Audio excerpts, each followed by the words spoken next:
To SLO, an American gentleman in accordance with whose classic taste the following narrative has been designed, it is now, in return for numerous delightful hours, and with the kindest wishes, dedicated by his affectionate friend, the author.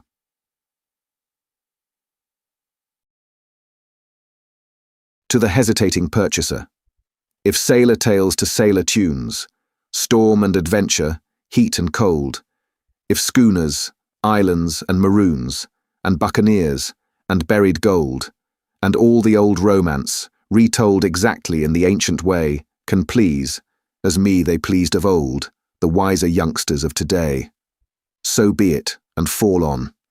If not, if studious youth no longer crave, his ancient appetites forgot, Kingston or Ballantyne the brave, or Cooper of the wood and wave, so be it, also. And may I, and all my pirates share the grave where these and their creations lie. Part 1. The Old Buccaneer.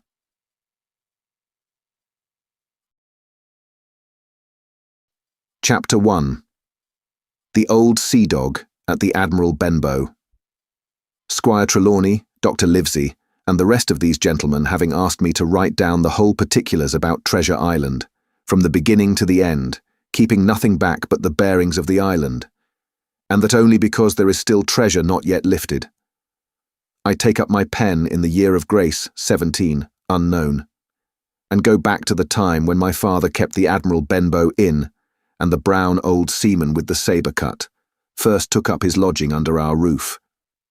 Remember him as if it were yesterday, as he came plodding to the inn door, his sea chest following behind him in a hand-barrow.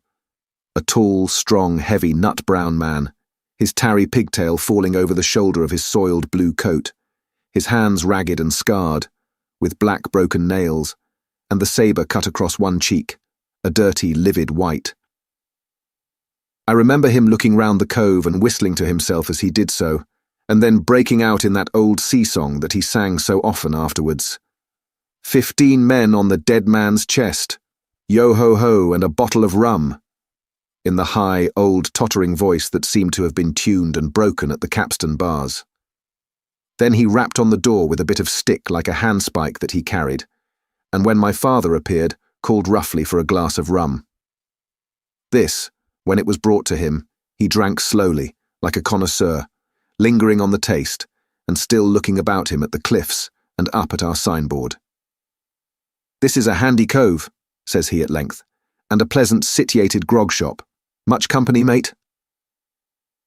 My father told him no, very little company, the more was the pity. "Well then," said he, "this is the berth for me. Here you, matey," he cried to the man who trundled the barrow, "bring up alongside and help up my chest. I'll stay here a bit," he continued. "I'm a plain man. Rum and bacon and eggs is what I want, and that head up there for to watch ships off. What you mought call me? You mought call me captain. Oh, I see what you're at. There." And he threw down 3 or 4 gold pieces on the threshold. "You can tell me when I've worked through that," says he, looking as fierce as a commander.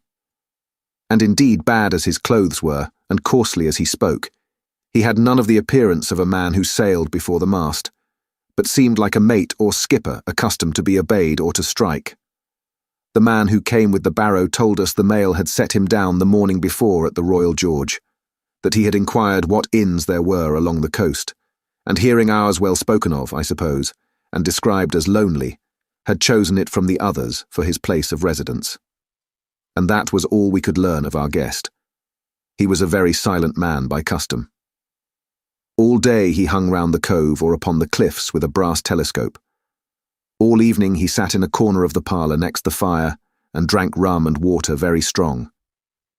Mostly he would not speak when spoken to, only look up sudden and fierce and blow through his nose like a foghorn. And we and the people who came about our house soon learned to let him be.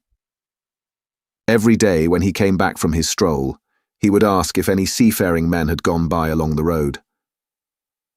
At first we thought it was the want of company of his own kind that made him ask this question, but at last we began to see he was desirous to avoid them. When a seaman did put up at the Admiral Benbow, as now and then some did, making by the coast road for Bristol, he would look in at him through the curtained door before he entered the parlour, and he was always sure to be as silent as a mouse when any such was present. For me, at least, there was no secret about the matter, for I was, in a way, a sharer in his alarms. He had taken me aside one day and promised me a silver fourpenny on the 1st of every month if I would only keep my weather eye open for a seafaring man with one leg and let him know the moment he appeared. Often enough, when the 1st of the month came round and I applied to him for my wage, he would only blow through his nose at me and stare me down. But before the week was out, he was sure to think better of it, bring me my fourpenny piece, and repeat his orders to look out for the seafaring man with one leg. How that personage haunted my dreams, I need scarcely tell you. On stormy nights, when the wind shook the four corners of the house and the surf roared along the cove and up the cliffs, I would see him in 1,000 forms, and with 1,000 diabolical expressions. Now the leg would be cut off at the knee, now at the hip. Now he was a monstrous kind of a creature who had never had but the one leg, and that in the middle of his body. To see him leap and run and pursue me over hedge and ditch was the worst of nightmares. And altogether I paid pretty dear for my monthly fourpenny piece in the shape of these abominable fancies. But though I was so terrified by the idea of the seafaring man with one leg, I was far less afraid of the captain himself than anybody else who knew him. There were nights when he took a deal more rum and water than his head would carry, and then he would sometimes sit and sing his wicked, old, wild sea songs, minding nobody. But sometimes he would call for glasses round and force all the trembling company to listen to his stories, or bear a chorus to his singing. Often I have heard the house shaking with yo-ho-ho and a bottle of rum, all the neighbours joining in for dear life, with the fear of death upon them, and each singing louder than the other to avoid remark. For in these fits, he was the most overriding companion ever known. He would slap his hand on the table for silence all round. He would fly up in a passion of anger at a question, or sometimes because none was put, and so he judged the company was not following his story. Nor would he allow anyone to leave the inn till he had drunk himself sleepy and reeled off to bed.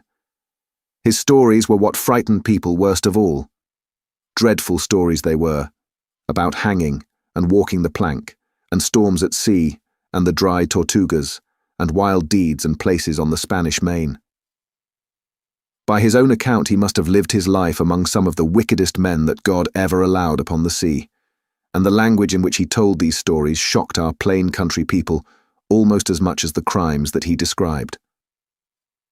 My father was always saying the inn would be ruined, for people would soon cease coming there to be tyrannized over and put down and sent shivering to their beds.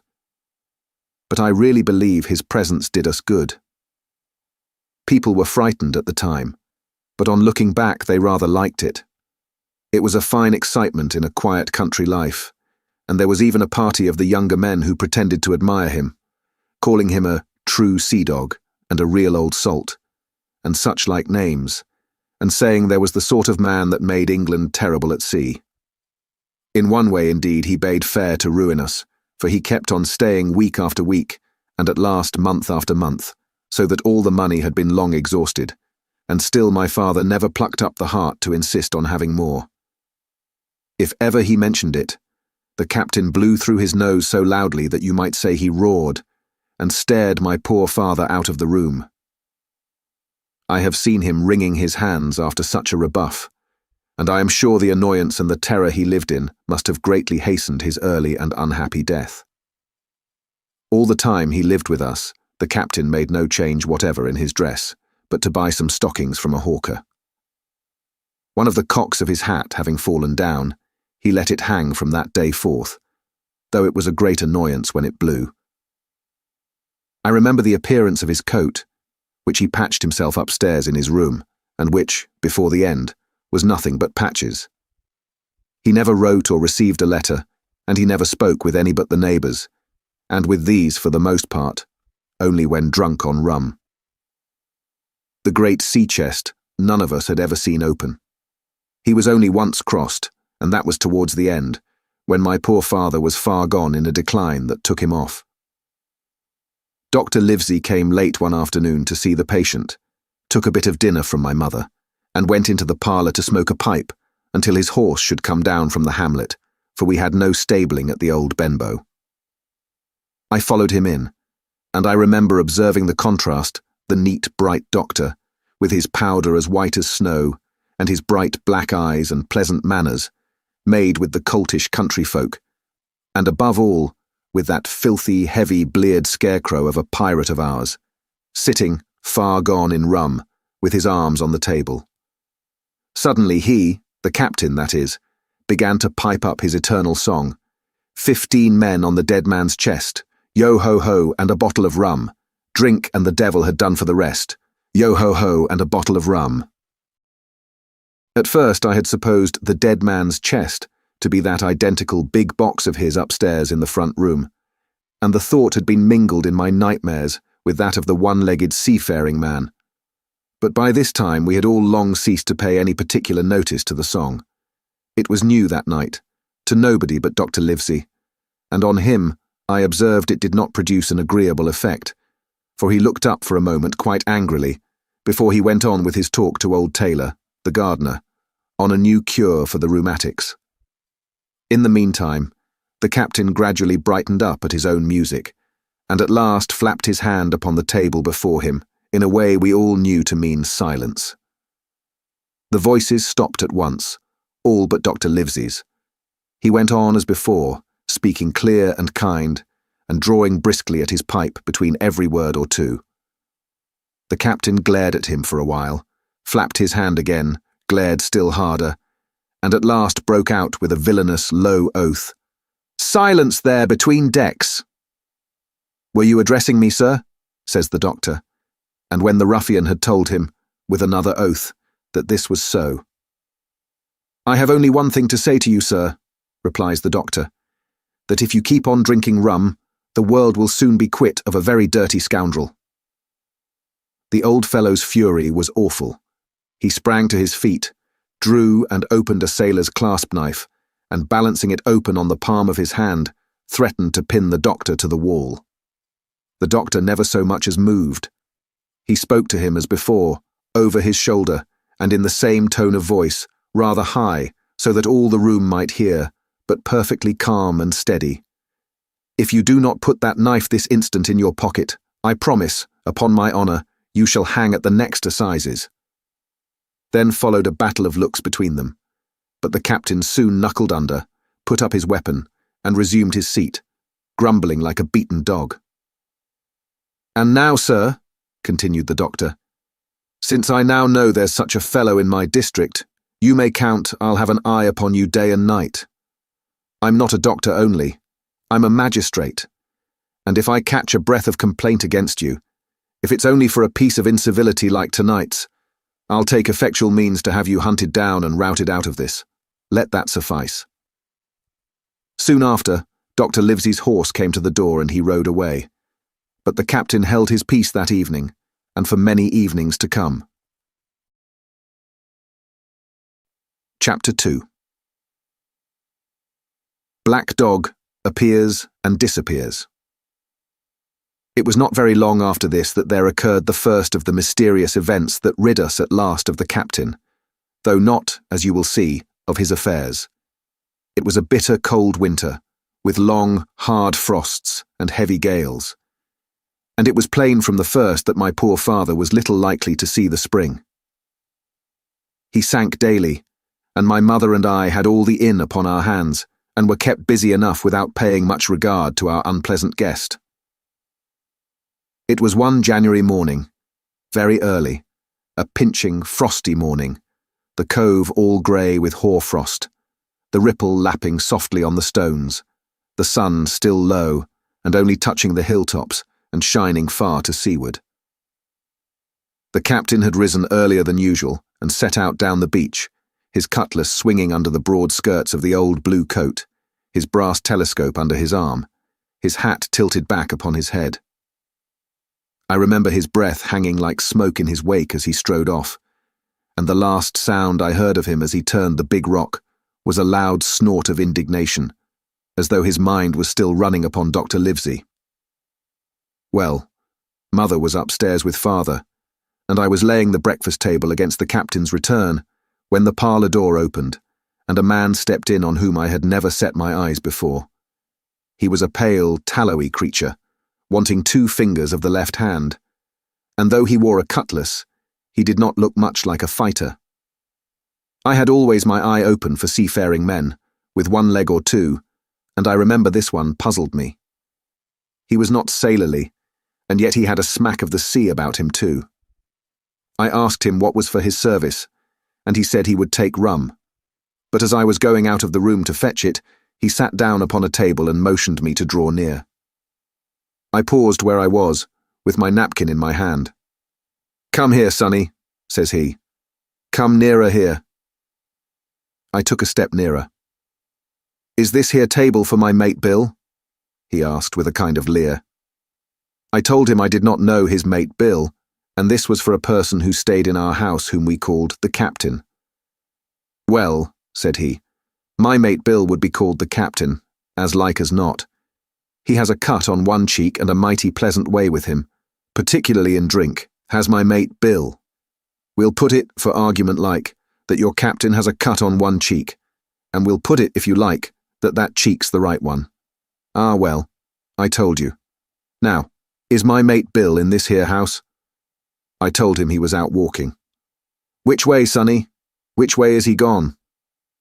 And when I had pointed out the rock and told him how the captain was likely to return, and how soon, and answered a few other questions, "Ah," said he, "this'll be as good as drink to my mate Bill." The expression of his face as he said these words was not at all pleasant, and I had my own reasons for thinking that the stranger was mistaken, even supposing he meant what he said. But it was no affair of mine, I thought, and besides it was difficult to know what to do. The stranger kept hanging about just inside the inn door, peering round the corner like a cat waiting for a mouse. Once I stepped out myself into the road, but he immediately called me back, and as I did not obey quick enough for his fancy, a most horrible change came over his tallowy face, and he ordered me in with an oath that made me jump. As soon as I was back again, he returned to his former manner, half fawning, half sneering, patted me on the shoulder, told me I was a good boy and he had taken quite a fancy to me. "I have a son of my own," said he, "as like you as 2 blocks, and he's all the pride of my art. But the great thing for boys is discipline, Sonny, discipline. Now, if you had sailed along of Bill, you wouldn't have stood there to be spoke to twice, not you. That was never Bill's way, nor the way of sich as sailed with him. And here, sure enough, is my mate Bill, with a spyglass under his arm, bless his old art, to be sure. You and me'll just go back into the parlour, Sonny, and get behind the door, and we'll give Bill a little surprise. Bless his art, I say again."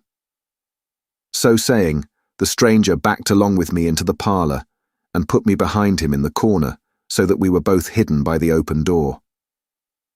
I was very uneasy and alarmed, as you may fancy, and it rather added to my fears to observe that the stranger was certainly frightened himself. He cleared the hilt of his cutlass and loosened the blade in the sheath. And all the time we were waiting there, he kept swallowing as if he felt what we used to call a lump in the throat. At last, in strode the captain, slammed the door behind him, without looking to the right or left, and marched straight across the room to where his breakfast awaited him. "Bill," said the stranger, in a voice that I thought he had tried to make bold and big. The captain spun round on his heel and fronted us. All the brown had gone out of his face, and even his nose was blue. He had the look of a man who sees a ghost, or the evil one, or something worse, if anything can be. And upon my word, I felt sorry to see him all in a moment turn so old and sick. "Come, Bill, you know me. You know an old shipmate, Bill, surely," said the stranger. The captain made a sort of gasp. "Black Dog," said he. "And who else?" returned the other, getting more at his ease. "Black Dog as ever was, come for to see his old shipmate Billy at the Admiral Benbow Inn. Ah, Bill, we have seen a sight of times, us two, since I lost them 2 talons," holding up his mutilated hand. "Now look here," said the captain. "You've run me down. Here I am. Well then, speak up. What is it?" "That's you, Bill," returned Black Dog. "You're in the right of it, Billy. I'll have a glass of rum from this dear child here, as I've took such a liking to, and we'll sit down, if you please, and talk square, like old shipmates." When I returned with the rum, they were already seated on either side of the captain's breakfast table, Black Dog next to the door, and sitting sideways so as to have one eye on his old shipmate, and one, as I thought, on his retreat. He bade me go and leave the door wide open. "None of your keyholes for me, Sonny," he said, and I left them together and retired into the bar. For a long time, though I certainly did my best to listen, I could hear nothing but a low gattling. But at last the voices began to grow higher, and I could pick up a word or two, mostly oaths, from the captain. "No, no, no, no, and an end of it," he cried once. And again, "If it comes to swinging, swing all, say I." Then all of a sudden, there was a tremendous explosion of oaths and other noises. The chair and table went over in a lump, a clash of steel followed, and then a cry of pain, and the next instant I saw Black Dog in full flight, and the captain hotly pursuing, both with drawn cutlasses, and the former streaming blood from the left shoulder. Just at the door, the captain aimed at the fugitive one last tremendous cut, which would certainly have split him to the Chinee had it not been intercepted by our big signboard of Admiral Benbow. You may see the notch on the lower side of the frame to this day. That blow was the last of the battle. Once out upon the road, Black Dog, in spite of his wound, showed a wonderful clean pair of heels, and disappeared over the edge of the hill in half a minute. The captain, for his part, stood staring at the signboard like a bewildered man. Then he passed his hand over his eyes several times, and at last turned back into the house. "Jim," says he, "rum." And as he spoke, he reeled a little, and caught himself with one hand against the wall. "Are you hurt?" cried I. "Rum," he repeated. "I must get away from here. Rum, rum." I ran to fetch it, but I was quite unsteadied by all that had fallen out, and I broke one glass and fouled the tap, and while I was still getting in my own way, I heard a loud fall in the parlour, and running in, beheld the captain lying full length upon the floor. At the same instant my mother, alarmed by the cries and fighting, came running downstairs to help me. Between us we raised his head. He was breathing very loud and hard, but his eyes were closed, and his face a horrible colour. "Dear, dearie me," cried my mother. "What a disgrace upon the house, and your poor father sick." In the meantime, we had no idea what to do to help the captain, nor any other thought, but that he had got his death hurt in the scuffle with the stranger. I got the rum, to be sure, and tried to put it down his throat, but his teeth were tightly shut, and his jaws as strong as iron. It was a happy relief for us when the door opened and Dr. Livesey came in, on his visit to my father. "Oh, doctor," we cried. "What shall we do? Where is he wounded?" "Wounded? A fiddlestick's end," said the doctor. "No more wounded than you or I. The man has had a stroke, as I warned him. Now, Mrs. Hawkins, just you run upstairs to your husband and tell him, if possible, nothing about it. For my part, I must do my best to save this fellow's trebly worthless life. Jim, you get me a basin." When I got back with the basin, the doctor had already ripped up the captain's sleeve and exposed his great sinewy arm. It was tattooed in several places. Here's luck. A fair wind, and Billy Bones, his fancy, were very neatly and clearly executed on the forearm, and up near the shoulder there was a sketch of a gallows and a man hanging from it, done, as I thought, with great spirit. "Prophetic," said the doctor, touching this picture with his finger. "And now, Master Billy Bones, if that be your name, we'll have a look at the colour of your blood." "Jim," he said, "are you afraid of blood?" "No, sir. said I. Well then, said he, you hold the basin. And with that, he took his lancet and opened a vein. A great deal of blood was taken before the captain opened his eyes and looked mistily about him. First he recognized the doctor with an unmistakable frown. Then his glance fell upon me, and he looked relieved. But suddenly his color changed, and he tried to raise himself, crying, "Where's Black Dog?" "There is no black dog here," said the doctor, "except what you have on your own back. You have been drinking rum. You have had a stroke, precisely as I told you. And I have just, very much against my own will, dragged you head foremost out of the grave.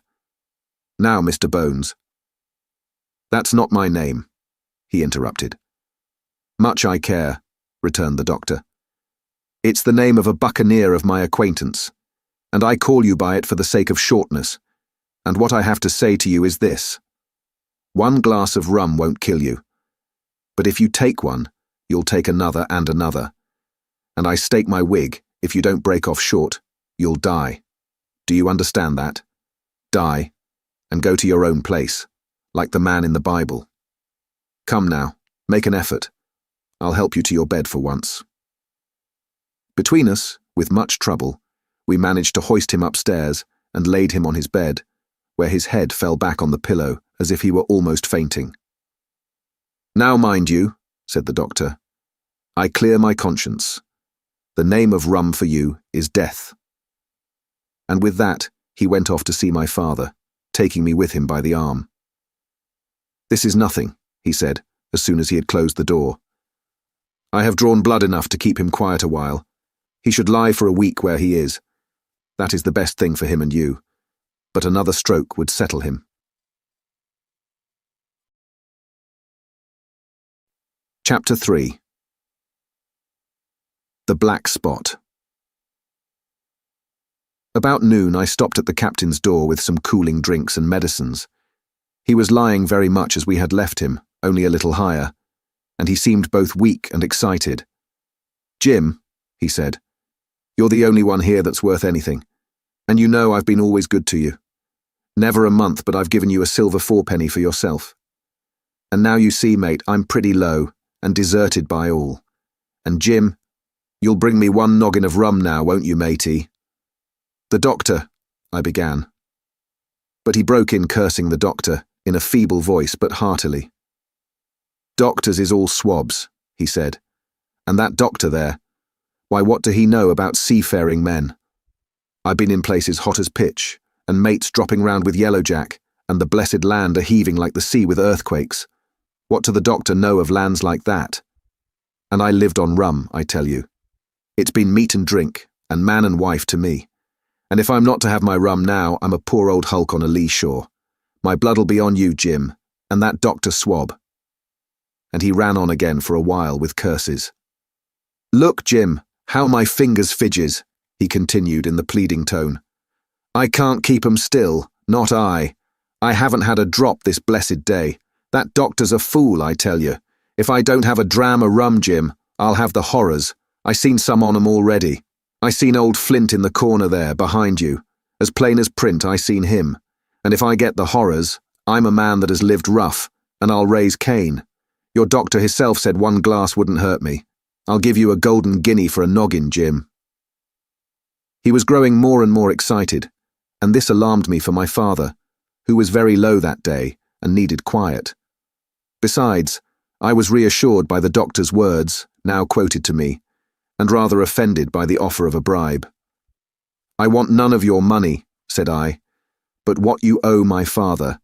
I'll get you one glass, and no more." When I brought it to him, he seized it greedily and drank it out. "Aye, aye," said he, "that's some better, sure enough. And now, matey, did that doctor say how long I was to lie here in this old berth?" "A week at least," said I. "Thunder," he cried. "A week. I can't do that. They'd have the black spot on me by then. The lubbers is going about to get the wind of me this blessed moment. Lubbers as couldn't keep what they got, and want to nail what is another's. Is that seamanly behaviour now, I want to know? But I'm a saving soul. I never wasted good money of mine, nor lost it neither. And I'll trick 'em again. I'm not afraid on 'em. I'll shake out another reef, matey, and daddle 'em again." As he was thus speaking, he had risen from bed with great difficulty, holding to my shoulder with a grip that almost made me cry out, and moving his legs like so much dead weight. His words, spirited as they were in meaning, contrasted sadly with the weakness of the voice in which they were uttered. He paused when he had got into a sitting position on the edge. "That doctor's done me," he murmured. "My ears is singing. Lay me back." Before I could do much to help him, he had fallen back again to his former place, where he lay for a while silent. "Jim," he said at length, "you saw that seafaring man today?" "Black Dog?" I asked. "Ah, Black Dog," says he. "He's a bad un, but there's worse that put him on. Now, if I can't get away nohow, and they tip me the black spot, mind you, it's my old sea chest they're after. You get on a horse. You can, can't you? Well then, you get on a horse, and go to— well, yes I will, to that eternal Dr. Swab, and tell him to pipe all hands, magistrates and sich, and he'll lay 'em aboard at the Admiral Benbow. All old Flint's crew, man and boy, all on 'em that's left. I was first mate, I was. Old Flint's first mate, and I'm the only one as knows the place. He gave it me at Savannah, when he lay a-dying, like as if I was two now, you see. But you won't peach unless they get the black spot on me, or unless you see that Black Dog again, or a seafaring man with one leg, Jim, him above all." "But what is the black spot, Captain?" I asked. "That's a summons, mate. I'll tell you if they get that. But you keep your weather eye open, Jim, and I'll share with you equals, upon my honour." He wandered a little longer, his voice growing weaker, but soon after I had given him his medicine, which he took like a child, with the remark, "If ever a seaman wanted drugs, it's me."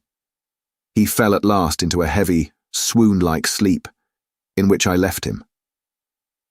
What I should have done had all gone well, I do not know. Probably I should have told the whole story to the doctor, for I was in mortal fear lest the captain should repent of his confessions and make an end of me. But as things fell out, my poor father died quite suddenly that evening, which put all other matters on one side. Our natural distress, the visits of the neighbours, the arranging of the funeral, and all the work of the inn to be carried on in the meanwhile kept me so busy that I had scarcely time to think of the captain, far less to be afraid of him. He got downstairs next morning, to be sure, and had his meals as usual, though he ate little and had more, I am afraid, than his usual supply of rum, for he helped himself out of the bar, scowling and blowing through his nose, and no one dared to cross him.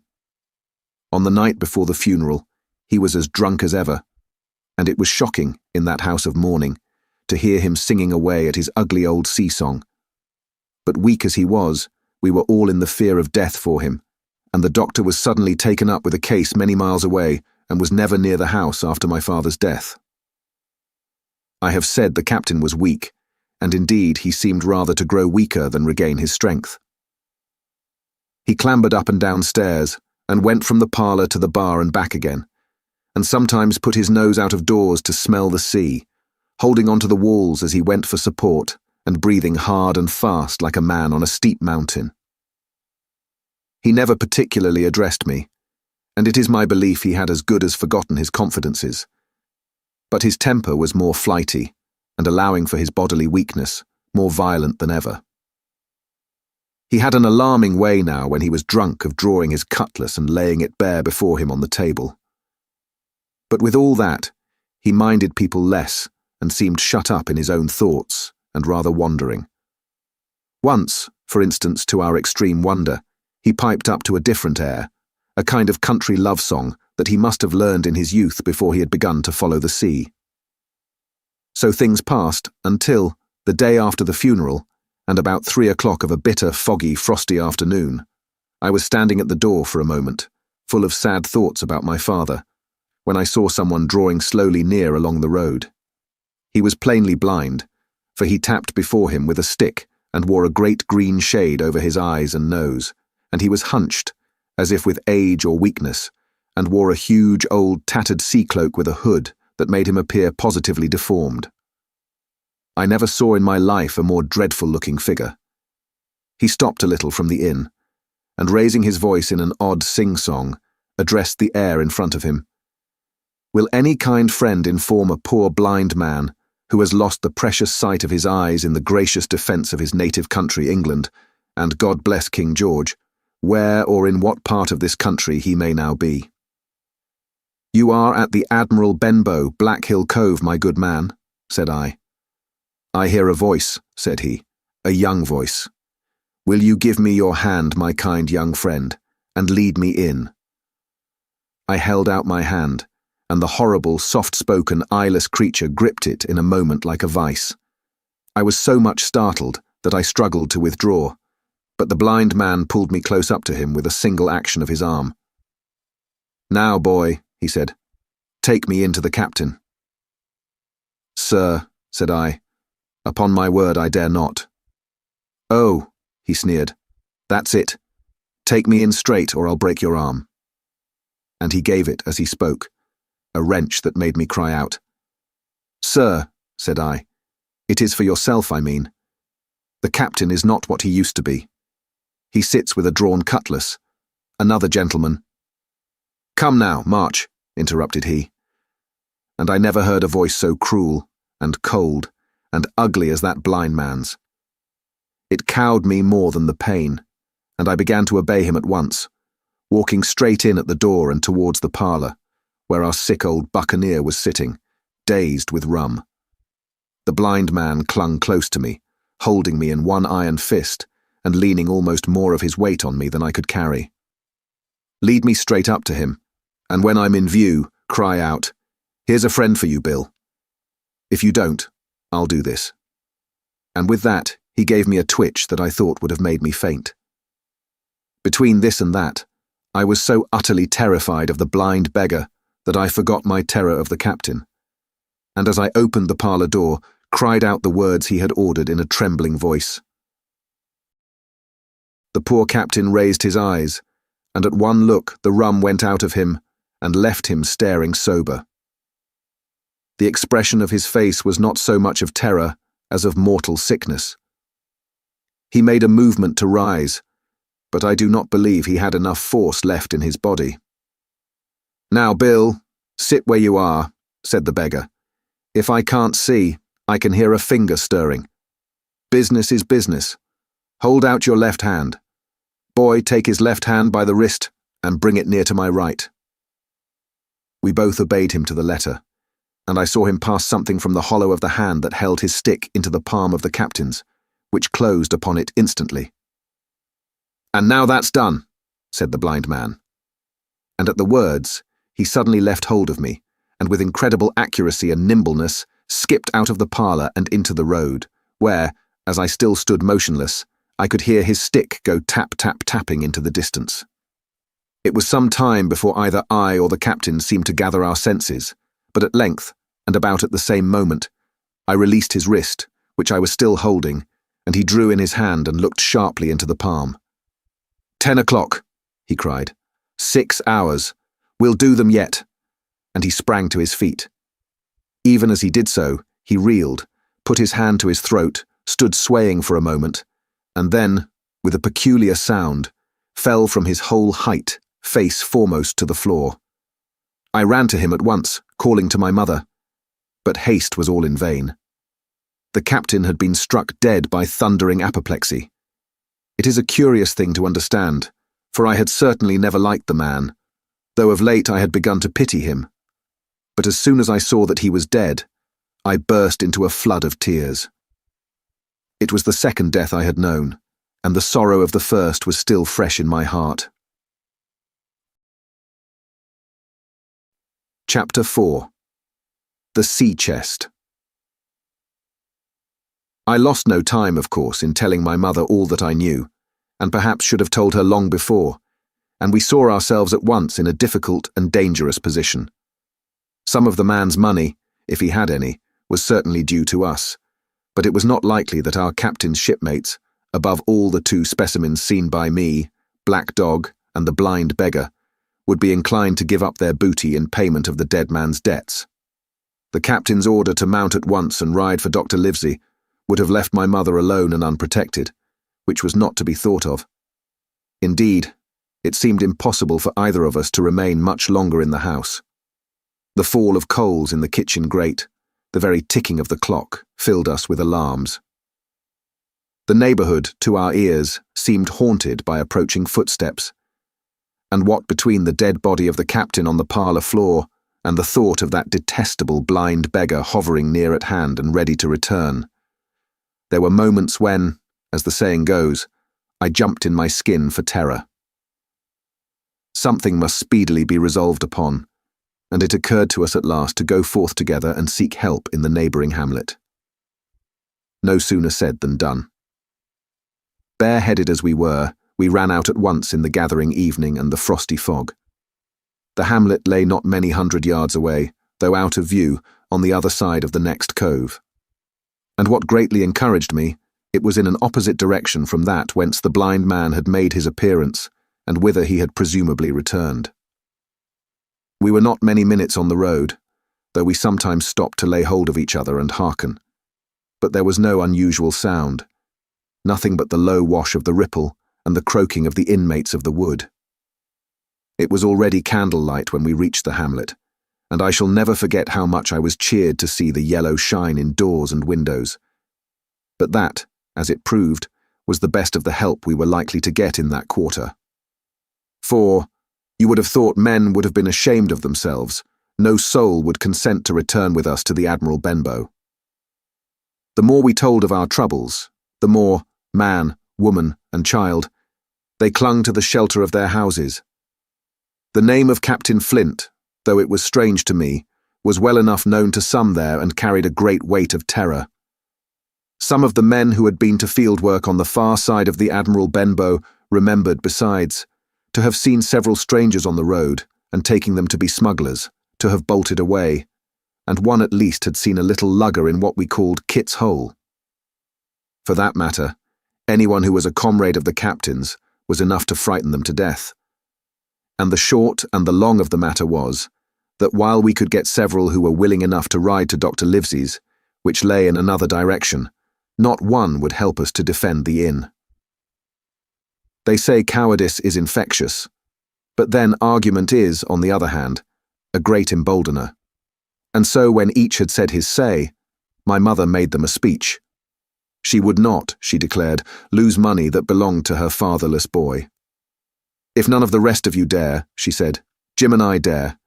Back we will go, the way we came, and small thanks to you big, hulking, chicken-hearted men. We'll have that chest open, if we die for it. And I'll thank you for that bag, Mrs. Crossley, to bring back our lawful money in. Of course I said I would go with my mother, and of course they all cried out at our foolhardiness. But even then, not a man would go along with us. All they would do was to give me a loaded pistol lest we were attacked, and to promise to have horses ready saddled in case we were pursued on our return, while one lad was to ride forward to the doctors in search of armed assistance. My heart was beating finely when we two set forth in the cold night upon this dangerous venture. A full moon was beginning to rise and peered redly through the upper edges of the fog, and this increased our haste. For it was plain, before we came forth again, that all would be as bright as day, and our departure exposed to the eyes of any watchers. We slipped along the hedges, noiseless and swift, nor did we see or hear anything to increase our terrors, till to our relief, the door of the Admiral Benbow had closed behind us. I slipped the bolt at once, and we stood and panted for a moment in the dark, alone in the house with the dead captain's body. Then my mother got a candle in the bar, and holding each other's hands, we advanced into the parlour. He lay as we had left him, on his back, with his eyes open and one arm stretched out. "Draw down the blind, Jim," whispered my mother. "They might come and watch outside. And now," said she when I had done so, "we have to get the key off that, and who's to touch it, I should like to know." And she gave a kind of sob as she said the words. I went down on my knees at once. On the floor, close to his hand, there was a little round of paper, blackened on the one side. I could not doubt that this was the black spot, and taking it up, I found written on the other side, in a very good, clear hand, this short message. You have till 10 tonight. He had till 10, Mother, said I. And just as I said it, our old clock began striking. This sudden noise startled us shockingly, but the news was good, for it was only 6. Now, Jim, she said, that key. I felt in his pockets, one after another, a few small coins, a thimble, and some thread and big needles, a piece of pigtail tobacco bitten away at the end, his gully with the crooked handle, a pocket compass, and a tinderbox, were all that they contained, and I began to despair. Perhaps it's round his neck, suggested my mother. Overcoming a strong repugnance, I tore open his shirt at the neck, and there, sure enough, hanging to a bit of tarry string, which I cut with his own gully, we found the key. At this triumph, we were filled with hope and hurried upstairs without delay to the little room where he had slept so long and where his box had stood since the day of his arrival. It was like any other seaman's chest on the outside, the initial B burned on the top of it with a hot iron, and the corners somewhat smashed and broken as by long, rough usage. Give me the key, said my mother. And though the lock was very stiff, she had turned it and thrown back the lid in a twinkling. A strong smell of tobacco and tar rose from the interior, but nothing was to be seen on the top except a suit of very good clothes, carefully brushed and folded. They had never been worn, my mother said. Under that, the miscellany began. A quadrant, a tin cannikin, several sticks of tobacco, 2 brace of very handsome pistols, a piece of bar silver, an old Spanish watch, and some other trinkets of little value, and mostly of foreign make, a pair of compasses mounted with brass, and 5 or 6 curious West Indian shells. I have often wondered since why he should have carried about these shells with him in his wandering, guilty and hunted life. In the meantime, we had found nothing of any value but the silver and the trinkets, and neither of these were in our way. Underneath, there was an old boat cloak, whitened with sea salt, on many a harbour bar. My mother pulled it up with impatience, and there lay before us, the last things in the chest, a bundle tied up in oilcloth and looking like papers, and a canvas bag that gave forth, at a touch, the jingle of gold. I'll show these rogues that I'm an honest woman, said my mother. I'll have my dues, and not a farthing over. Hold Mrs. Crossley's bag. And she began to count over the amount of the captain's score from the sailor's bag into the one that I was holding. It was a long, difficult business, for the coins were of all countries and sizes, doubloons and louis d'ors and guineas and pieces of 8, and I know not what besides, all shaken together at random. The guineas, too, were about the scarcest, and it was with these only that my mother knew how to make her count. When we were about halfway through, I suddenly put my hand upon her arm, for I had heard in the silent frosty air a sound that brought my heart into my mouth, the tap-tapping of the blind man's stick upon the frozen road. It drew nearer and nearer, while we sat holding our breath. Then it struck sharp on the inn door, and then we could hear the handle being turned, and the bolt rattling as the wretched being tried to enter. And then there was a long time of silence both within and without. At last the tapping recommenced, and to our indescribable joy and gratitude, died slowly away again, until it ceased to be heard. "Mother," said I, "take the whole and let's be going." For I was sure the bolted door must have seemed suspicious and would bring the whole hornet's nest about our ears. Though how thankful I was that I had bolted it, none could tell who had never met that terrible blind man. But my mother, frightened as she was, would not consent to take a fraction more than was due to her, and was obstinately unwilling to be content with less. It was not yet 7, she said, by a long way. She knew her rights, and she would have them. And she was still arguing with me, when a little low whistle sounded a good way off upon the hill. That was enough, and more than enough, for both of us. "I'll take what I have," she said, jumping to her feet. "And I'll take this to square the count," said I, picking up the oilskin packet. Next moment, we were both groping downstairs, leaving the candle by the empty chest, and the next, we had opened the door and were in full retreat. We had not started a moment too soon. The fog was rapidly dispersing.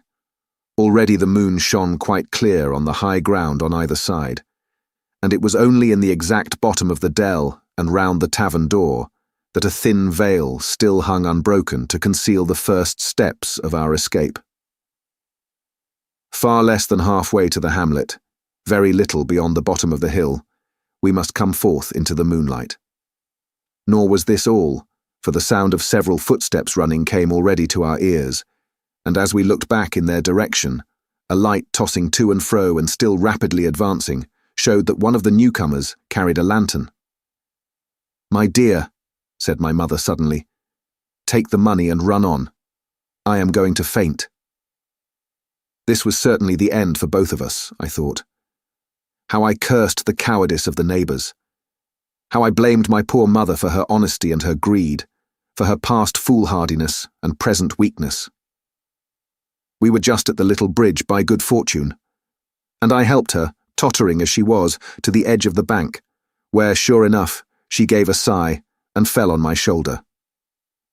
I do not know how I found the strength to do it at all, and I am afraid it was roughly done, but I managed to drag her down the bank and a little way under the arch. Farther I could not move her, for the bridge was too low to let me do more than crawl below it. So there we had to stay, my mother almost entirely exposed, and both of us within earshot of the inn. Chapter 5. The Last of the Blind Man. My curiosity, in a sense, was stronger than my fear, for I could not remain where I was, but crept back to the bank again, whence, sheltering my head behind a bush of broom, I might command the road before our door. I was scarcely in position ere my enemies began to arrive, 7 or 8 of them, running hard, their feet beating out of time along the road, and the man with the lantern some paces in front. 3 men ran together hand in hand, and I made out, even through the mist, that the middleman of this trio was the blind beggar. The next moment his voice showed me that I was right. "Down with the door," he cried. Aye, sir," answered 2 or 3, and a rush was made upon the Admiral Benbow, the lantern-bearer following, and then I could see them pause and hear speeches passed in a lower key, as if they were surprised to find the door open. But the pause was brief, for the blind man again issued his commands. His voice sounded louder and higher, as if he were afire with eagerness and rage. "In, in, in," he shouted, and cursed them for their delay. 4 or 5 of them obeyed at once, 2 remaining on the road with the formidable beggar. There was a pause, then a cry of surprise, and then a voice shouting from the house, "Bill's dead!" But the blind man swore at them again for their delay. "Search him, some of you shirking lubbers, and the rest of you aloft and get the chest," he cried. I could hear their feet rattling up our old stairs, so that the house must have shook with it. Promptly afterwards, fresh sounds of astonishment arose. The window of the captain's room was thrown open with a slam and a jingle of broken glass, and a man leaned out into the moonlight, head and shoulders, and addressed the blind beggar on the road below him. "Pew!" he cried. "They've been before us. Someone's turned the chest out, alow and aloft." "Is it there?" roared Pew. "The money's there." The blind man cursed the money. "Flint's fist, I mean," he cried. "We don't see it here nohow," returned the man. "Here, you below there, is it on Bill?" cried the blind man again. At that, another fellow, probably him who had remained below to search the captain's body, came to the door of the inn. "Bill's been overhauled already," said he. "Nothing left. It's these people of the inn. It's that boy. I wish I had put his eyes out," cried the blind man, Pew. "There were no time ago. They had the door bolted when I tried it. Scatter, lads, and find 'em." "Sure enough, they left their glim here," said the fellow from the window. "Scatter and find 'em. Rout the house out," reiterated Pugh, striking with his stick upon the road. Then there followed a great to-do through all our old inn, heavy feet pounding to and fro, furniture thrown over, doors kicked in, until the very rocks re-echoed and the men came out again, one after another, on the road and declared that we were nowhere to be found. And just the same whistle that had alarmed my mother and myself over the dead captain's money was once more clearly audible through the night. But this time, twice repeated. I had thought it to be the blind man's trumpet, so to speak, summoning his crew to the assault, but I now found that it was a signal from the hillside towards the hamlet, and from its effect upon the buccaneers, a signal to warn them of approaching danger. "There's Dirk again," said one. "Twice. We'll have to budge, mates." "Budge, you skulk," cried Pugh. "Dirk was a fool and a coward from the first. You wouldn't mind him. They must be close by. They can't be far. You have your hands on it. Scatter and look for them, dogs." "Oh, shiver my soul," he cried. "If I had eyes." This appeal seemed to produce some effect, for two of the fellows began to look here and there among the lumber, but half-heartedly, I thought, and with half an eye to their own danger all the time, while the rest stood irresolute on the road. "You have your hands on thousands, you fools, and you hang a leg. You'd be as rich as kings if you could find it, and you know it's here, and you stand there skulking. There wasn't one of you dared face Bill, and I did it, a blind man. And I'm to lose my chance for you. I'm to be a poor, crawling beggar, sponging for rum, when I might be rolling in a coach. If you had the pluck of a weevil in a biscuit, you would catch them still." "Hang it, Pugh. We've got the doubloons," grumbled one. "They might have hid the blessed thing," said another. "Take the Georges, Pugh, and don't stand here squalling." Squalling was the word for it. Pugh's anger rose so high at these objections, till at last, his passion completely taking the upper hand, he struck at them right and left in his blindness, and his stick sounded heavily on more than one. These, in their turn, cursed back at the blind miscreant, threatened him in horrid terms, and tried in vain to catch the stick and wrest it from his grasp. This quarrel was the saving of us, for while it was still raging, another sound came from the top of the hill on the side of the hamlet, the tramp of horses galloping. Almost at the same time, a pistol shot, flash and report came from the hedge side. And that was plainly the last signal of danger, for the buccaneers turned at once and ran, separating in every direction, one seaward along the cove, one slant across the hill, and so on, so that in half a minute not a sign of them remained, but Pugh. Him they had deserted, whether in sheer panic or out of revenge for his ill words and blows, I know not. But there he remained behind, tapping up and down the road in a frenzy and groping and calling for his comrades.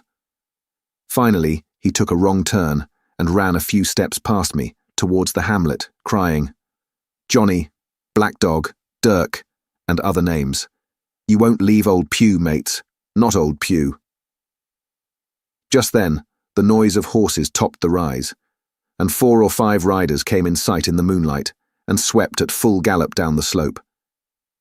At this, Pugh saw his error, turned with a scream, and ran straight for the ditch, into which he rolled. But he was on his feet again in a second, and made another dash, now utterly bewildered, right under the nearest of the coming horses. The rider tried to save him, but in vain.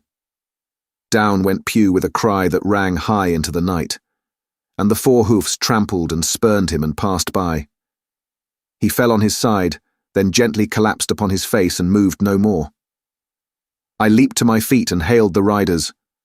They were pulling up, at any rate, horrified at the accident, and I soon saw what they were. One, tailing out behind the rest, was a lad that had gone from the hamlet to Dr. Livesey's. The rest were revenue officers, whom he had met by the way, and with whom he had had the intelligence to return at once. Some news of the lugger in Kit's Hole had found its way to Supervisor Dance, and set him forth that night in our direction, and to that circumstance my mother and I owed our preservation from death. Pugh was dead, stone dead. As for my mother, when we had carried her up to the hamlet, a little cold water and salts, and that soon brought her back again, and she was none the worse for her terror, though she still continued to deplore the balance of the money. In the meantime, the supervisor rode on, as fast as he could, to Kit's Hole, but his men had to dismount and grope down the dingle, leading and sometimes supporting their horses, and in continual fear of ambushes. So it was no great matter for surprise that when they got down to the hole, the lugger was already under way, though still close in. He hailed her. A voice replied, telling him to keep out of the moonlight, or he would get some lead in him, and at the same time, a bullet whistled close by his arm. Soon after, the lugger doubled the point and disappeared. Mr. Dance stood there, as he said, like a fish out of water, and all he could do was to dispatch a man to warn the cutter. "And that," said he, "is just about as good as nothing. They've got off clean, and there's an end. Only," he added, "I'm glad I trod on Master Pugh's corns, for by this time he had heard my story. I went back with him to the Admiral Benbow, and you cannot imagine a house in such a state of smash. The very clock had been thrown down by these fellows in their furious hunt after my mother and myself, and though nothing had actually been taken away except the captain's money bag and a little silver from the till, I could see at once that we were ruined." Mr. Dance could make nothing of the scene. "They got the money, you say? Well then, Hawkins, what in fortune were they after? More money, I suppose?" "No, sir, not money, I think," replied I. "In fact, sir, I believe I have the thing in my breast pocket, and to tell you the truth, I should like to get it put in safety." "To be sure, boy. Quite right," said he. "I'll take it if you like." "I thought perhaps Dr. Livesey—" I began. "Perfectly right," he interrupted very cheerily. "Perfectly right. A gentleman and a magistrate. And now I come to think of it, I might as well ride round there myself and report to him or Squire. Master Pugh's dead when all's done. Not that I regret it. But he's dead, you see. And people will make it out against an officer of His Majesty's revenue, if make it out they can. Now, I'll tell you, Hawkins, if you like. I'll take you along." I thanked him heartily for the offer, and we walked back to the hamlet where the horses were. By the time I had told Mother of my purpose, they were all in the saddle. "Dogger," said Mr. Dance, "you have a good horse. Take up this lad behind you." As soon as I was mounted, holding on to Dogger's belt, the supervisor gave the word, and the party struck out at a bouncing trot on the road to Dr. Livesey's house. Chapter 6. The Captain's Papers. We rode hard all the way till we drew up before Dr. Livesey's door. The house was all dark to the front. Mr. Dance told me to jump down and knock, and Dogger gave me a stirrup to descend by. The door was opened almost at once by the maid. "Is Dr. Livesey in?" I asked. "No," she said. "He had come home in the afternoon but had gone up to the hall to dine and pass the evening with the squire." "So there we go, boys," said Mr. Dance. This time, as the distance was short, I did not mount, but ran with Dogger's stirrup leather to the lodge gates and up the long, leafless, moonlit avenue to where the white line of the hall buildings looked on either hand on great old gardens. Here, Mr. Dance dismounted, and taking me along with him, was admitted at a word into the house. The servant led us down a matted passage and showed us at the end into a great library, all lined with bookcases and busts upon the top of them, where the squire and Dr. Livesey sat, pipe in hand, on either side of a bright fire. I had never seen the squire so near at hand. He was a tall man, over 6 feet high, and broad in proportion, and he had a bluff, rough and ready face, all roughened and reddened and lined in his long travels. His eyebrows were very black, and moved readily, and this gave him a look of some temper, not bad, you would say, but quick and high. "Come in, Mr. Dance," says he, very stately and condescending. "Good evening, Dance," says the doctor with a nod. "And good evening to you, friend Jim. What good wind brings you here?" The supervisor stood up straight and stiff and told his story like a lesson. And you should have seen how the two gentlemen leaned forward and looked at each other and forgot to smoke in their surprise and interest. When they heard how my mother went back to the inn, Dr. Livesey fairly slapped his thigh, and the squire cried, "Bravo!" and broke his long pipe against the grate.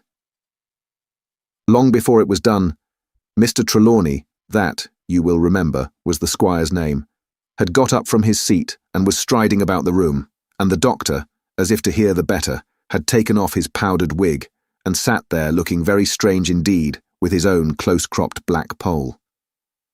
At last, Mr. Dance finished the story. "Mr. Dance," said the squire, "you are a very noble fellow, and as for riding down that black, atrocious miscreant, I regard it as an act of virtue, sir, like stamping on a cockroach.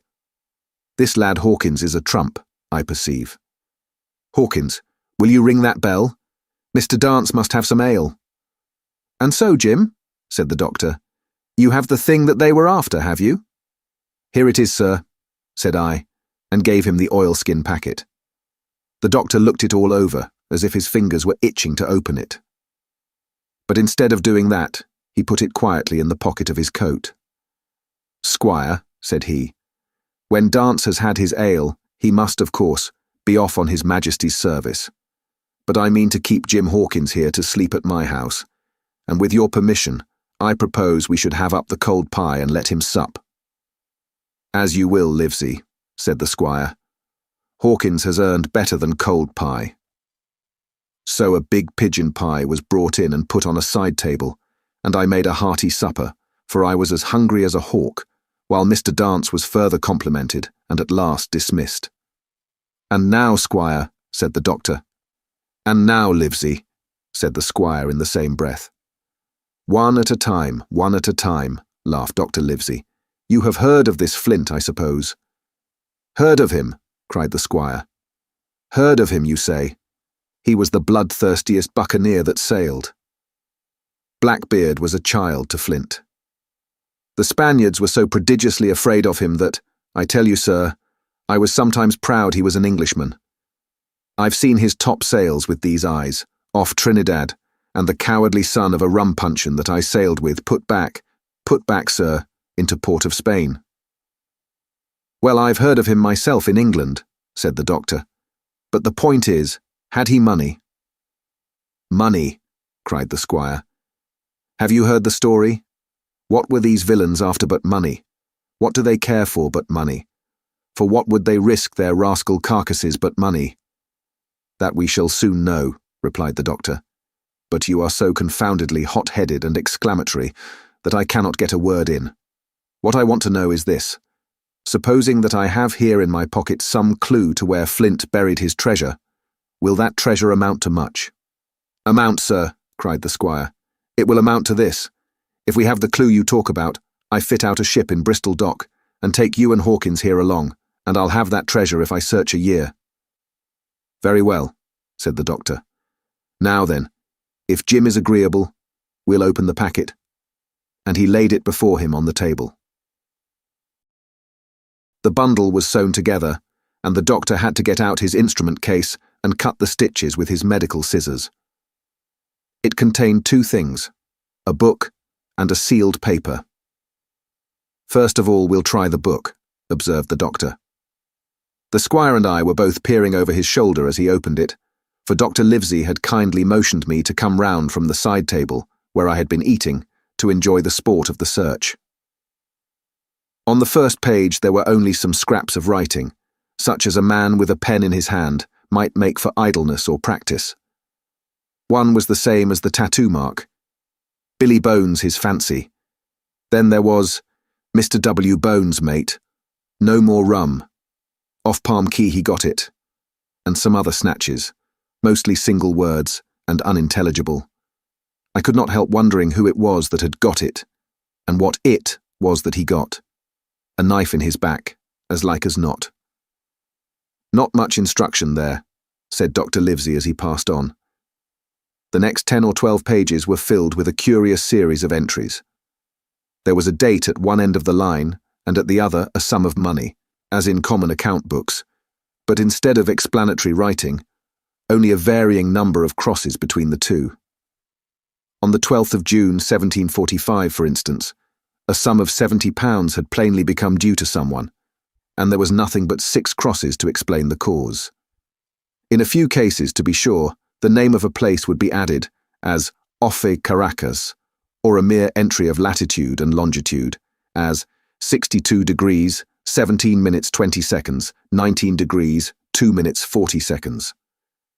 The record lasted over nearly 20 years, the amount of the separate entries growing larger as time went on, and at the end a grand total had been made out after 5 or 6 wrong additions, and these words appended, "Bones, his pile." "I can't make head or tail of this," said Dr. Livesey. "The thing is as clear as noonday," cried the squire. "This is the black-hearted hound's account book. These crosses stand for the names of ships or towns that they sank or plundered. The sums are the scoundrel's share, and where he feared an ambiguity, you see he added something clearer. Ofe Caracas, now, you see here was some unhappy vessel boarded off that coast. God help the poor souls that manned her, coral long ago." "Right," said the doctor. "See what it is to be a traveller. Right. And the amounts increase, you see, as he rose in rank." There was little else in the volume but a few bearings of places noted in the blank leaves towards the end, and a table for reducing French, English, and Spanish moneys to a common value. "Thrifty man," cried the doctor. "He wasn't the one to be cheated." "And now," said the squire, "for the other." The paper had been sealed in several places with a thimble by way of seal, the very thimble, perhaps, that I had found in the captain's pocket. The doctor opened the seals with great care, and there fell out the map of an island, with latitude and longitude, soundings, names of hills and bays and inlets, and every particular that would be needed to bring a ship to a safe anchorage upon its shores. It was about 9 miles long and 5 across, shaped, you might say, like a fat dragon standing up, and had 2 fine landlocked harbours, and a hill in the centre part marked the Spyglass.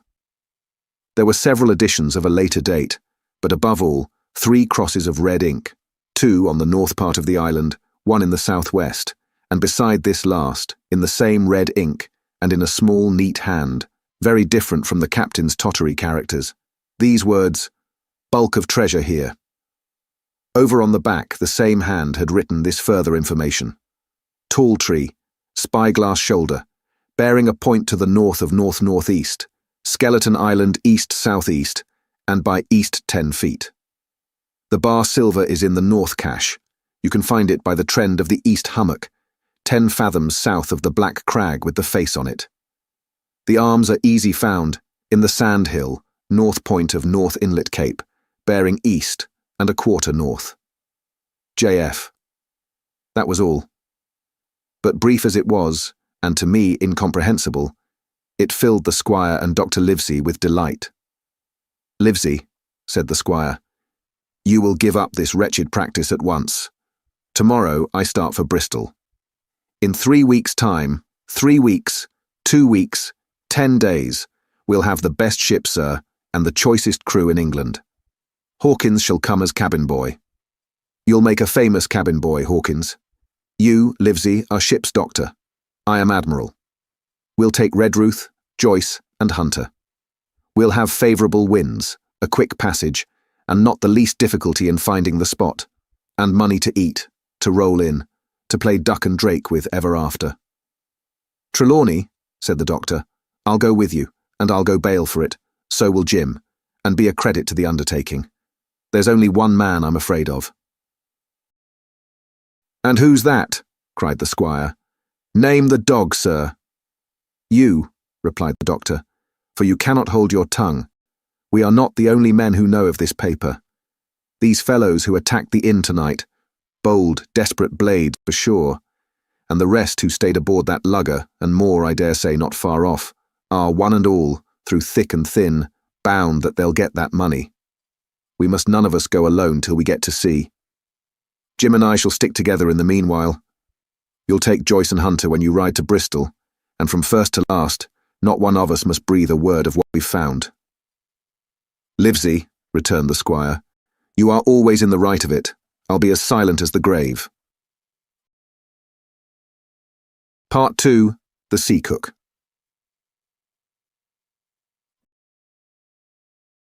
Chapter 7.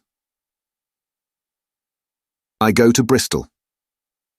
It was longer than the squire imagined ere we were ready for the sea, and none of our first plans, not even Dr. Livesey's, of keeping me beside him, could be carried out as we intended. The doctor had to go to London for a physician to take charge of his practice. The squire was hard at work at Bristol, and I lived on at the Hall under the charge of old Redruth, the gamekeeper, almost a prisoner, but full of sea dreams and the most charming anticipations of strange islands and adventures. I brooded by the hour together over the map, all the details of which I well remembered. Sitting by the fire in the housekeeper's room, I approached that island in my fancy from every possible direction. I explored every acre of its surface. I climbed 1,000 times to that tall hill they call the Spyglass, and from the top enjoyed the most wonderful and changing prospects. Sometimes the isle was thick with savages, with whom we fought, sometimes full of dangerous animals that hunted us. But in all my fancies, nothing occurred to me so strange and tragic as our actual adventures. So the weeks passed on, till one fine day there came a letter addressed to Dr. Livesey, with this addition: to be opened, in the case of his absence, by Tom Redruth or young Hawkins. Obeying this order, we found, or rather I found, for the gamekeeper was a poor hand at reading anything but print, the following important news: Old Anchor Inn, Bristol, 1st of March, 17 unknown. Dear Livesey, as I do not know whether you are at the Hall or still in London, I send this in double to both places. The ship is bought and fitted. She lies at anchor, ready for sea. You never imagined a sweeter schooner. A child might sail her, 200 tons. Name, Hispaniola. I got her through my old friend, Blandly, who has proved himself throughout the most surprising trump. The admirable fellow literally slaved in my interest, and so, I may say, did everyone in Bristol, as soon as they got wind of the port we sailed for. Treasure, I mean. Redruth, said I, interrupting the letter. Dr. Livesey will not like that. The squire has been talking after all. Well, who's a better right? Growled the gamekeeper. A pretty rum go if squire ain't to talk for Dr. Livesey, I should think. At that I gave up all attempts at commentary and read straight on. Blandly himself found the Hispaniola, and by the most admirable management got her for the merest trifle. There is a class of men in Bristol monstrously prejudiced against Blandly. They go the length of declaring that this honest creature would do anything for money, that the Hispaniola belonged to him, and that he sold it me absurdly high. The most transparent calumnies. None of them dare, however, to deny the merits of the ship. So far there was not a hitch. The workpeople, to be sure, riggers and what not, were most annoyingly slow, but time cured that. It was the crew that troubled me. I wished a round score of men, in case of natives, buccaneers, or the odious French, and I had the worry of the deuce itself to find so much as half a dozen, till the most remarkable stroke of fortune brought me the very man that I required. I was standing on the dock, when, by the merest accident, I fell in talk with him. I found he was an old sailor, kept a public house, knew all the seafaring men in Bristol, had lost his health ashore, and wanted a good berth as cook to get to sea again. He had hobbled down there that morning, he said, to get a smell of the salt. I was monstrously touched. So would you have been. And, out of pure pity, I engaged him on the spot to be ship's cook. Long John Silver, he is called, and has lost a leg. But that I regarded as a recommendation, since he lost it in his country's service, under the immortal Hawk.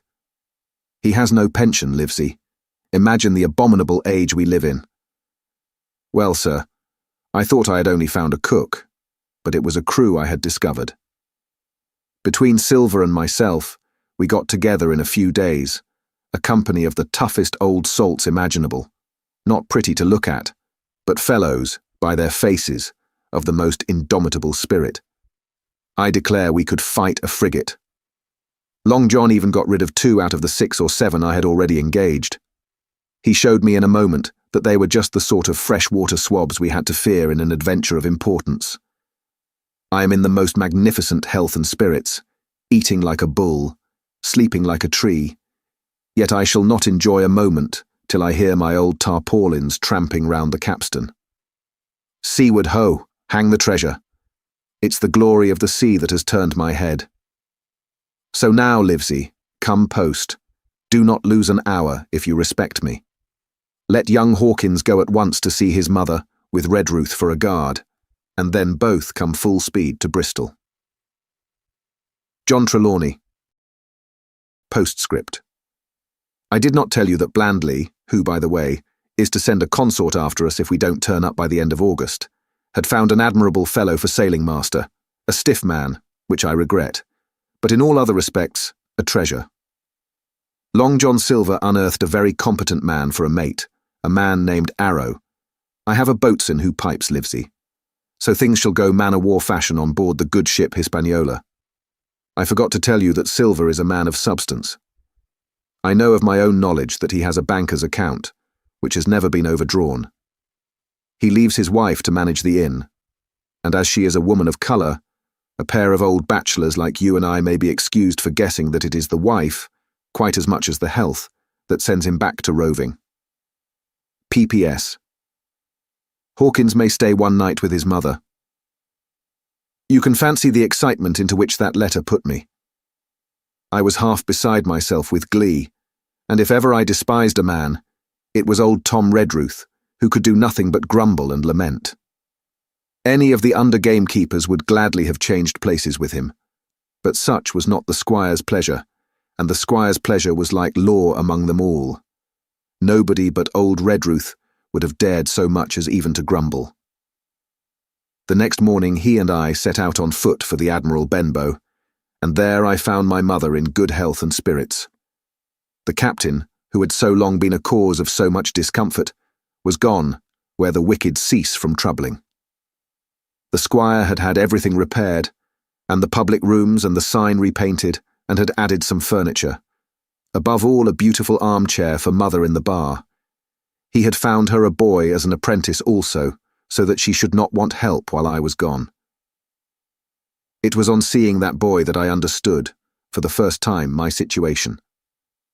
I had thought up to that moment of the adventures before me, not at all of the home that I was leaving, and now, at sight of this clumsy stranger, who was to stay here in my place beside my mother, I had my first attack of tears. I am afraid I led that boy a dog's life, for as he was new to the work, I had 100 opportunities of setting him right and putting him down, and I was not slow to profit by them. The night passed, and the next day, after dinner, Redruth and I were afoot again and on the road. I said goodbye to mother and the cove where I had lived since I was born, and the dear old Admiral Benbow, since he was repainted, no longer quite so dear. One of my last thoughts was of the captain, who had so often strode along the beach with his cocked hat, his sabre-cut cheek, and his old brass telescope. Next moment we had turned the corner, and my home was out of sight. The mail picked us up about dusk at the Royal George on the Heath. I was wedged in between Redruth and a stout old gentleman, and in spite of the swift motion and the cold night air, I must have dozed a great deal from the very first, and then slept like a log up hill and down dale through stage after stage, for when I was awakened at last it was by a punch in the ribs, and I opened my eyes to find that we were standing still before a large building in a city street, and that the day had already broken a long time. "Where are we?" I asked. "Bristol," said Tom. "Get down." Mr. Trelawney had taken up his residence at an inn far down the docks to superintend the work upon the schooner. Thither we had now to walk, and our way, to my great delight, lay along the quays and beside the great multitude of ships of all sizes and rigs and nations. In one, sailors were singing at their work. In another, there were men aloft, high over my head, hanging to threads that seemed no thicker than a spider's. Though I had lived by the shore all my life, I seemed never to have been near the sea till then. The smell of tar and salt was something new. I saw the most wonderful figureheads that had all been far over the ocean. I saw, besides, many old sailors with rings in their ears and whiskers curled in ringlets and tarry pigtails and their swaggering, clumsy sea walk. And if I had seen as many kings or archbishops, I could not have been more delighted. And I was going to see myself, to sea in a schooner, with a piping boatswain and pigtailed singing seaman, to sea, bound for an unknown island, and to seek for buried treasure. While I was still in this delightful dream, we came suddenly in front of a large inn, and met Squire Trelawney, all dressed out like a sea officer, in stout blue cloth, coming out of the door with a smile on his face, and a capital imitation of a sailor's walk. "Here you are," he cried, "and the doctor came last night from London. Bravo, the ship's company complete." "Oh, sir," cried I, "when do we sail?" "Sail," says he. "We sail tomorrow." Chapter 8. At the sign of the spyglass.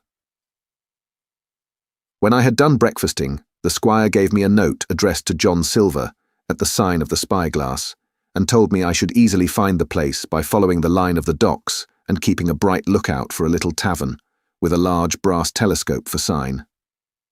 I set off, overjoyed at this opportunity to see some more of the ships and seamen, and picked my way among a great crowd of people and carts and bales, for the dock was now at its busiest, until I found the tavern in question. It was a bright enough little place of entertainment. The sign was newly painted, the windows had neat red curtains, the floor was cleanly sanded. There was a street on each side, and an open door on both, which made the large, low room pretty clear to see in spite of clouds of tobacco smoke. The customers were mostly seafaring men, and they talked so loudly that I hung at the door, almost afraid to enter.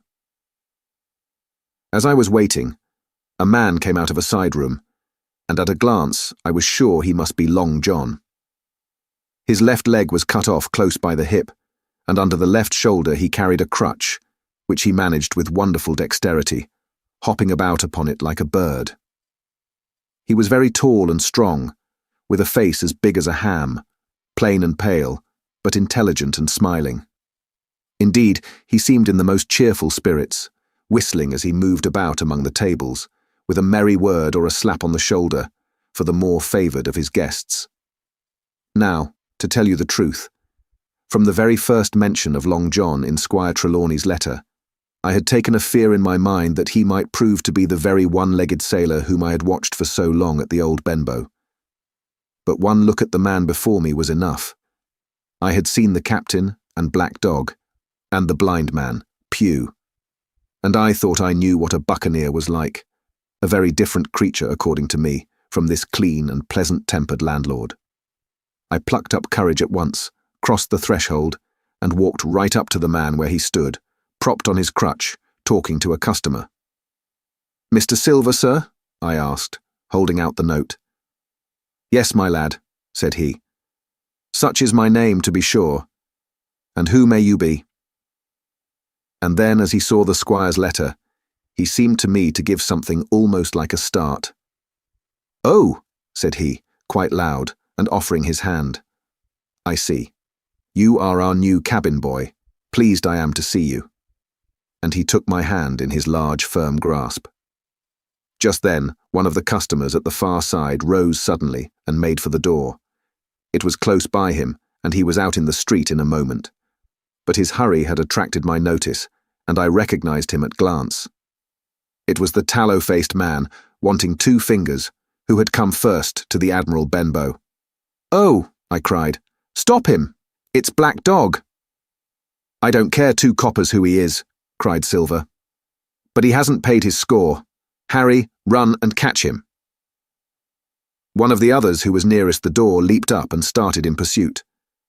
"If he were Admiral Hawke, he shall pay his score," cried Silver, and then, relinquishing my hand, Who did you say he was? He asked. Black what? Dog, sir, said I.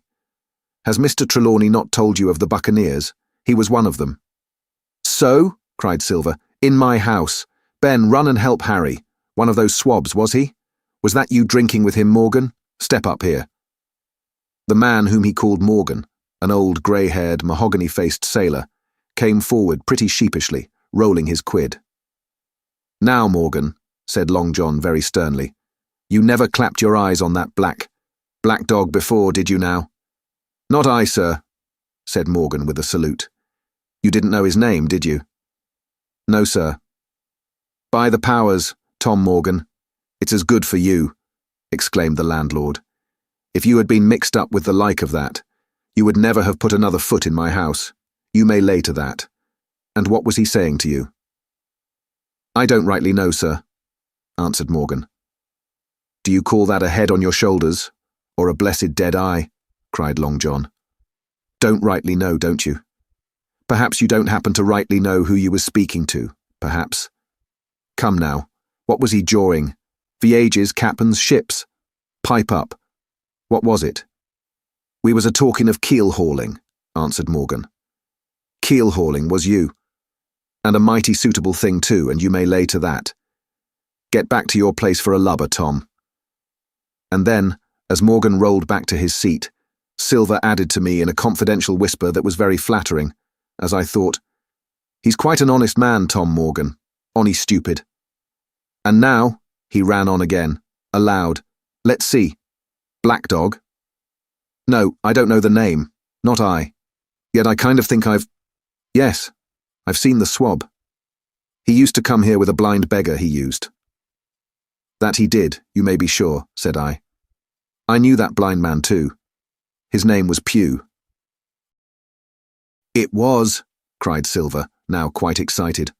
Pugh, that were his name for certain. Ah, he looked a shark, he did. If we run down this black dog now, there'll be news for Captain Trelawney. Ben's a good runner. Few seamen run better than Ben. He should run him down hand over hand by the powers. He talked of keel-hauling, did he? I'll keel-haul him. All the time he was jerking out these phrases, he was stumping up and down the tavern on his crutch, slapping tables with his hand, and giving such a show of excitement as would have convinced an Old Bailey judge or a Bow Street runner.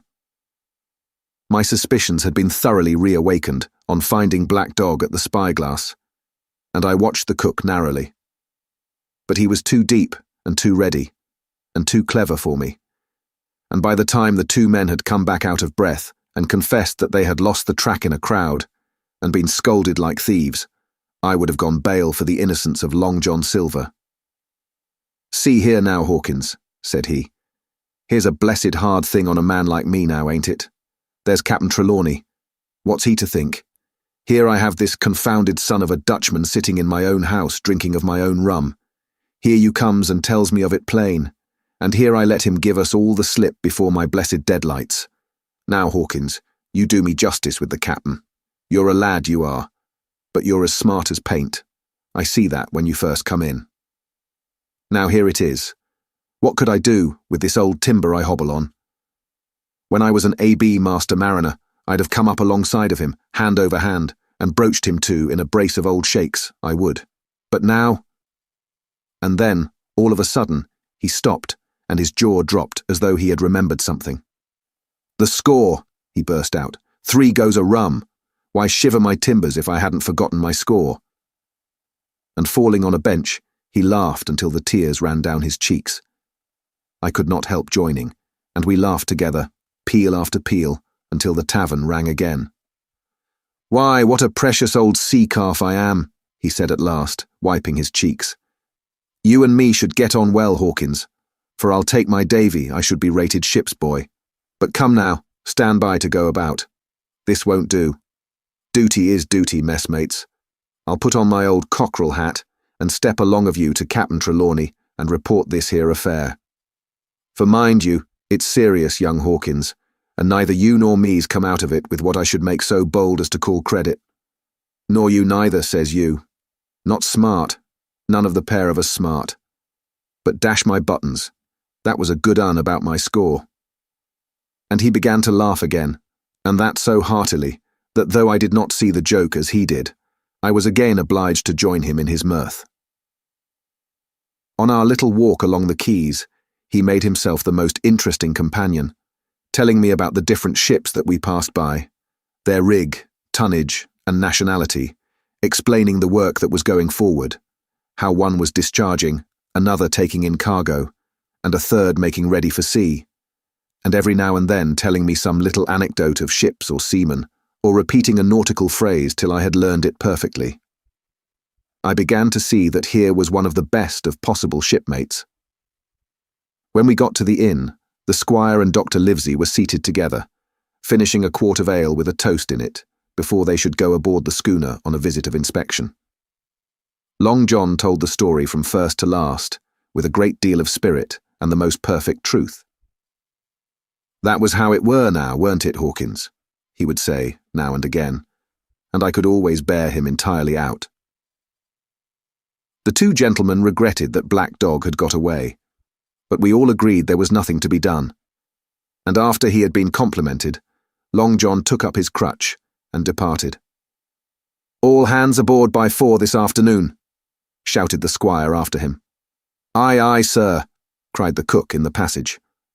"Well, squire," said Dr. Livesey, "I don't put much faith in your discoveries as a general thing, but I will say this, John Silver suits me." "The man's a perfect trump," declared the squire. "And now," added the doctor, "Jim may come on board with us, may he not?" "To be sure he may," says Squire. "Take your hat, Hawkins, and we'll see the ship." Chapter 9. Powder and Arms.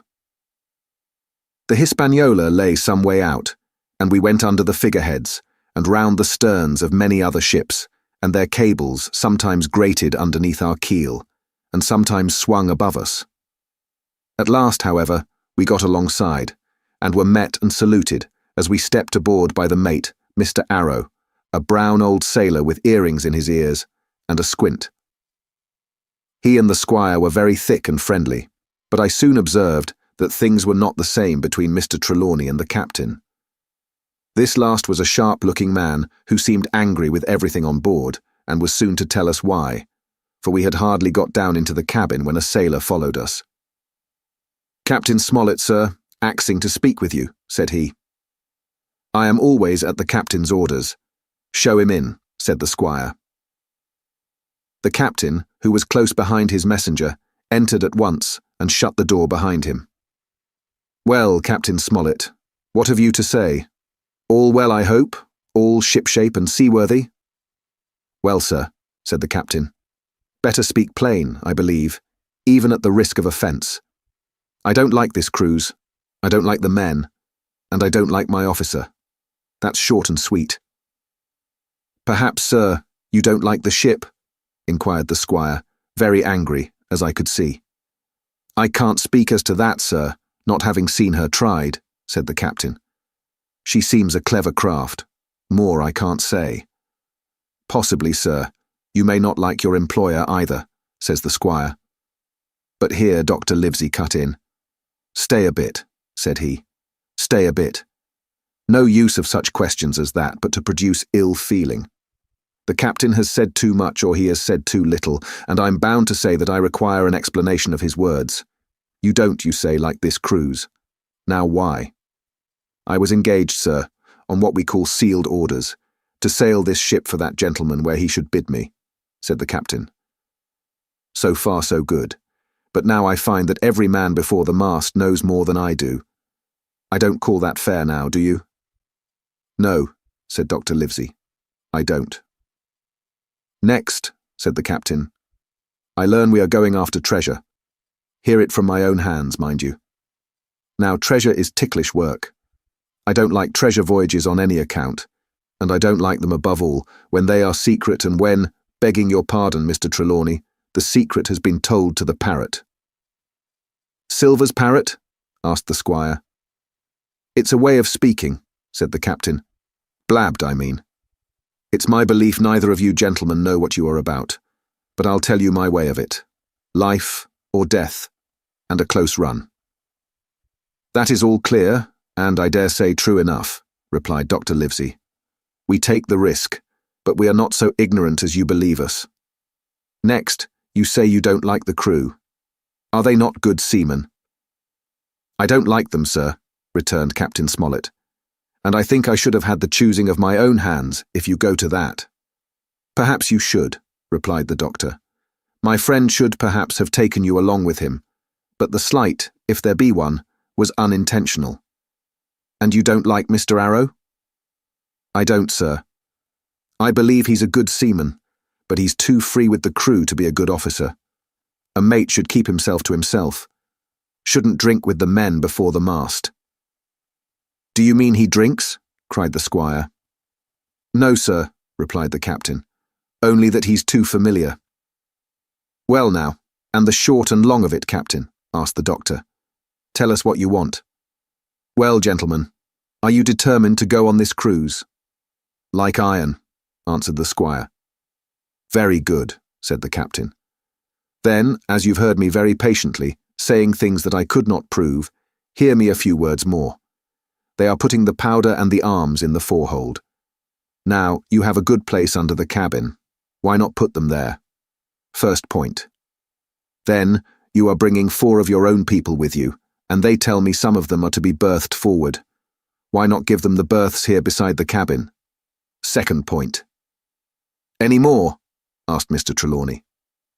One more, said the captain. There's been too much blabbing already. Far too much, agreed the doctor. I'll tell you what I've heard myself, continued Captain Smollett, that you have a map of an island, that there's crosses on the map to show where treasure is, and that the island lies. And then he named the latitude and longitude exactly.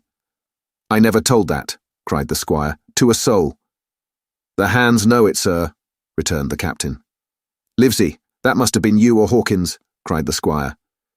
It doesn't much matter who it was, replied the doctor, and I could see that neither he nor the captain paid much regard to Mr. Trelawney's protestations. Neither did I, to be sure, he was so loose a talker. Yet in this case, I believe he was really right, and that nobody had told the situation of the island. Well, gentlemen, continued the captain, I don't know who has this map, but I make it a point. It shall be kept secret even from me and Mr. Arrow. Otherwise, I would ask you to let me resign. I see, said the doctor. You wish us to keep this matter dark, and to make a garrison of the stern part of the ship, manned with my friend's own people, and provided with all the arms and powder on board. In other words, you fear a mutiny. Sir, said Captain Smollett, with no intention to take offence, I deny your right to put words into my mouth. No captain, sir, would be justified in going to sea at all if he had ground enough to say that. As for Mr. Arrow, I believe him thoroughly honest. Some of the men are the same. All may be for what I know. But I am responsible for the ship's safety and the life of every man jack aboard of her. I see things going, as I think, not quite right. And I ask you to take certain precautions or let me resign my berth. And that's all. Captain Smollett, began the doctor with a smile, did ever you hear the fable of the mountain and the mouse? You'll excuse me, I dare say, but you remind me of that fable. When you came in here, I'll stake my wig, you meant more than this. Doctor, said the captain, you are smart. When I came in here, I meant to get discharged. I had no thought that Mr. Trelawney would hear a word. No more I would, cried the squire. Had Livesey not been here, I should have seen you to the deuce. As it is, I have heard you. I will do as you desire, but I think the worse of you. That's as you please, sir, said the captain. You'll find I do my duty. And with that, he took his leave. Trelawney, said the doctor, contrary to all my notions, I believed you have managed to get 2 honest men on board with you, that man and John Silver. Silver, if you like, cried the squire, but as for that intolerable humbug, I declare I think his conduct unmanly, unsailorly, and downright un-English. Well, says the doctor, we shall see. When we came on deck, the men had begun already to take out the arms and powder, yo-hoing at their work, while the captain and Mr. Arrow stood by, superintending.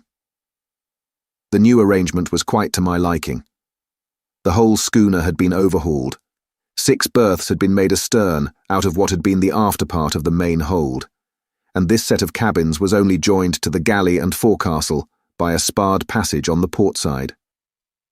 It had been originally meant that the captain, Mr. Arrow, Hunter, Joyce, the doctor, and the squire were to occupy these 6 berths. Now Redruth and I were to get 2 of them, and Mr. Arrow and the captain were to sleep on deck in the companion, which had been enlarged on each side till you might almost have called it a roundhouse. Very low it was still, of course, but there was room to swing 2 hammocks, and even the mate seemed pleased with the arrangement. Even he, perhaps, had been doubtful as to the crew, but that is only guess, for as you shall hear, we had not long the benefit of his opinion. We were all hard at work, changing the powder and the berths, when the last man or 2, and Long John along with them, came off in a shore boat. The cook came up the side like a monkey for cleverness, and as soon as he saw what was doing, "So-ho, mates," says he. "What's this?" "We're a-changing of the powder, Jack," answers one. "Why, by the powers," cried Long John, "if we do, we'll miss the morning tide." "My orders," said the captain shortly. "You may go below, my man. Hands will want supper." "Aye, aye, sir," answered the cook, and touching his forelock, he disappeared at once in the direction of his galley. "That's a good man, Captain," said the doctor. "Very likely, sir," replied Captain Smollett. "Easy with that, men. Easy," he ran on, to the fellows who were shifting the powder, and then suddenly observing me examining the swivel we carried amidships, a long brass 9. "Here, you ship's boy," he cried. "Out of that. Off with you to the cook and get some work." And then, as I was hurrying off, I heard him say, quite loudly to the doctor, "I'll have no favourites on my ship." I assure you I was quite of the squire's way of thinking, and hated the captain deeply. Chapter 10. The Voyage. All that night we were in a great bustle getting things stowed in their place, and boatfuls of the squire's friends, Mr. Blandley and the like, coming off to wish him a good voyage and a safe return. We never had a night at the Admiral Benbow when I had half the work, and I was dog-tired when, a little before dawn, the boatswain sounded his pipe and the crew began to man the capstan bars. I might have been twice as weary, yet I would not have left the deck. All was so new and interesting to me. The brief commands, the shrill note of the whistle, the men bustling to their places in the glimmer of the ship's lanterns. "Now, Barbecue, tip us a stave," cried one voice. "The old one," cried another. "Aye, aye, mates," said Long John, who was standing by with his crutch under his arm, and at once broke out in the air and words I knew so well. 15 men on the dead man's chest." And then the whole crew bore chorus. "Yo-ho-ho, and a bottle of rum." And at the third, ho, drove the bars before them with a will. Even at that exciting moment, it carried me back to the old Admiral Benbow in a second, and I seemed to hear the voice of the captain piping in the chorus. But soon the anchor was short up. Soon it was hanging dripping at the bows. Soon the sails began to draw, and the land and shipping to flit by on either side.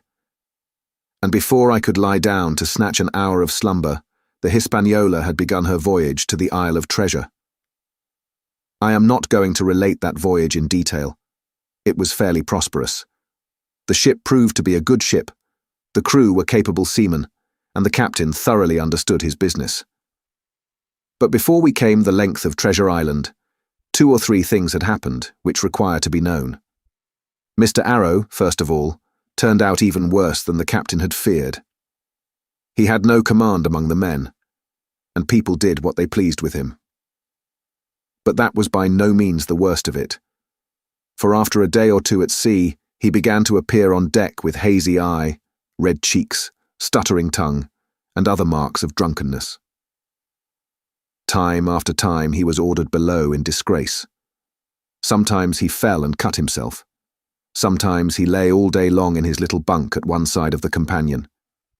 Sometimes for a day or two he would be almost sober and attend to his work at least passably.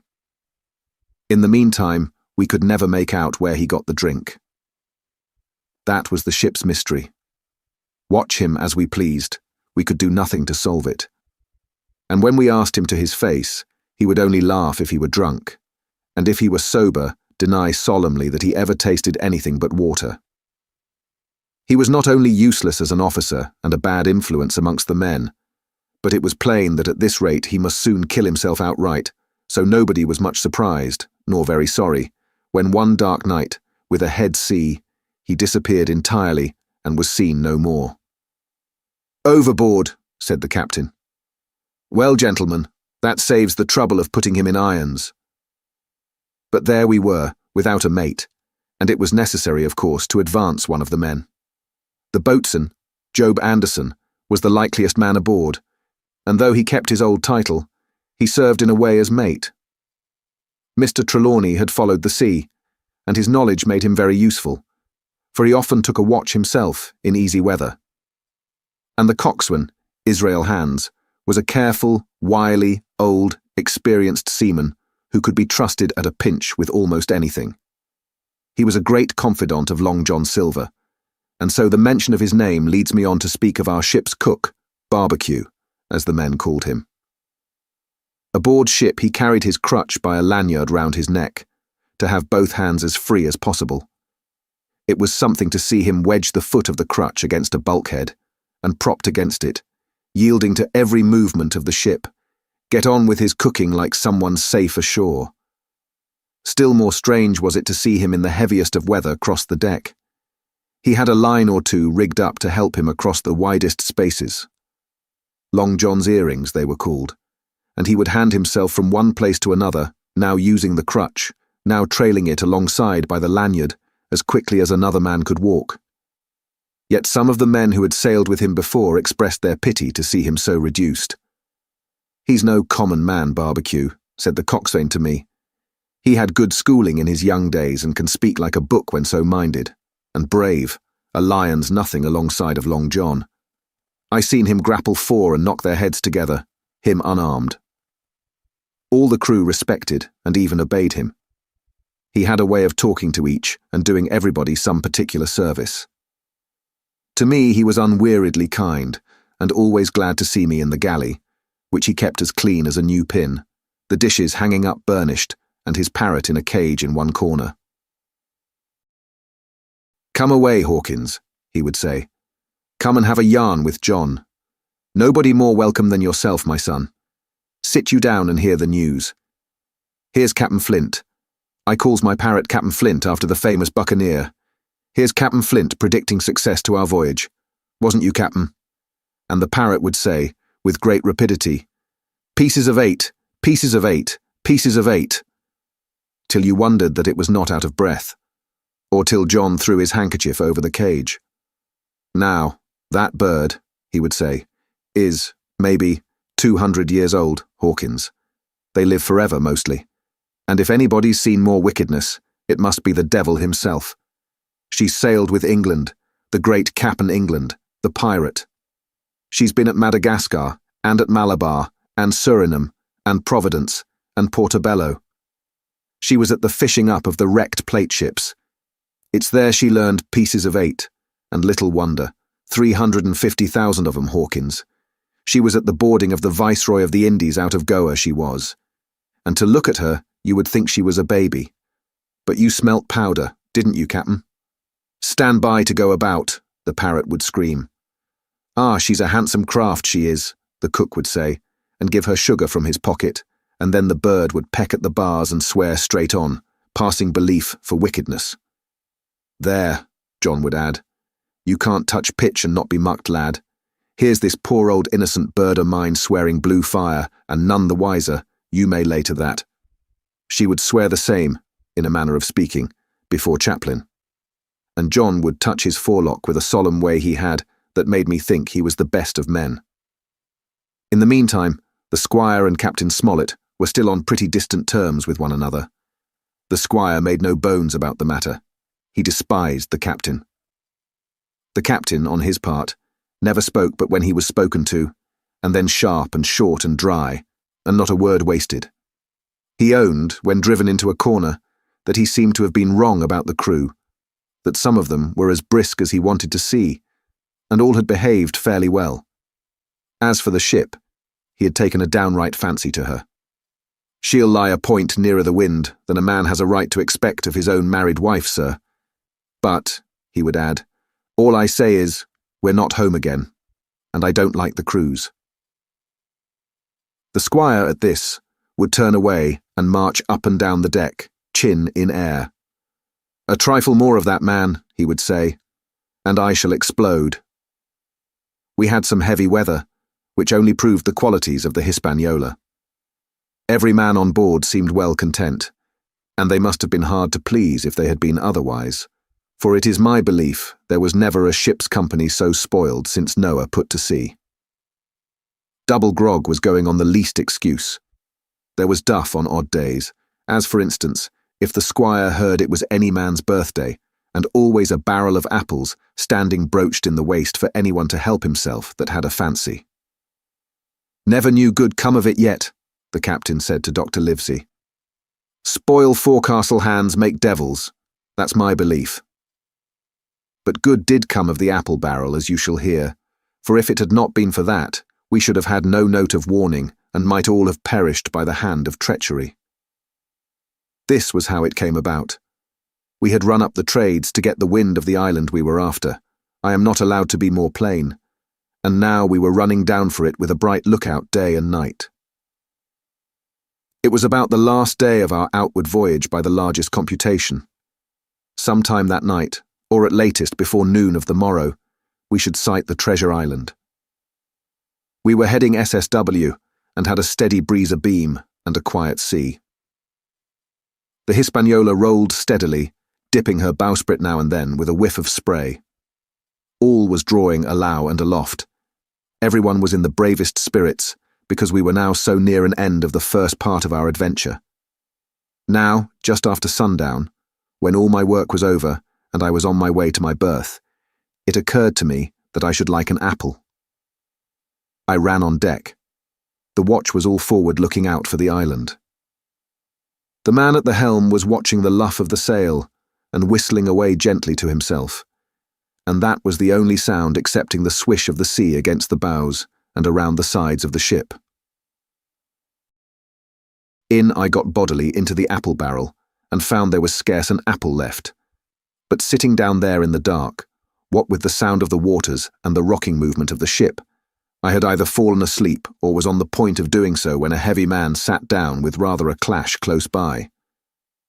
The barrel shook as he leaned his shoulders against it, and I was just about to jump up when the man began to speak. It was Silver's voice, and before I had heard a dozen words, I would not have shown myself for all the world, but lay there, trembling and listening, in the extreme of fear and curiosity. For from these dozen words I understood that the lives of all the honest men aboard depended upon me alone. Chapter 11. What I Heard in the Apple Barrel. No, not I, said Silver. Flint was cap'n, I was quartermaster, along of my timber leg. The same broadside I lost my leg. Old Pugh lost his deadlights. It was a master surgeon, him that amputated me, out of college and all, Latin by the bucket, and what not. But he was hanged like a dog, and sun-dried like the rest, at Corso Castle. That was Robert's men, that was, and comed of changing names to their ships, Royal Fortune and so on. Now, what a ship was christened, so let her stay, I says. So it was with the Cassandra, as brought us all safe home from Malabar, after England took the Viceroy of the Indies. So it was with the old Walrus, Flint's old ship, as I've seen amuck with the red blood and fit to sink with gold. Ah, cried another voice, that of the youngest hand on board, and evidently full of admiration. He was the flower of the flock, was Flint. Davis was a man too, by all accounts, said Silver. I never sailed along of him.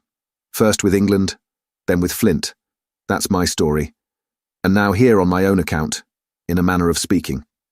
I laid by 900 safe, from England, and 2,000 after Flint. That ain't bad for a man before the mast. All safe in bank. 'Tain't earning now, it's saving, does it? You may lay to that. Where's all England's men now? I don't know. Where's Flint's? Why, most on 'em aboard here, and glad to get the duff. Been begging before that, some on 'em. Old Pugh, as had lost his sight, and might have thought shame, spends £1,200 in a year, like a lord in Parliament. Where is he now? Well, he's dead now and under hatches. But for 2 years before that, shiver my timbers, the man was starving. He begged and he stole and he cut throats and starved at that by the powers. Well, it ain't much use after all, said the young seaman. 'Tain't much use for fools, you may lay to it. That nor nothing, cried Silver. But now you look here. You're young, you are, but you're as smart as paint. I see that when I set my eyes on you, and I'll talk to you like a man. You may imagine how I felt when I heard this abominable old rogue addressing another in the very same words of flattery as he had used to myself. I think, if I had been able, that I would have killed him through the barrel. Meantime, he ran on, little supposing he was overheard. Here it is about gentlemen of fortune. They lives rough, and they risk swinging, but they eat and drink like fighting cocks, and when a cruise is done, why, it's hundreds of pounds instead of hundreds of farthings in their pockets. Now, the most goes for rum and a good fling, and to sea again in their shirts. But that's not the course I lay. I puts it all away, some here, some there, and none too much anywheres, by reason of suspicion. I'm 50, mark you. Once back from this cruise, I set up gentlemen in earnest. Time enough too, says you. Ah, but I've lived easy in the meantime, never denied myself a nothing heart desires, and slept soft and ate dainty all my days but when at sea. And how did I begin? Before the mast, like you. Well, said the other, but all the other money's gone now, ain't it? You daren't show face in Bristol after this. Why, where might you suppose it was? Asked Silver derisively. At Bristol, in banks and places, answered his companion. It were, said the cook, it were when we weighed anchor, but my old missus has it all by now, and the spyglass is sold, lease and goodwill and rigging, and the old girl's off to meet me. I would tell you where, for I trust you, but it'd make jealousy among the mates. And can you trust your missus? Asked the other. Gentlemen of fortune, returned the cook, usually trusts little among themselves, and right they are, you may lay to it. But I have a way with me, I have. When a mate brings a slip on his cable, one as knows me, I mean, it won't be in the same world with old John. There was some that was feared of Pugh, and some that was feared of Flint. But Flint his own self was feared of me. Feared he was, and proud. They was the roughest crew afloat, was Flint's. The devil himself would have been feared to go to sea with them. Well, now I tell you, I'm not a boasting man, and you've seen yourself how easy I keep company. But when I was quartermaster, lambs wasn't the word for Flint's old buccaneers. Ah, you may be sure of yourself in old John's ship. Well, I tell you now, replied the lad, I didn't half a quarter like the job till I had this talk with you, John, but there's my hand on it now. And a brave lad you were, and smart too, answered Silver, shaking hands so heartily that all the barrel shook, and a finer figurehead for a gentleman of fortune I never clapped my eyes on. By this time I had begun to understand the meaning of their terms. By a gentleman of fortune they plainly meant neither more nor less than a common pirate, and the little scene that I had overheard was the last act in the corruption of one of the honest hands, perhaps of the last one left aboard. But on this point I was soon to be relieved, for Silver giving a little whistle, a third man strolled up and sat down by the party. Dick's square, said Silver. Oh, I know Dick was square, returned the voice of the coxswain, Israel Hands. He's no fool, is Dick. And he turned his quid and spat. But look here, he went on. Here's what I want to know, Barbecue. How long are we going to stand off and on like a blessed bumboat? I've had most enough of Captain Smollett. He's hazed me long enough, by thunder. I want to go into that cabin, I do. I want their pickles and wines and that." "Israel," said Silver, "your head ain't much account, nor ever was. But you're able to hear, I reckon. Leastways your ears is big enough. Now here's what I say. You'll berth forward, and you'll live hard, and you'll speak soft, and you'll keep sober till I give the word, and you may lay to that, my son." "Well, I don't say no, do I?" growled the coxswain. "What I say is when. That's what I say." "When? By the powers!" cried Silver. "Well now, if you want to know, I'll tell you when. The last moment I can manage, and that's when. Here's a first-rate seaman, Captain Smollett, sails the blessed ship for us. Here's this squire and doctor with a map and such. I don't know where it is, do I?" "No more do you," says you. "Well then, I mean this squire and doctor shall find the stuff and help us to get it aboard by the powers. Then we'll see. If I was sure of you all, sons of double Dutchmen, I'd have Captain Smollett navigate us halfway back again before I struck." "Why, we're all seamen aboard here, I should think," said the lad Dick. "We're all forecastle hands, you mean?" snapped Silver. "We can steer a course, but who's to set one? That's what all you gentlemen split on, first and last. If I had my way, I'd have Captain Smollett work us back into the trades at least. Then we'd have no blessed miscalculations and a spoonful of water a day. But I know the sort you are. I'll finish with them at the island, as soon's the blunt's on board, and a pity it is. But you're never happy till you're drunk. Split my sides, I've a sick heart to sail with the likes of you." "Easy all, Long John," cried Israel. "Who's a-crossing of you? Why, how many tall ships, think ye now, have I seen laid aboard, and how many brisk lads drying in the sun at Execution Dock?" cried Silver. "And all for this same hurry and hurry and hurry. You hear me? I seen a thing or two at sea, I have. If you would only lay your course, and a pint to windward, you would ride in carriages, you would. But not you. I know you. You'll have your mouthful of rum tomorrow, and go hang." "Everybody knowed you was a kind of a chapling, John, but there's others as could hand and steer as well as you," said Israel. "They liked a bit of fun, they did. They wasn't so high and dry nohow, but took their fling, like jolly companions everyone." "So?" says Silver. "Well, and where are they now? Pugh was that sort, and he died a beggar man. Flint was, and he died of rum at Savannah. Ah, they was a sweet crew, they was. Onny, where are they?" "But," asked Dick, "when we do lay 'em athwart, what are we to do with 'em anyhow?" "There's the man for me," cried the cook admiringly. "That's what I call business. Well, what would you think? Put 'em ashore like maroons. That would have been England's way. Or cut 'em down like that much pork. That would have been Flint's or Billy Bones's." "Billy was the man for that," said Israel. "Dead men don't bite," says he. "Well, he's dead now hisself. He knows the long and short on it now. And if ever a rough hand come to port, it was Billy." "Right you are," said Silver. "Rough and ready.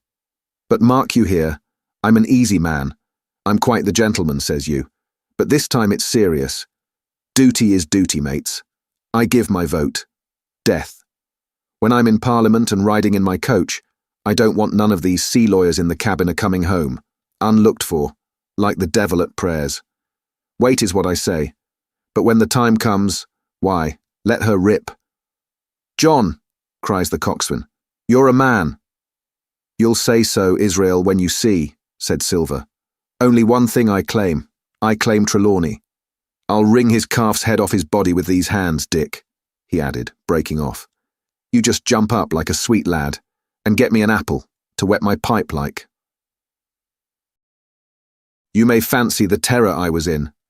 I should have leaped out and run for it if I had found the strength, but my limbs and heart alike misgave me. I heard Dick begin to rise, and then someone seemingly stopped him, and the voice of Hans exclaimed, "Oh, stow that! Don't you get sucking of that bilge, John. Let's have a go of the rum." "Dick," said Silver, "I trust you. I've a gauge on the keg, mind. There's the key. You fill a pannikin and bring it up." Terrified as I was, I could not help thinking to myself that this must have been how Mr. Arrow got the strong waters that destroyed him. Dick was gone, but a little while, and during his absence, Israel spoke straight on in the cook's ear. It was but a word or two that I could catch, and yet I gathered some important news, for besides other scraps that tended to the same purpose, this whole clause was audible. Not another man of them'll jine. Hence there were still faithful men on board. When Dick returned, one after another of the trio took the pannikin and drank, one to luck, another with a here's to old Flint, and Silver himself saying in a kind of song, "Here's to ourselves, and hold your luff, plenty of prizes, and plenty of duff." Just then a sort of brightness fell upon me in the barrel, and looking up, I found the moon had risen and was silvering the mizzen-top and shining white on the luff of the foresail, and almost at the same time the voice of the lookout shouted, "Land ho!" Chapter 12. Council of War. There was a great rush of feet across the deck. I could hear people tumbling up from the cabin and the forecastle, and slipping in an instant outside my barrel, I dived behind the foresail, made a double towards the stern, and came out upon the open deck in time to join Hunter and Dr. Livesey in the rush for the weather bow. There all hands were already congregated. A belt of fog had lifted almost simultaneously with the appearance of the moon. Away to the southwest of us, we saw two low hills, about a couple of miles apart, and rising behind one of them a third and higher hill, whose peak was still buried in the fog. All three seemed sharp and conical in figure. So much I saw, almost in a dream, for I had not yet recovered from my horrid fear of a minute or two before. And then I heard the voice of Captain Smollett issuing orders. The Hispaniola was laid a couple of points nearer the wind, and now sailed a course that would just clear the island on the east. "And now, men," said the captain, when all was sheeted home, "has any one of you ever seen that land ahead?" "I have, sir," said Silver. "I've watered there with a trader I was cooking." "The anchorage is on the south, behind an islet, I fancy?" asked the captain. "Yes, sir. Skeleton Island, they calls it. It were a main place for pirates once, and a hand we had on board knowed all their names for it. That hill to the nor'ard they calls the foremast hill. There are 3 hills in a row running southward, fore, main, and mizzen, sir. But the main, that's the big un, with the cloud on it, they usually calls the spyglass, by reason of a lookout they kept when they was in the anchorage cleaning. For it's there they cleaned their ships, sir, asking your pardon." "I have a chart here," says Captain Smollett. "See if that's the place." Long John's eyes burned in his head as he took the chart, but by the fresh look of the paper I knew he was doomed to disappointment. This was not the map we found in Billy Bones's chest, but an accurate copy, complete in all things, names and heights and soundings, with the single exception of the red crosses and the written notes. Sharp as must have been his annoyance, Silver had the strength of mind to hide it.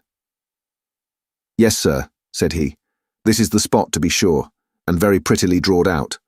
Who might have done that, I wonder? The pirates were too ignorant, I reckon. Aye, here it is. Captain Kidd's anchorage, just the name my shipmate called it. There's a strong current runs along the south, and then away nor'ard up the west coast. Right you was, sir," says he, "to haul your wind and keep the weather of the island. Leastways, if such was your intention as to enter and careen, and there ain't no better place for that in these waters." "Thank you, my man," says Captain Smollett. "I'll ask you later on to give us a help. You may go." I was surprised at the coolness with which John avowed his knowledge of the island, and I own. I was half frightened when I saw him drawing nearer to myself. He did not know, to be sure, that I had overheard his counsel from the apple barrel, and yet I had by this time taken such a horror of his cruelty, duplicity, and power that I could scarce conceal a shudder when he laid his hand upon my arm. "Ah," says he, "this here is a sweet spot, this island, a sweet spot for a lad to get ashore on. You'll bathe, and you'll climb trees, and you'll hunt goats, you will. and you'll get aloft on them hills, like a goat yourself. Why, it makes me young again. I was going to forget my timber leg, I was. It's a pleasant thing to be young and have 10 toes, and you may lay to that. When you want to go a bit of exploring, you just ask old John, and he'll put up a snack for you to take along. And clapping me in the friendliest way upon the shoulder, he hobbled off forward and went below. Captain Smollett, the squire, and Dr. Livesey were talking together on the quarter-deck, and anxious as I was to tell them my story, I durst not interrupt them openly. While I was still casting about in my thoughts to find some probable excuse, Dr. Livesey called me to his side. He had left his pipe below, and being a slave to tobacco had meant that I should fetch it. But as soon as I was near enough to speak, and not to be overheard, I broke immediately. "Doctor, let me speak. Get the captain and squire down to the cabin, and then make some pretence to send for me. I have terrible news." The doctor changed countenance a little, but next moment he was master of himself. "Thank you, Jim," said he quite loudly. "That was all I wanted to know," as if he had asked me a question. And with that, he turned on his heel and rejoined the other two. They spoke together for a little, and though none of them started, or raised his voice, or so much as whistled, it was plain enough that Dr. Livesey had communicated my request, for the next thing that I heard was the captain giving an order to Job Anderson, and all hands were piped on deck. "My lads," said Captain Smollett, "I've a word to say to you. This land that we have sighted is the place we have been sailing for. Mr. Trelawney, being a very open-handed gentleman, as we all know, has just asked me a word or two, and as I was able to tell him that every man on board had done his duty, alow and aloft, as I never asked to see it done better, why, he and I and the doctor are going below to the cabin to drink your health and luck, and you'll have grog served out for you to drink our health and luck. I'll tell you what I think of this. I think it handsome. And if you think as I do, you'll give a good sea cheer for the gentleman that does it." The cheer followed. That was a matter of course. But it rang out so full and hearty that I confess I could hardly believe these same men were plotting for our blood. "One more cheer for Captain Smollett," cried Long John, when the first had subsided. And this also was given with a will. On the top of that, the 3 gentlemen went below, and not long after, word was sent forward that Jim Hawkins was wanted in the cabin. I found them all 3 seated round the table, a bottle of Spanish wine and some raisins before them, and the doctor smoking away, with his wig on his lap, and that, I knew, was a sign that he was agitated. The stern window was open, for it was a warm night, and you could see the moon shining behind on the ship's wake. "Now, Hawkins," said the squire, "you have something to say. Speak up."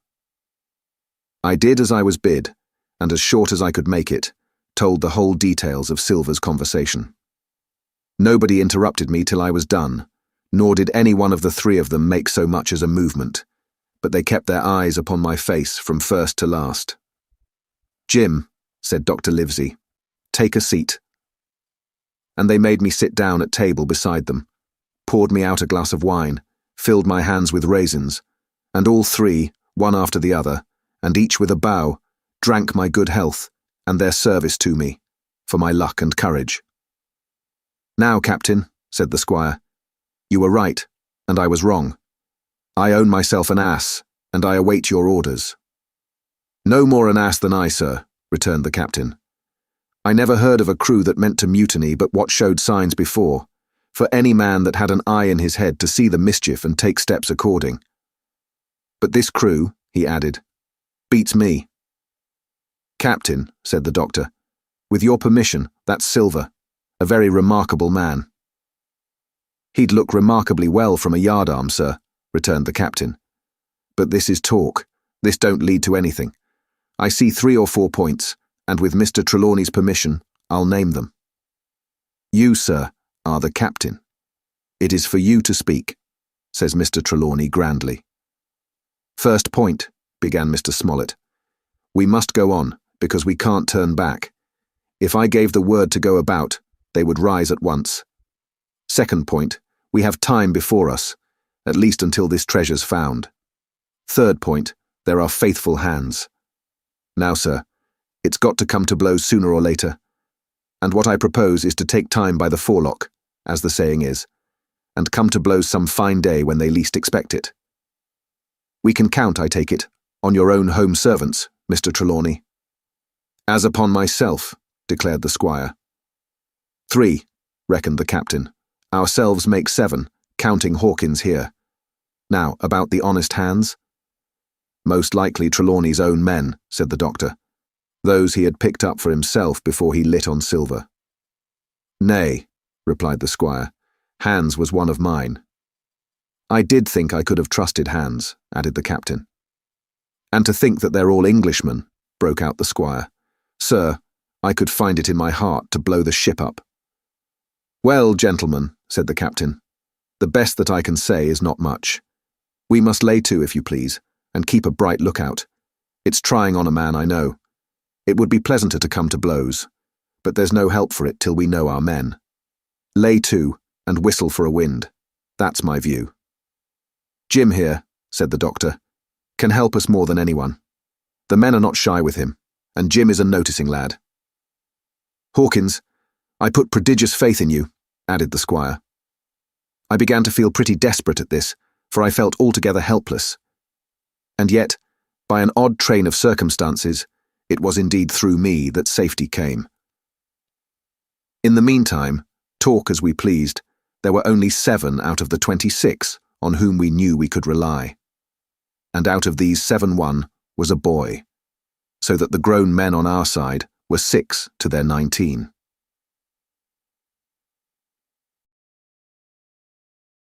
Part 3. My Shore Adventure.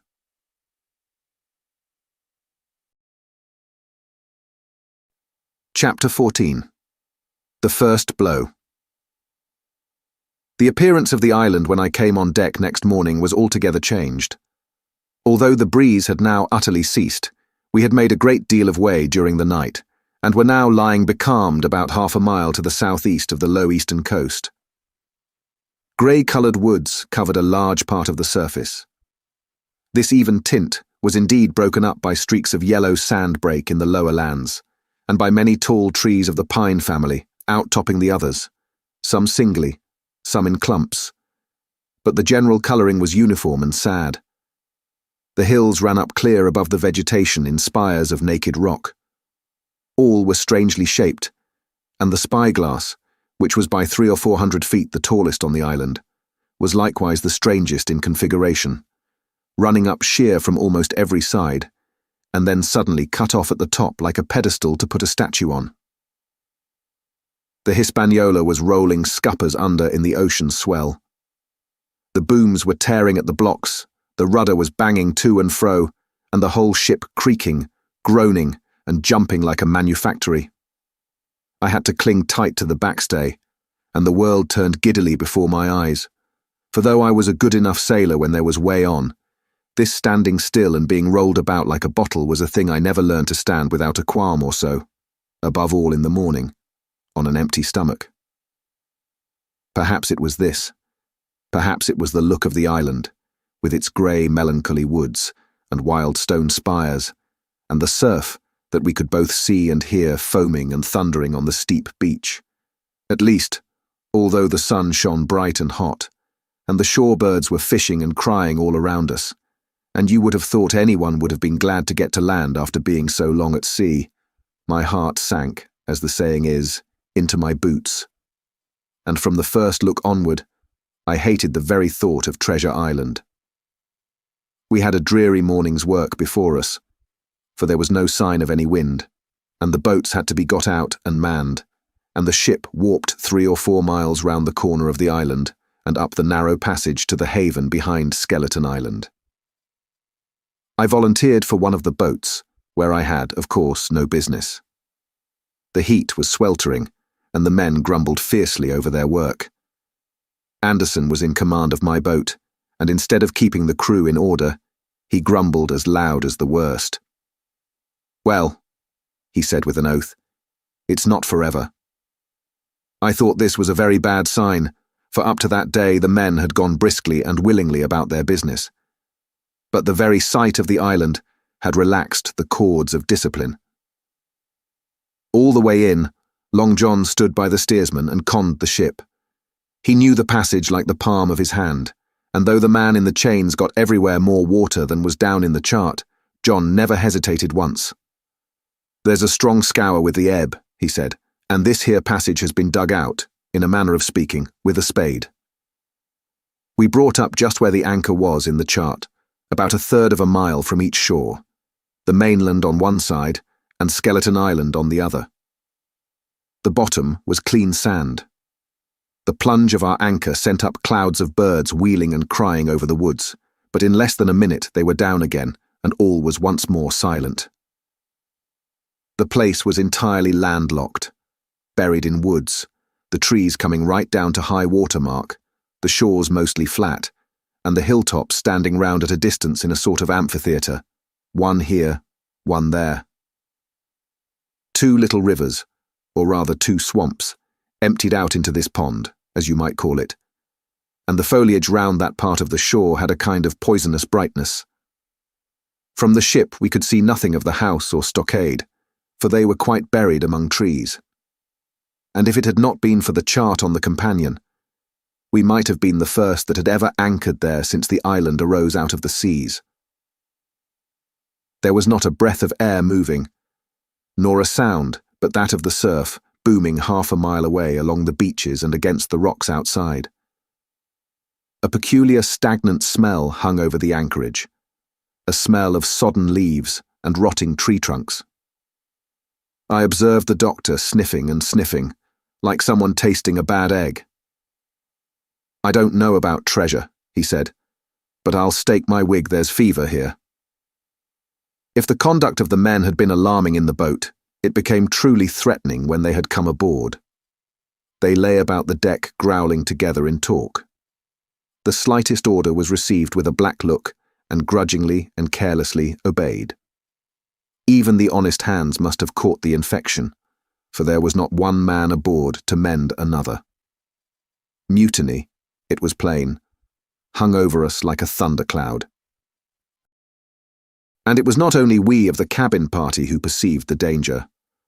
Long John was hard at work going from group to group, spending himself in good advice, and as for example, no man could have shown a better. He fairly outstripped himself in willingness and civility. He was all smiles to everyone. If an order were given, John would be on his crutch in an instant, with the cheeriest "Aye, aye, sir" in the world, and when there was nothing else to do, he kept up one song after another, as if to conceal the discontent of the rest. Of all the gloomy features of that gloomy afternoon, this obvious anxiety on the part of Long John appeared the worst. We held a council in the cabin. "Sir," said the captain, "if I risk another order, the whole ship'll come about our ears by the run. You see, sir, here it is. I get a rough answer, do I not? Well, if I speak back, Pikes will be going in 2 shakes. If I don't, Silver will see there's something under that and the game's up. Now we've only one man to rely on." "And who is that?" asked the squire. "Silver, sir," returned the captain. "He's as anxious as you and I to smother things up. This is a tiff. He'd soon talk 'em out of it if he had the chance, and what I propose to do is to give him the chance. Let's allow the men an afternoon ashore. If they all go, why, we'll fight the ship. If they none of them go, well then, we hold the cabin, and God defend the right. If some go, you mark my words, sir, Silver'll bring 'em aboard again as mild as lambs." It was so decided. Loaded pistols were served out to all the shore men. Hunter, Joyce, and Redruth were taken into our confidence and received the news with less surprise and a better spirit than we had looked for. And then the captain went on deck and addressed the crew. "My lads," said he, "we've had a hot day and are all tired and out of sorts. A turn ashore'll hurt nobody. The boats are still in the water. You can take the gigs, and as many as please may go ashore for the afternoon. I'll fire a gun 1/2 an hour before sundown." I believe the silly fellows must have thought they would break their shins over treasure as soon as they were landed, for they all came out of their sulks in a moment and gave a cheer that started the echo in a faraway hill and sent the birds once more flying and squalling round the anchorage. The captain was too bright to be in the way. He whipped out of sight in a moment, leaving Silver to arrange the party, and I fancy it was as well he did so. Had he been on deck, he could no longer so much as have pretended not to understand the situation. It was as plain as day. Silver was the captain, and a mighty rebellious crew he had of it. The honest hands, and I was soon to see it proved that there were such on board, must have been very stupid fellows. Or rather, I suppose the truth was this, that all hands were disaffected by the example of the ringleaders. Only some more, some less. And a few, being good fellows in the main, could neither be led nor driven any further. It is one thing to be idle and skulk, and quite another to take a ship and murder a number of innocent men. At last, however, the party was made up. 6 fellows were to stay on board, and the remaining 13, including Silver, began to embark.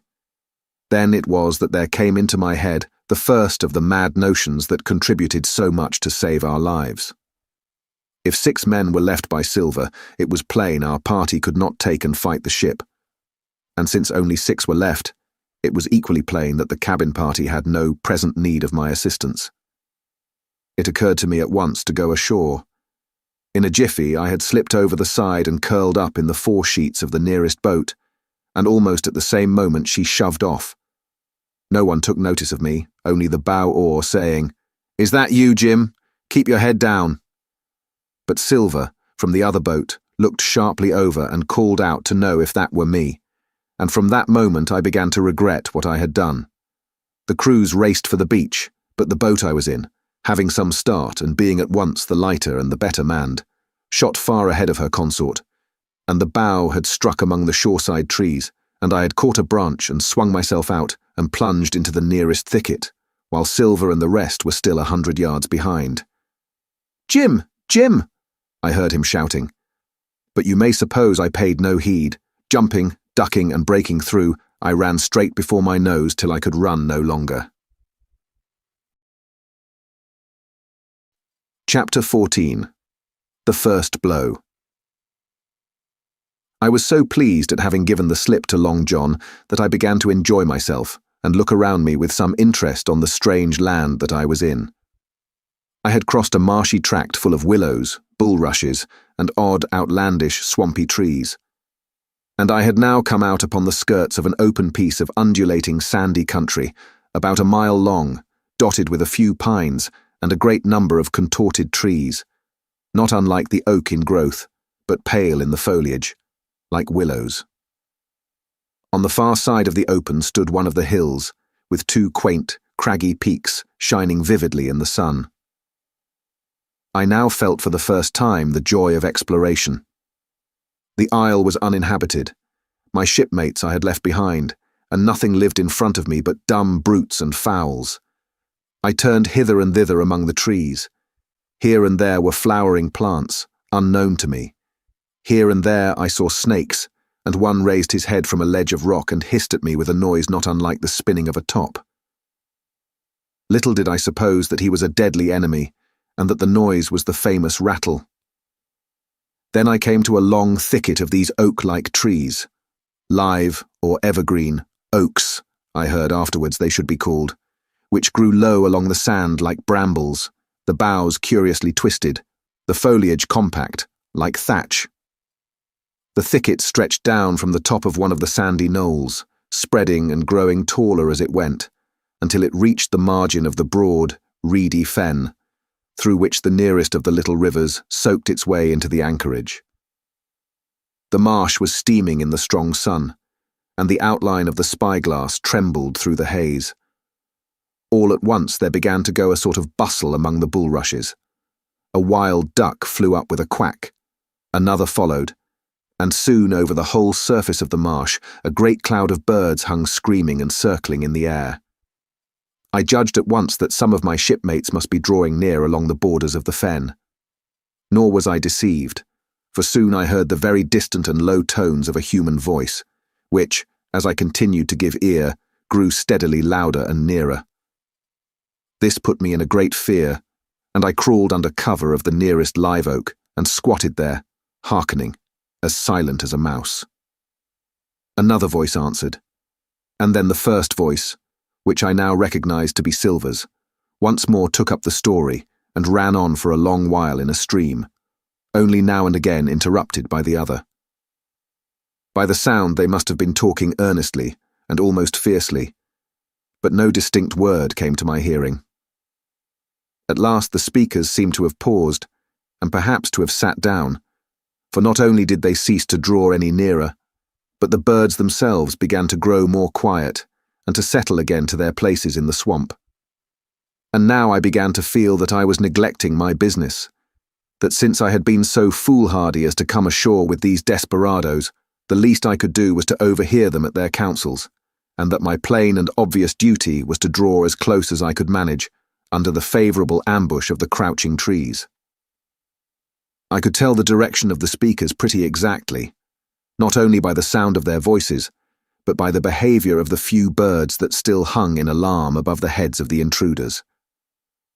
Crawling on all fours, I made steadily but slowly towards them, till at last, raising my head to an aperture among the leaves, I could see clear down into a little green dell beside the marsh, and closely set about with trees, where Long John Silver and another of the crew stood face to face in conversation. The sun beat full upon them. Silver had thrown his hat beside him on the ground, and his great, smooth, blonde face, all shining with heat, was lifted to the other man's in a kind of appeal. "Mate," he was saying, "it's because I thinks gold dust of you. Gold dust, and you may lay to that. If I hadn't took to you like pitch, do you think I'd have been here a warning of you? All's up, you can't make nor mend. It's to save your neck that I'm a-speaking, and if one of the wild uns knew it, where'd I be, Tom? Now tell me, where'd I be?" "Silver," said the other man, and I observed he was not only red in the face, but spoke as hoarse as a crow, and his voice shook too, like a taut rope. "Silver," says he, "you're old and you're honest, or has the name for it, and you've money too, which lots of poor sailors hasn't, and you're brave, or I'm mistook. And will you tell me you'll let yourself be led away with that kind of a mess of swabs? Not you. As sure as God sees me, I'd sooner lose my hand. If I turn agin my duty—" And then all of a sudden he was interrupted by a noise. I had found one of the honest hands. Well, here, at that same moment, came news of another. Far away out in the marsh there arose all of a sudden a sound like the cry of anger, then another on the back of it, and then one horrid long-drawn scream. The rocks of the spyglass re-echoed it a score of times. The whole troop of marsh birds rose again, darkening heaven with a simultaneous whir. And long after that death yell was still ringing in my brain, silence had re-established its empire, and only the rustle of the redescending birds and the boom of the distant surges disturbed the languor of the afternoon. Tom had leaped at the sound like a horse at the spur, but Silver had not winked an eye. He stood where he was, resting lightly on his crutch, watching his companion like a snake about to spring. "John," said the sailor, stretching out his hand.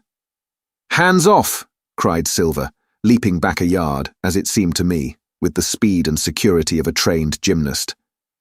"Hands off, if you like, John Silver," said the other. "It's a black conscience that can make you feared of me. But in heaven's name, tell me, what was that?" "That?" returned Silver, smiling away, but warier than ever, his eye a mere pinpoint in his big face, but gleaming like a crumb of glass. "That? Oh, I reckon that'll be Alan." And at this point Tom flashed out like a hero. "Alan!" he cried. "Then rest his soul for a true seaman. And as for you, John Silver, long you've been a mate of mine, but you're mate of mine no more. If I die like a dog, I'll die in my duty. You've killed Alan, have you? Kill me too if you can. But I defies you." And with that, this brave fellow turned his back directly on the cook and set off walking for the beach. But he was not destined to go far. With a cry, John seized the branch of a tree, whipped the crutch out of his armpit, and sent that uncouth missile hurtling through the air. It struck poor Tom, point foremost, and with stunning violence, right between the shoulders in the middle of his back. His hands flew up, he gave a sort of gasp, and fell. Whether he were injured much or little, none could ever tell. Like enough, to judge from the sound, his back was broken on the spot. But he had no time given him to recover.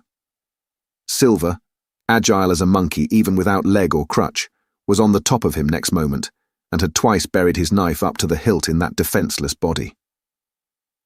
From my place of ambush, I could hear him pant aloud as he struck the blows. I do not know what it rightly is to faint, but I do know that for the next little while the whole world swam away from before me in a whirling mist. Silver and the birds, and the tall spyglass hilltop, going round and topsy-turvy before my eyes, and all manner of bells ringing and distant voices shouting in my ear. When I came again to myself, the monster had pulled himself together, his crutch under his arm, his hat upon his head. Just before him, Tom lay motionless upon the sward, but the murderer minded him not a whit, cleansing his blood-stained knife the while upon a wisp of grass. Everything else was unchanged, the sun still shining mercilessly on the steaming marsh and the tall pinnacle of the mountain, and I could scarce persuade myself that murder had been actually done, and a human life cruelly cut short a moment since before my eyes. But now John put his hand into his pocket, brought out a whistle, and blew upon it several modulated blasts that rang far across the heated air. I could not tell, of course, the meaning of the signal, but it instantly awoke my fears. More men would be coming.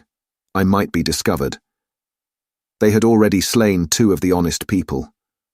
After Tom and Alan, might not I come next? Instantly I began to extricate myself and crawl back again, with what speed and silence I could manage, to the more open portion of the wood. As I did so, I could hear hails coming and going between the old buccaneer and his comrades, and this sound of danger lent me wings.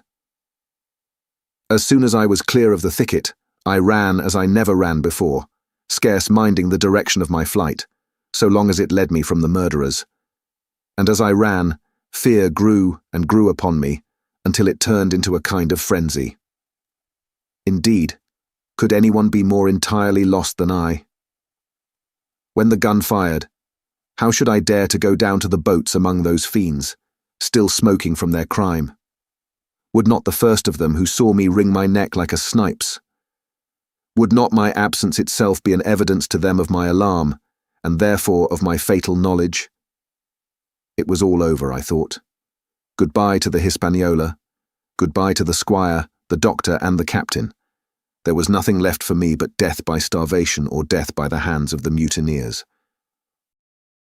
All this while, as I say, I was still running, and without taking any notice, I had drawn near to the foot of the little hill with the 2 peaks, and had got into a part of the island where the live oaks grew more widely apart, and seemed more like forest trees in their bearing and dimensions. Mingled with these were a few scattered pines, some 50, some nearer 70, feet high. The air, too, smelt more freshly than down beside the marsh, and here a fresh alarm brought me to a standstill with a thumping heart. Chapter 15. The Man of the Island. From the side of the hill, which was here steep and stony, a spout of gravel was dislodged, and fell rattling and bounding through the trees. My eyes turned instinctively in that direction, and I saw a figure leap with great rapidity behind the trunk of a pine. What it was, whether bear or man or monkey, I could in no wise tell. It seemed dark and shaggy. More I knew not. But the terror of this new apparition brought me to a stand. I was now, it seemed, cut off upon both sides, behind me the murderers, before me this lurking nondescript. And immediately I began to prefer the dangers that I knew to those I knew not. Silver himself appeared less terrible in contrast with this creature of the woods, and I turned on my heel, and looking sharply behind me over my shoulder, began to retrace my steps in the direction of the boats. Instantly, the figure reappeared, and making a wide circuit, began to head me off. I was tired, at any rate, but had I been as fresh as when I rose, I could see it was in vain for me to contend in speed with such an adversary. From trunk to trunk the creature flitted like a deer, running man-like on 2 legs, but unlike any man that I had ever seen, stooping almost double as it ran. Yet a man it was. I could no longer be in doubt about that. I began to recall what I had heard of cannibals. I was within an ace of calling for help. But the mere fact that he was a man, however wild, had somewhat reassured me, and my fear of Silver began to revive in proportion. I stood still, therefore, and cast about for some method of escape, and as I was so thinking, the recollection of my pistol flashed into my mind. As soon as I remembered I was not defenceless, courage glowed again in my heart, and I set my face resolutely for this man of the island and walked briskly towards him. He was concealed by this time behind another tree trunk, but he must have been watching me closely, for as soon as I began to move in his direction, he reappeared and took a step to meet me. Then he hesitated, drew back, came forward again, and at last, to my wonder and confusion, threw himself on his knees and held out his clasped hands in supplication. At that I once more stopped. "Who are you?" I asked. "Ben Gunn," he answered, and his voice sounded hoarse and awkward, like a rusty lock. "I'm poor Ben Gunn, I am, and I haven't spoke with a Christian these 3 years." I could now see that he was a white man like myself, and that his features were even pleasing. His skin, wherever it was exposed, was burnt by the sun. Even his lips were black, and his fair eyes looked quite startling in so dark a face. Of all the beggar men that I had seen or fancied, he was the chief for raggedness. He was clothed with tatters of old ship's canvas and old sea cloth, and this extraordinary patchwork was all held together by a system of the most various and incongruous fastenings, brass buttons, bits of stick, and loops of tarry gaskin. About his waist he wore an old brass-buckled leather belt, which was the one thing solid in his whole accoutrement. "3 years," I cried. "Were you shipwrecked?" "Nay, mate," said he, "marooned." I had heard the word, and I knew it stood for a horrible kind of punishment common enough among the buccaneers, in which the offender is put ashore with a little powder and shot and left behind on some desolate and distant island. "Marooned 3 years agone," he continued, "and lived on goats since then, and berries and oysters. Wherever a man is, says I, a man can do for himself. But, mate, my heart is sore for Christian diet. You mightn't happen to have a piece of cheese about you now? No? Well, many's the long night I've dreamed of cheese, toasted mostly, and woke up again, and here I were. If ever I can get aboard again, said I, you shall have cheese by the stone."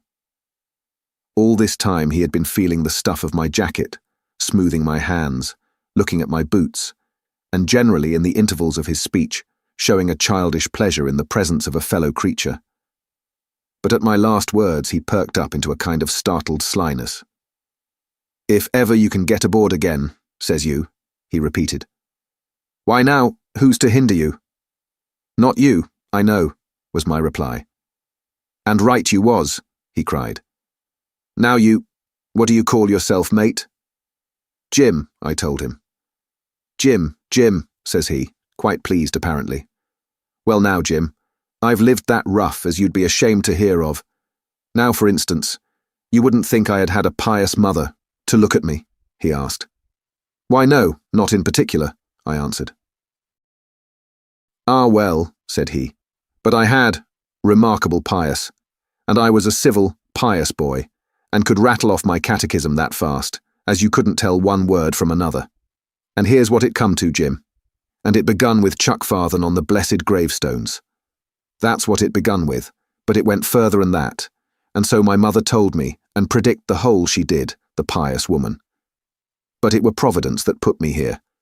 I've thought it all out in this here lonely island, and I'm back on piety.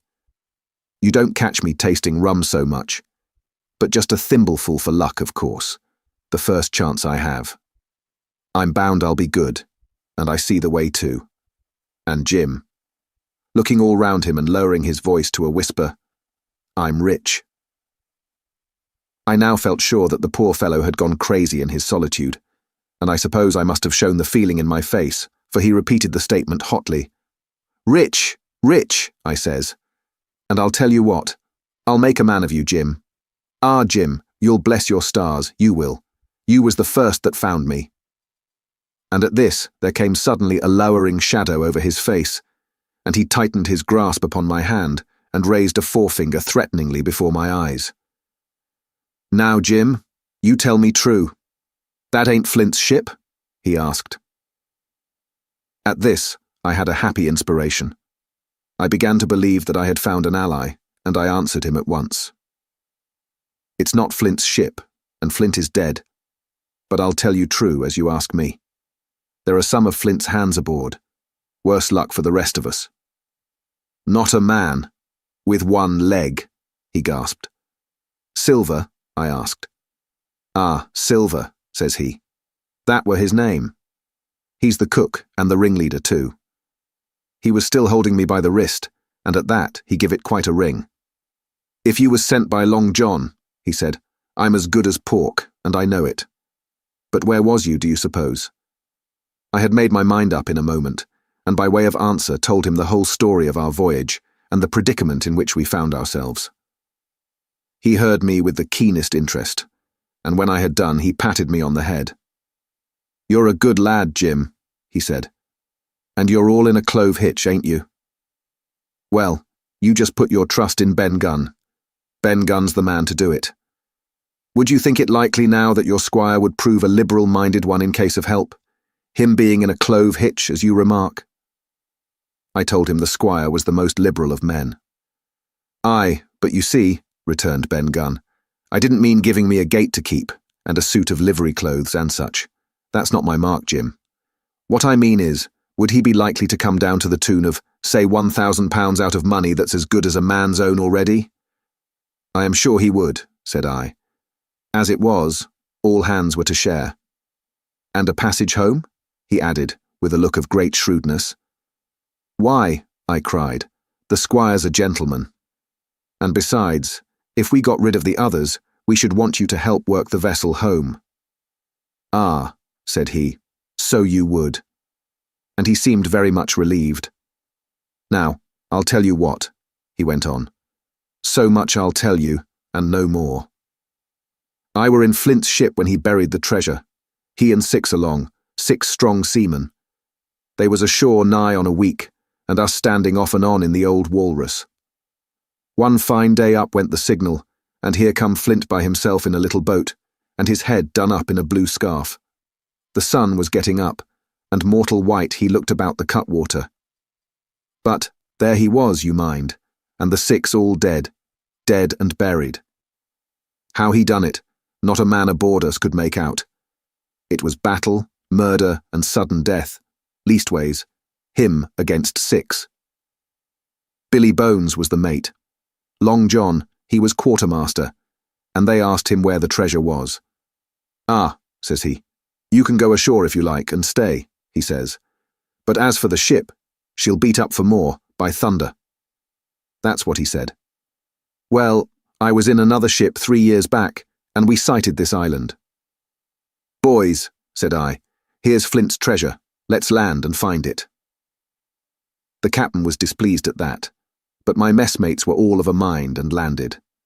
12 days they looked for it, and every day they had the worse word for me, until one fine morning all hands went aboard. As for you, Benjamin Gunn, says they, here's a musket, they says, and a spade and pickaxe. You can stay here and find Flint's money for yourself, they says. Well, Jim, 3 years have I been here, and not a bite of Christian diet from that day to this. But now, you look here. Look at me. Do I look like a man before the mast? No, says you. Nor I weren't neither, I says. And with that he winked and pinched me hard. Just you mention them words to your squire, Jim, he went on. Nor he weren't neither, that's the words. 3 years he were the man of this island, light and dark, fair and rain. And sometimes he would maybe think upon a prayer, says you, and sometimes he would maybe think of his old mother, so be as she's alive, you'll say. But the most part of Gunn's time, this is what you'll say, the most part of his time was took up with another matter. And then you'll give him a nip, like I do.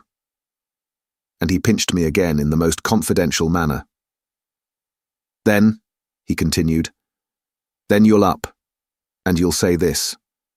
Gunn is a good man, you'll say, and he puts a precious sight more confidence, a precious sight, mind that, in a gentleman born than in these gentlemen of fortune, having been one himself.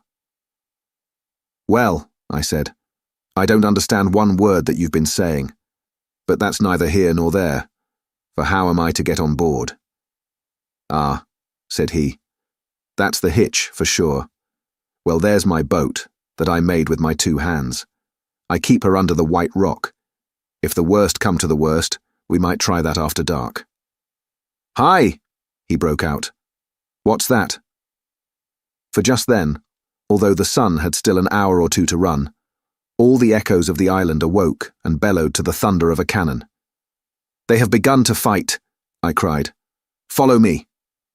And I began to run towards the anchorage, my terrors all forgotten, while close at my side, the marooned man in his goatskins trotted easily and lightly. Left, left, says he. Keep to your left hand, mate Jim. Under the trees with you. There's where I killed my first goat. They don't come down here now. They're all mast-headed on the mountings for the fear of Benjamin Gunn. Ah, and there's the Settlemery. Cemetery, he must have meant. You see the mounds.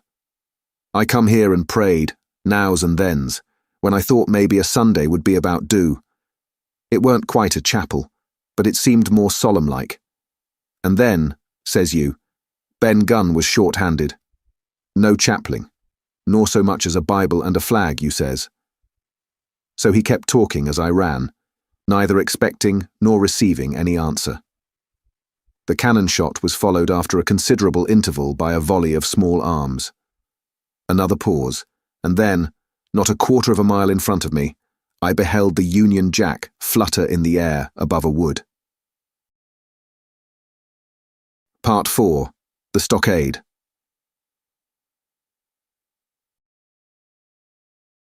Chapter 16. Narrative continued by the doctor. How the ship was abandoned. It was about 1:30, 3 bells in the sea phrase, that the 2 boats went ashore from the Hispaniola. The captain, the squire and I were talking matters over in the cabin. Had there been a breath of wind, we should have fallen on the 6 mutineers who were left aboard with us, slipped our cable, and away to sea. But the wind was wanting, and to complete our helplessness, down came Hunter with the news that Jim Hawkins had slipped into a boat and was gone ashore with the rest. It never occurred to us to doubt Jim Hawkins, but we were alarmed for his safety. With the men in the temper they were in, it seemed an even chance if we should see the lad again. We ran on deck. The pitch was bubbling in the seams. The nasty stench of the place turned me sick. If ever a man smelt fever and dysentery, it was in that abominable anchorage. The 6 scoundrels were sitting grumbling under a sail in the forecastle. Ashore we could see the gigs made fast, and a man sitting in each, hard by where the river runs in. One of them was whistling Lilibolero. Waiting was a strain, and it was decided that Hunter and I should go ashore with the jolly boat in quest of information. The gigs had leaned to their right, but Hunter and I pulled straight in the direction of the stockade upon the chart. The 2 who were left guarding their boats seemed in a bustle at our appearance. Lilibolero stopped off, and I could see the pair discussing what they ought to do. Had they gone and told Silver, all might have turned out differently. But they had their orders, I suppose, and decided to sit quietly where they were and hark back again to Lilibolero. There was a slight bend in the coast, and I steered so as to put it between us. Even before we landed, we had thus lost sight of the gigs. I jumped out and came as near running as I durst, with a big silk handkerchief under my hat for coolness' sake, and a brace of pistols ready primed for safety. I had not gone 100 yards when I reached the stockade. This was how it was. A spring of clear water rose almost at the top of a knoll. Well, on the knoll, and enclosing the spring, they had clapped a stout log house fit to hold 20 people on a pinch, and loopholed for musketry on either side. All round this they had cleared a wide space, and then the thing was completed by a paling 6 feet high, without door or opening, too strong to pull down without time and labour, and too open to shelter the besiegers. The people in the log house had them in every way. They stood quiet in shelter and shot the others like partridges. All they wanted was a good watch and food, for short of a complete surprise, they might have held the place against a regiment.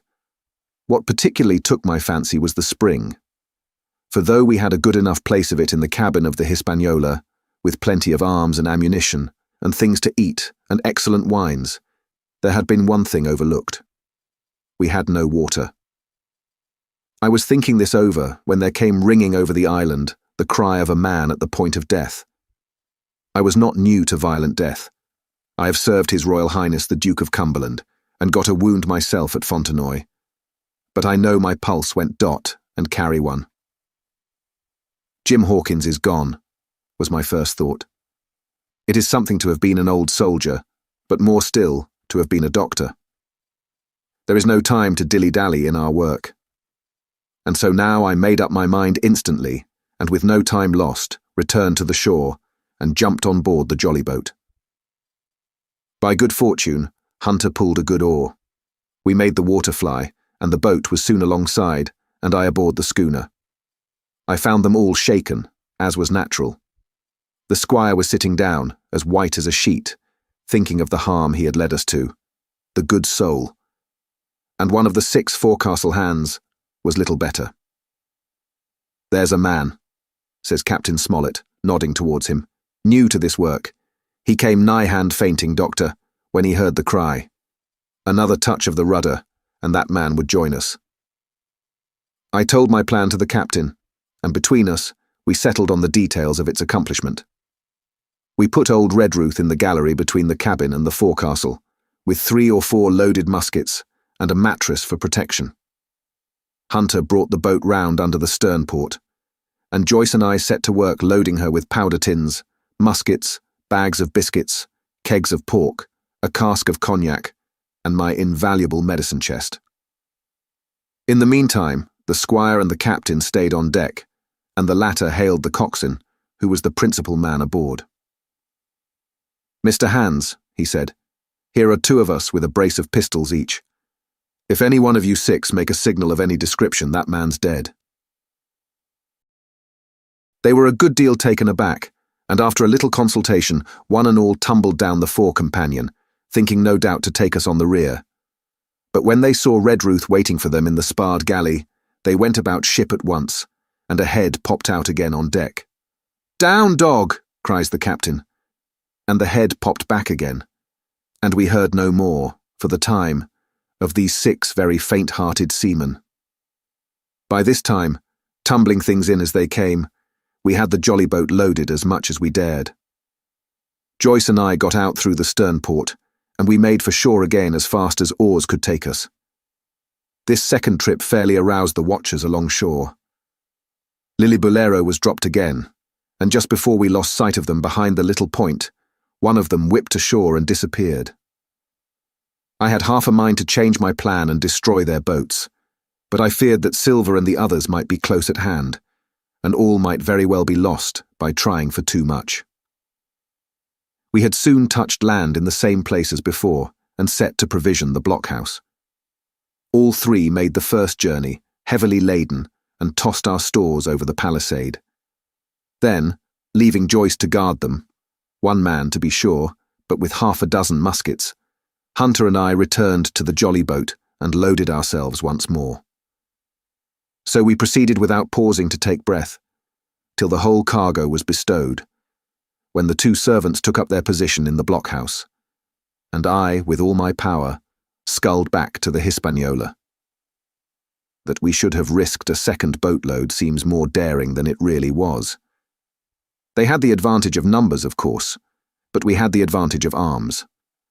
Not one of the men ashore had a musket, and before they could get within range for pistol shooting, we flattered ourselves we should be able to give a good account of a half-dozen at least. The squire was waiting for me at the stern window, all his faintness gone from him. He caught the painter and made it fast, and we fell to loading the boat for our very lives.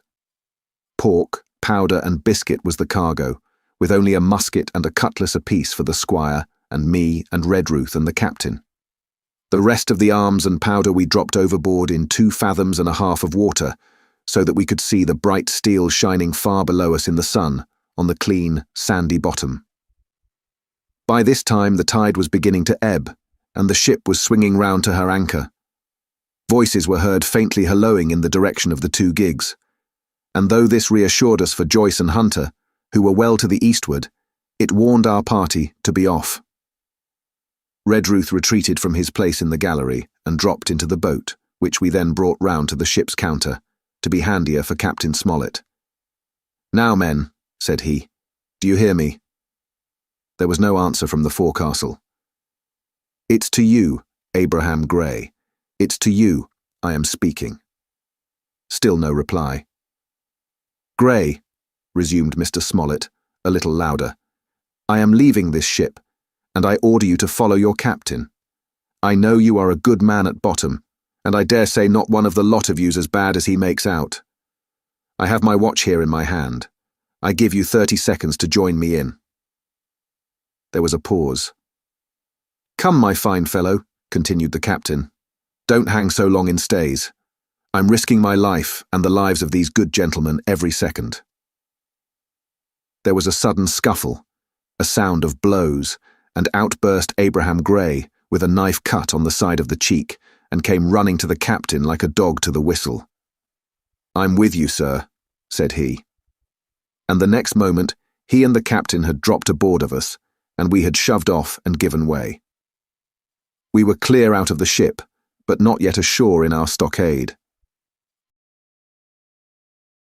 Chapter 17. Narrative continued by the Doctor. The jolly boat's last trip. This 5th trip was quite different from any of the others. In the first place, the little gallipot of a boat that we were in was gravely overloaded. 5 grown men, and 3 of them, Trelawney, Redruth, and the captain, over 6 feet high, was already more than she was meant to carry. Add to that the powder, pork, and bread bags. The gunwale was lipping astern. Several times we shipped a little water, and my breeches and the tails of my coat were all soaking wet before we had gone 100 yards. The captain made us trim the boat, and we got her to lie a little more evenly. All the same, we were afraid to breathe. In the second place, the ebb was now making. A strong rippling current running westward through the basin, and then southward and seaward down the straits by which we had entered in the morning. Even the ripples were a danger to our overloaded craft, but the worst of it was that we were swept out of our true course and away from our proper landing place behind the point. If we let the current have its way, we should come ashore beside the gigs, where the pirates might appear at any moment. "I cannot keep her head for the stockade, sir," said I to the captain. I was steering, while he and Redruth, 2 fresh men, were at the oars. "The tide keeps washing her down. Could you pull a little stronger?" "Not without swamping the boat," said he. "You must bear up, sir, if you please. Bear up until you see you're gaining." I tried and found by experiment that the tide kept sweeping us westward until I had laid her head due east, or just about right angles to the way we ought to go. "We'll never get ashore at this rate," said I. "If it's the only course that we can lie, sir, we must even lie it," returned the captain. "We must keep upstream. You see, sir," he went on, "if once we drop to leeward of the landing place, it's hard to say where we should get ashore, besides the chance of being boarded by the gigs. Whereas, the way we go, the current must slacken, and then we can dodge back along the shore." "The current's less already, sir," said the man Gray, who was sitting in the foresheets. "You can ease her off a bit."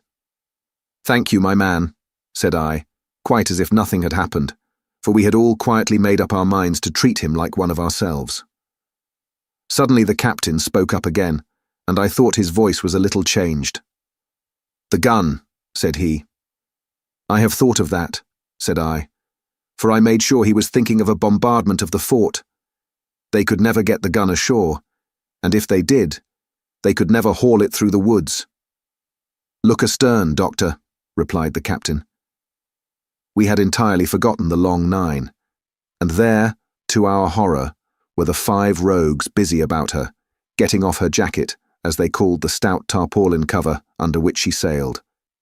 Not only that, but it flashed into my mind at the same moment that the round shot and the powder for the gun had been left behind, and a stroke with an axe would put it all into the possession of the evil ones abroad. "Israel was Flint's gunner," said Gray hoarsely. At any risk, we put the boat's head direct for the landing place. By this time we had got so far out of the run of the current that we kept steerage way even at our necessarily gentle rate of rowing, and I could keep her steady for the goal. But the worst of it was that with the course I now held, we turned our broadside instead of our stern to the Hispaniola, and offered a target like a barn door. I could hear as well as see that brandy-faced rascal Israel Hands plumping down a round shot on the deck. "Who's the best shot?" asked the captain. "Mr. Trelawney, out and away," said I. "Mr. Trelawney, will you please pick me off one of these men, sir?" "Hands, if possible," said the captain. Trelawney was as cool as steel. He looked to the priming of his gun. "Now," cried the captain, "easy with that gun, sir, or you'll swamp the boat. All hands stand by to trim her when he aims." The squire raised his gun, the rowing ceased, and we leaned over to the other side to keep the balance, and all was so nicely contrived that we did not ship a drop. They had the gun, by this time, slewed round upon the swivel, and Hands, who was at the muzzle with the rammer, was in consequence the most exposed. However, we had no luck, for just as Trelawney fired, down he stooped, the ball whistled over him, and it was one of the other 4 who fell. The cry he gave was echoed not only by his companions on board, but by a great number of voices from the shore, and looking in that direction, I saw the other pirates trooping out from among the trees and tumbling into their places in the boats. "Here come the gigs, sir," said I. "Give way, then," cried the captain. "We mustn't mind if we swamp her now. If we can't get ashore, all's up." "Only one of the gigs is being manned, sir," I added, "the crew of the other most likely going round by shore to cut us off." "They'll have a hot run, sir," returned the captain. "Jack ashore, you know. It's not them I mind. It's the round shot. Carpet bowls. My lady's maid couldn't miss. Tell us, squire, when you see the match, and we'll hold water." In the meanwhile, we had been making headway at a good pace for a boat so overloaded, and we had shipped but little water in the process. We were now close in, 30 or 40 strokes, and we should beach her, for the ebb had already disclosed a narrow belt of sand below the clustering trees. The gig was no longer to be feared. The little point had already concealed it from our eyes. The ebb tide, which had so cruelly delayed us, was now making reparation and delaying our assailants. The one source of danger was the gun. "If I durst," said the captain, "I'd stop and pick off another man." But it was plain that they meant nothing should delay their shot. They had never so much as looked at their fallen comrade, though he was not dead, and I could see him trying to crawl away. "Ready!" cried the squire. "Hold!" cried the captain, quick as an echo, and he and Redruth backed with a great heave that sent her stern bodily under water. The report fell in at the same instant of time.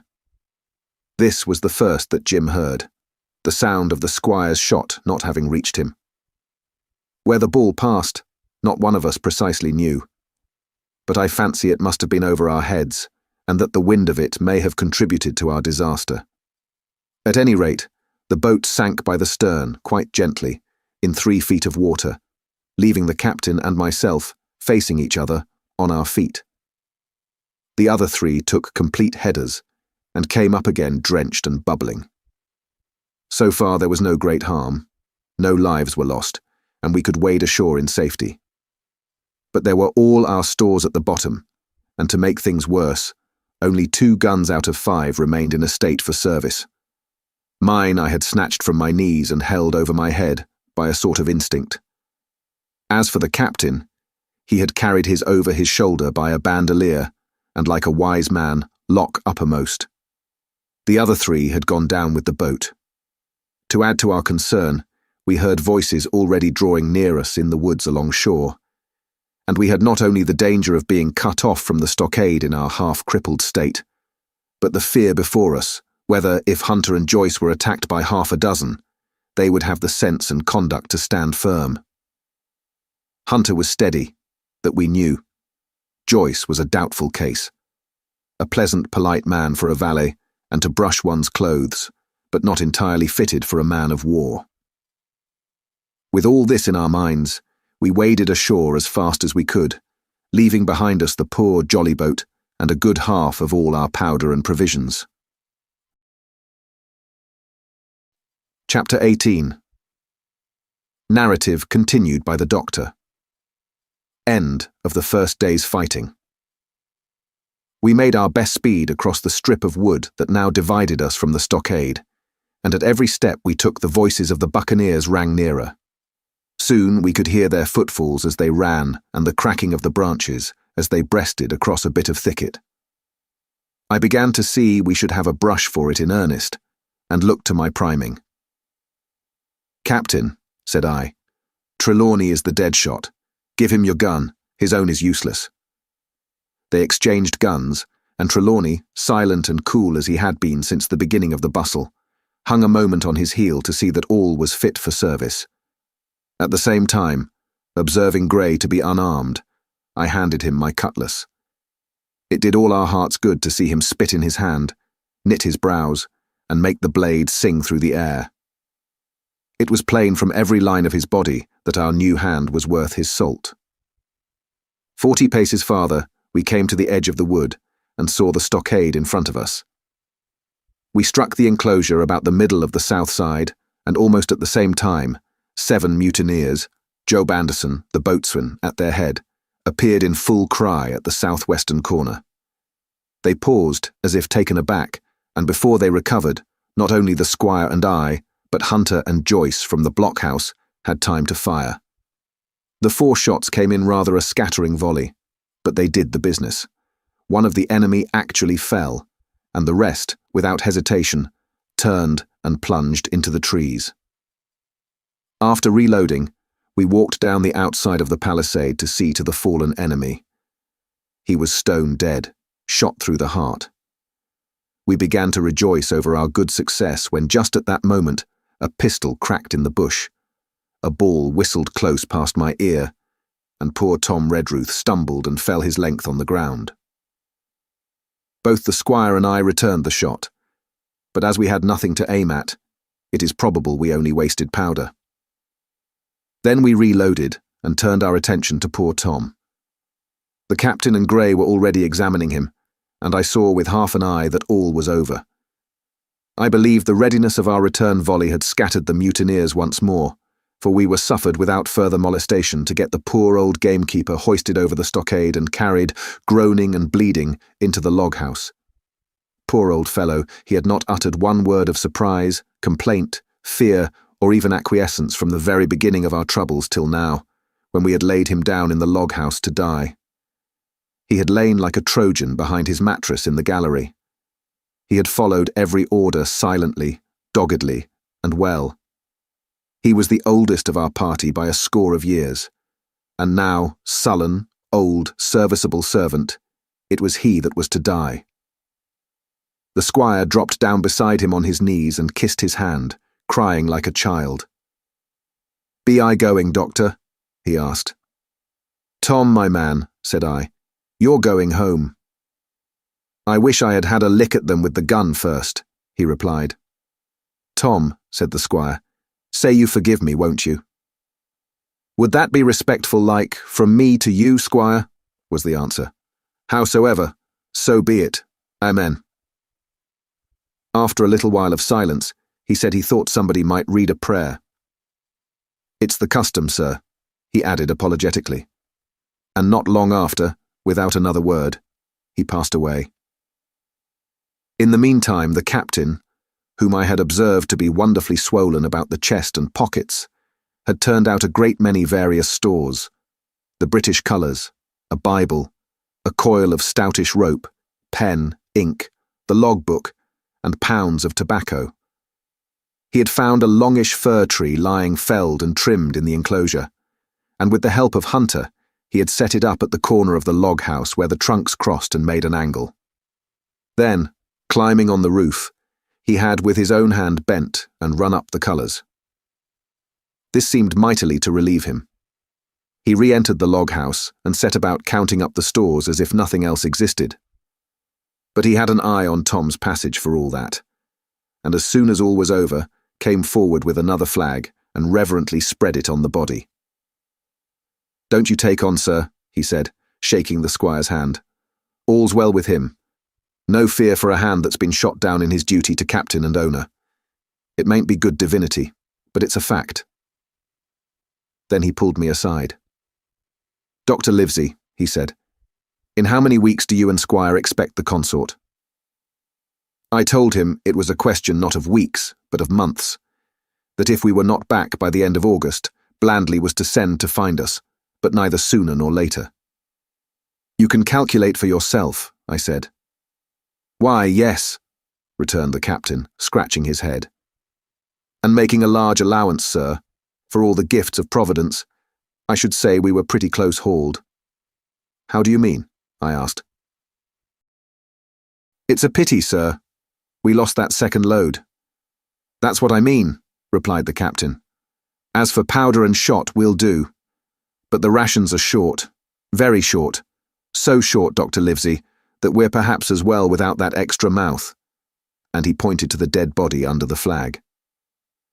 Just then, with a roar and a whistle, a round shot passed high above the roof of the log house and plumped far beyond us in the wood. "Oh ho," said the captain. "Blaze away. You've little enough powder already, my lads." At the second trial, the aim was better, and the ball descended inside the stockade, scattering a cloud of sand, but doing no further damage. "Captain," said the squire, "the house is quite invisible from the ship. It must be the flag they are aiming at. Would it not be wiser to take it in?" "Strike my colours," cried the captain. "No, sir, not I." And as soon as he had said the words, I think we all agreed with him. For it was not only a piece of stout, seamanly good feeling, it was good policy besides, and showed our enemies that we despised their cannonade. All through the evening, they kept thundering away. Ball after ball flew over, or fell short, or kicked up the sand in the enclosure. But they had to fire so high that the shot fell dead and buried itself in the soft sand. We had no ricochet to fear, and though one popped in through the roof of the log house and out again through the floor, we soon got used to that sort of horseplay and minded it no more than cricket. "There is one good thing about all this," observed the captain. "The wood in front of us is likely clear. The ebb has made a good while. Our stores should be uncovered. Volunteers to go and bring in pork." Gray and Hunter were the first to come forward. Well armed, they stole out of the stockade, but it proved a useless mission. The mutineers were bolder than we fancied, or they put more trust in Israel's gunnery. For 4 or 5 of them were busy carrying off our stores and wading out with them to one of the gigs that lay close by, pulling an oar or so to hold her steady against the current. Silver was in the stern sheets in command, and every man of them was now provided with a musket from some secret magazine of their own. The captain sat down to his log, and here is the beginning of the entry. Alexander Smollett, master. David Livesey, ship's doctor. Abraham Gray, carpenter's mate. John Trelawney, owner. John Hunter and Richard Joyce, owner's servants, landsmen. Being all that is left faithful of the ship's company, with stores for 10 days at short rations, came ashore this day and flew British colours on the log house in Treasure Island. Thomas Redruth, owner's servant, landsman, shot by the mutineers. James Hawkins, cabin boy. And at the same time, I was wondering over poor Jim Hawkins' fate, a hail on the land side. "Somebody hailing us," said Hunter, who was on guard. "Doctor, Squire, Captain." "Hello, Hunter. Is that you?" came the cries. And I ran to the door in time to see Jim Hawkins, safe and sound, come climbing over the stockade.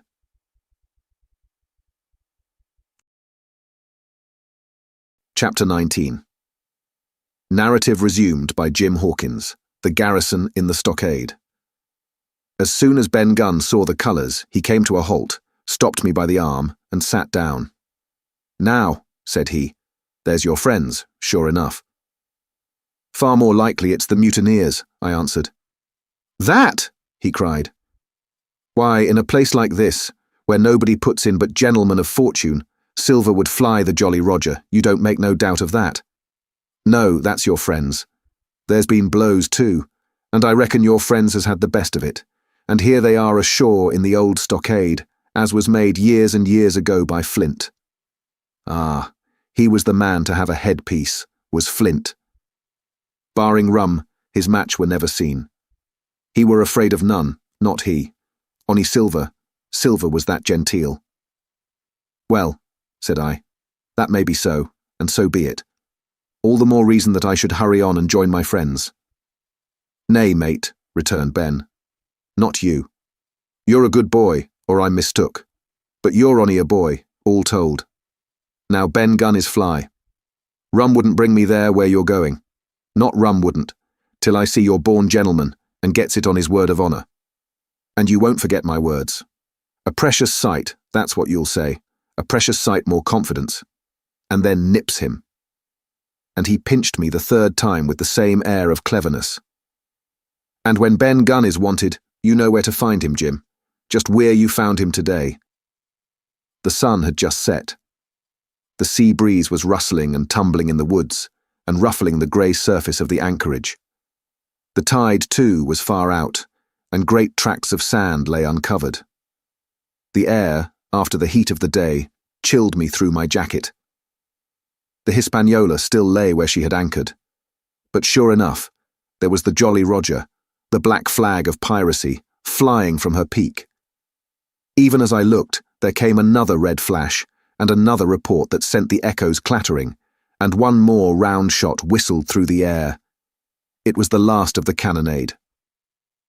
I lay for some time watching the bustle which succeeded the attack. Men were demolishing something with axes on the beach near the stockade. The poor jolly boat, I afterwards discovered. Away, near the mouth of the river, a great fire was glowing among the trees, and between that point and the ship, one of the gigs kept coming and going, the men, whom I had seen so gloomy, shouting at the oars like children. But there was a sound in their voices, which suggested rum. At length I thought I might return towards the stockade. I was pretty far down on the low, sandy spit that encloses the anchorage to the east, and is joined at half water to Skeleton Island. And now, as I rose to my feet, I saw, some distance further down the spit, and rising from among low bushes, an isolated rock, pretty high, and peculiarly white in colour. It occurred to me that this might be the white rock of which Ben Gunn had spoken, and that some day or other a boat might be wanted, and I should know where to look for one. Then I skirted among the woods until I had regained the rear, or shoreward side, of the stockade, and was soon warmly welcomed by the faithful party. I had soon told my story, and began to look about me. The log house was made of unsquared trunks of pine, roof, walls, and floor. The latter stood in several places as much as a foot or a foot and a half above the surface of the sand. There was a porch at the door, and under this porch the little spring welled up into an artificial basin of a rather odd kind, no other than a great ship's kettle of iron, with the bottom knocked out, and sunk to her bearings, as the captain said, among the sand. Little had been left besides the framework of the house, but in one corner there was a stone slab laid down by way of hearth, and an old rusty iron basket to contain the fire. The slopes of the knoll and all the inside of the stockade had been cleared of timber to build the house, and we could see by the stumps what a fine and lofty grove had been destroyed. Most of the soil had been washed away or buried in drift after the removal of the trees. Only where the streamlet ran down from the kettle, a thick bed of moss and some ferns and little creeping bushes were still green among the sand. Very close around the stockade, too close for defence, they said, the wood still flourished high and dense, all of fir on the land side, but towards the sea with a large admixture of live oaks. The cold evening breeze, of which I have spoken, whistled through every chink of the rude building and sprinkled the floor with a continual rain of fine sand. There was sand in our eyes, sand in our teeth, sand in our suppers, sand dancing in the spring at the bottom of the kettle, for all the world like porridge beginning to boil. Our chimney was a square hole in the roof. It was but a little part of the smoke that found its way out, and the rest eddied about the house and kept us coughing and piping the eye. Add to this that Gray, the new man, had his face tied up in a bandage for a cut he had got in breaking away from the mutineers, and that poor old Tom Redruth, still unburied, lay along the wall, stiff and stark, under the Union Jack. If we had been allowed to sit idle, we should all have fallen in the blues, but Captain Smollett was never the man for that. All hands were called up before him, and he divided us into watches. The doctor and Gray and I for one, the squire, Hunter and Joyce upon the other. Tired though we all were, 2 were sent out for firewood. 2 more were set to dig a grave for Redruth. The doctor was named Cook. I was put sentry at the door, and the captain himself went from one to another, keeping up our spirits and lending a hand wherever it was wanted. From time to time the doctor came to the door for a little air and to rest his eyes, which were almost smoked out of his head, and whenever he did so, he had a word for me. "That man Smollett," he said once, "is a better man than I am, and when I say that it means a deal, Jim." Another time he came and was silent for a while. Then he put his head on one side and looked at me. "Is this Ben Gunn a man?" he asked. "I do not know, sir," said I. "I am not very sure whether he's sane." "If there's any doubt about the matter, he is," returned the doctor. "A man who has been 3 years biting his nails on a desert island, Jim, can't expect to appear as sane as you or me. It doesn't lie in human nature. Was it cheese you said he had a fancy for?" "Yes, sir, cheese," I answered. "Well, Jim," says he, "just see the good that comes of being dainty in your food. You've seen my snuff box, haven't you? And you never saw me take snuff.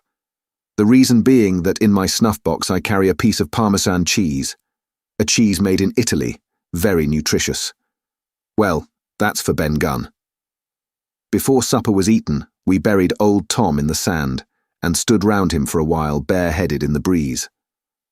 A good deal of firewood had been got in, but not enough for the captain's fancy, and he shook his head over it and told us we must get back to this tomorrow rather livelier. Then, when we had eaten our pork, and each had a good stiff glass of brandy grog, the 3 chiefs got together in a corner to discuss our prospects. It appears they were at their wits' end what to do, the stores being so low that we must have been starved into surrender long before help came. But our best hope, it was decided, was to kill off the buccaneers until they either hauled down their flag or ran away with the Hispaniola. From 19, they were already reduced to 15. 2 others were wounded, and 1 at least, the man shot beside the gun, severely wounded, if he were not dead. Every time we had a crack at them, we were to take it, saving our own lives, with the extremest care.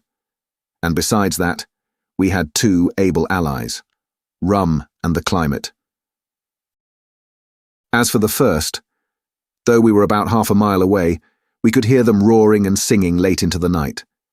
And as for the second, the doctor staked his wig that, camped where they were in the marsh and unprovided with remedies, the half of them would be on their backs before a week. "So," he added, "if we are not all shot down first, they'll be glad to be packing in the schooner. It's always a ship, and they can get to buccaneering again, I suppose." "First ship that ever I lost," said Captain Smollett. "I was dead tired, as you may fancy, and when I got to sleep, which was not till after a great deal of tossing, I slept like a log of wood. The rest had long been up and had already breakfasted and increased the pile of firewood by about half as much again when I was wakened by a bustle and the sound of voices. "Flag of truce," I heard someone say. And then, immediately after, with a cry of surprise, "Silver himself!" And at that, up I jumped, and rubbing my eyes, ran to a loophole in the wall. Chapter 20. Silver's Embassy. Sure enough, there were two men just outside the stockade, one of them waving a white cloth, the other, no less a person than Silver himself, standing placidly by. It was still quite early, and the coldest morning that I think I ever was abroad in, a chill that pierced into the marrow. The sky was bright and cloudless overhead, and the tops of the trees shone rosily in the sun. But where Silver stood with his lieutenant, all was still in shadow, and they waded knee-deep in a low white vapour that had crawled during the night out of the morass. The chill and the vapour taken together told a poor tale of the island. It was plainly a damp, feverish, unhealthy spot. "Keep indoors, men," said the captain. 10 to 1, this is a trick." Then he hailed the buccaneer. "Who goes? Stand, or we fire." "Flag of truce!" cried Silver. The captain was in the porch, keeping himself carefully out of the way of a treacherous shot, should any be intended. He turned and spoke to us. "Doctors, watch on the lookout. Dr. Livesey, take the north side, if you please. Jim, the east. Gray, west. The watch below, all hands to load muskets. Lively, men, and careful." And then he turned again to the mutineers. "And what do you want with your flag of truce?" he cried. This time it was the other man who replied. "Captain Silver, sir, to come on board and make terms," he shouted. "Captain Silver? Don't know him." "Who's he?" cried the captain. And we could hear him adding to himself, "Captain, is it? My heart, and here's promotion." Long John answered for himself. "Me, sir. These poor lads have chosen me captain after your desertion, sir," laying a particular emphasis upon the word desertion. "We're willing to submit, if we can come to terms, and no bones about it. All I ask is your word, Captain Smollett, to let me safe and sound out of this here stockade, and 1 minute to get out a shot before a gun is fired." "My man," said Captain Smollett, "I have not the slightest desire to talk to you. If you wish to talk to me, you can come. That's all. If there's any treachery, it'll be on your side, and the Lord help you." "That's enough, Captain," shouted Long John cheerily. "A word from you's enough. I know a gentleman, and you may lay to that." We could see the man who carried the flag of truce attempting to hold Silver back. Nor was that wonderful, seeing how cavalier had been the captain's answer. But Silver laughed at him aloud and slapped him on the back as if the idea of alarm had been absurd. Then he advanced to the stockade, threw over his crutch, got a leg up, and with great vigour and skill succeeded in surmounting the fence and dropping safely to the other side. I will confess that I was far too much taken up with what was going on to be of the slightest use as sentry. Indeed, I had already deserted my eastern loophole and crept up behind the captain, who had now seated himself on the threshold, with his elbows on his knees, his head in his hands, and his eyes fixed on the water as it bubbled out of the old iron kettle in the sand. He was whistling, "Come, lasses and lads." Silver had terrible hard work getting up the knoll. What with the steepness of the incline, the thick tree stumps and the soft sand, he and his crutch were as helpless as a ship in stays.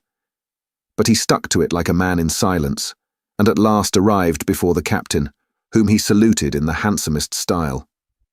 He was tricked out in his best.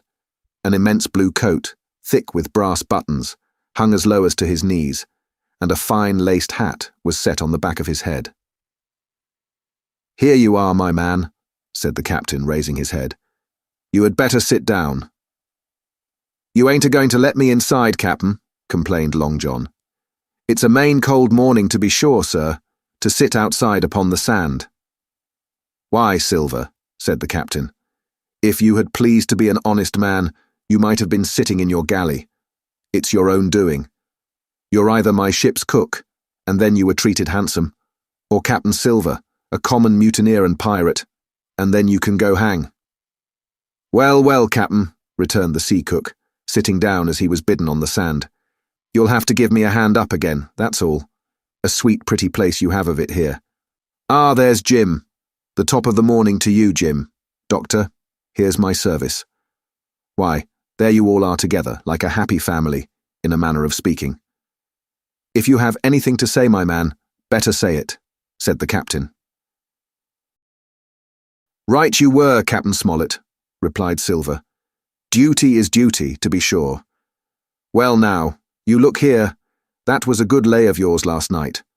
I don't deny it was a good lay. Some of you pretty handy with a handspike end. And I'll not deny neither but what some of my people was shook. Maybe all was shook. Maybe I was shook myself. Maybe that's why I'm here for terms. But you mark me, Captain. It won't do twice, by thunder.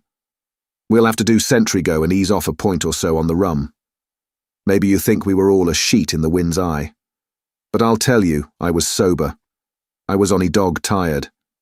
And if I'd awoke a second sooner, I'd have caught you at the act, I would. He wasn't dead when I got round to him, not he." "Well," says Captain Smollett as cool as can be. All that Silver said was a riddle to him, but you would never have guessed it from his tone. As for me, I began to have an inkling. Ben Gunn's last words came back to my mind. I began to suppose that he had paid the buccaneers a visit, while they all lay drunk together round their fire, and I reckoned up with glee that we had only 14 enemies to deal with. "Well, here it is," said Silver. "We want that treasure, and we'll have it. That's our point. You would just as soon save your lives, I reckon, and that's yours. You have a chart, haven't you?" "That's as may be," replied the captain. "Oh, well, you have, I know that," returned Long John. "You needn't be so husky with a man. There ain't a particle of service in that, and you may lay to it. What I mean is, we want your chart. Now, I never meant you no harm myself." "That won't do with me, my man," interrupted the captain. "We know exactly what you meant to do, and we don't care, for now, you see, you can't do it." And the captain looked at him calmly and proceeded to fill a pipe. "If Abe Gray," Silver broke out. "Avast there," cried Mr. Smollett. "Gray told me nothing, and I asked him nothing. And what's more, I would see you and him and this whole island blown clean out of the water into blazes first. So there's my mind for you, my man, on that." This little whiff of temper seemed to cool Silver down. He had been growing nettled before, but now he pulled himself together. "Like enough," said he. "I would set no limits to what gentlemen might consider shipshape, or might not, as the case were. And seeing as how you are about to take a pipe, Captain, I'll make so free as do likewise." And he filled a pipe and lighted it, and the two men sat silently smoking for quite a while, now looking each other in the face, now stopping their tobacco, now leaning forward to spit. It was as good as the play to see them. "Now," resumed Silver, "here it is. You give us the chart to get the treasure by, and drop shooting poor seamen and stoving of their heads in while asleep. You do that, and we'll offer you a choice. Either you come aboard along of us, once the treasure shipped, and then I'll give you my affidavy, upon my word of honour, to clap you somewhere safe ashore, or if that ain't to your fancy, some of my hands being rough and having old scores on account of hazing, then you can stay here, you can. We'll divide stores with you, man for man, and I'll give my affidavy, as before to speak the first ship I sight, and send 'em here to pick you up. Now, you'll own that's talking. Handsomer you couldn't look to get now you. And I hope," raising his voice, "that all hands in this here blockhouse will overhaul my words, for what is spoke to one is spoke to all." Captain Smollett rose from his seat and knocked out the ashes of his pipe in the palm of his left hand. "Is that all?" he asked. "Every last word, by thunder," answered John. "Refuse that, and you've seen the last of me but musket balls."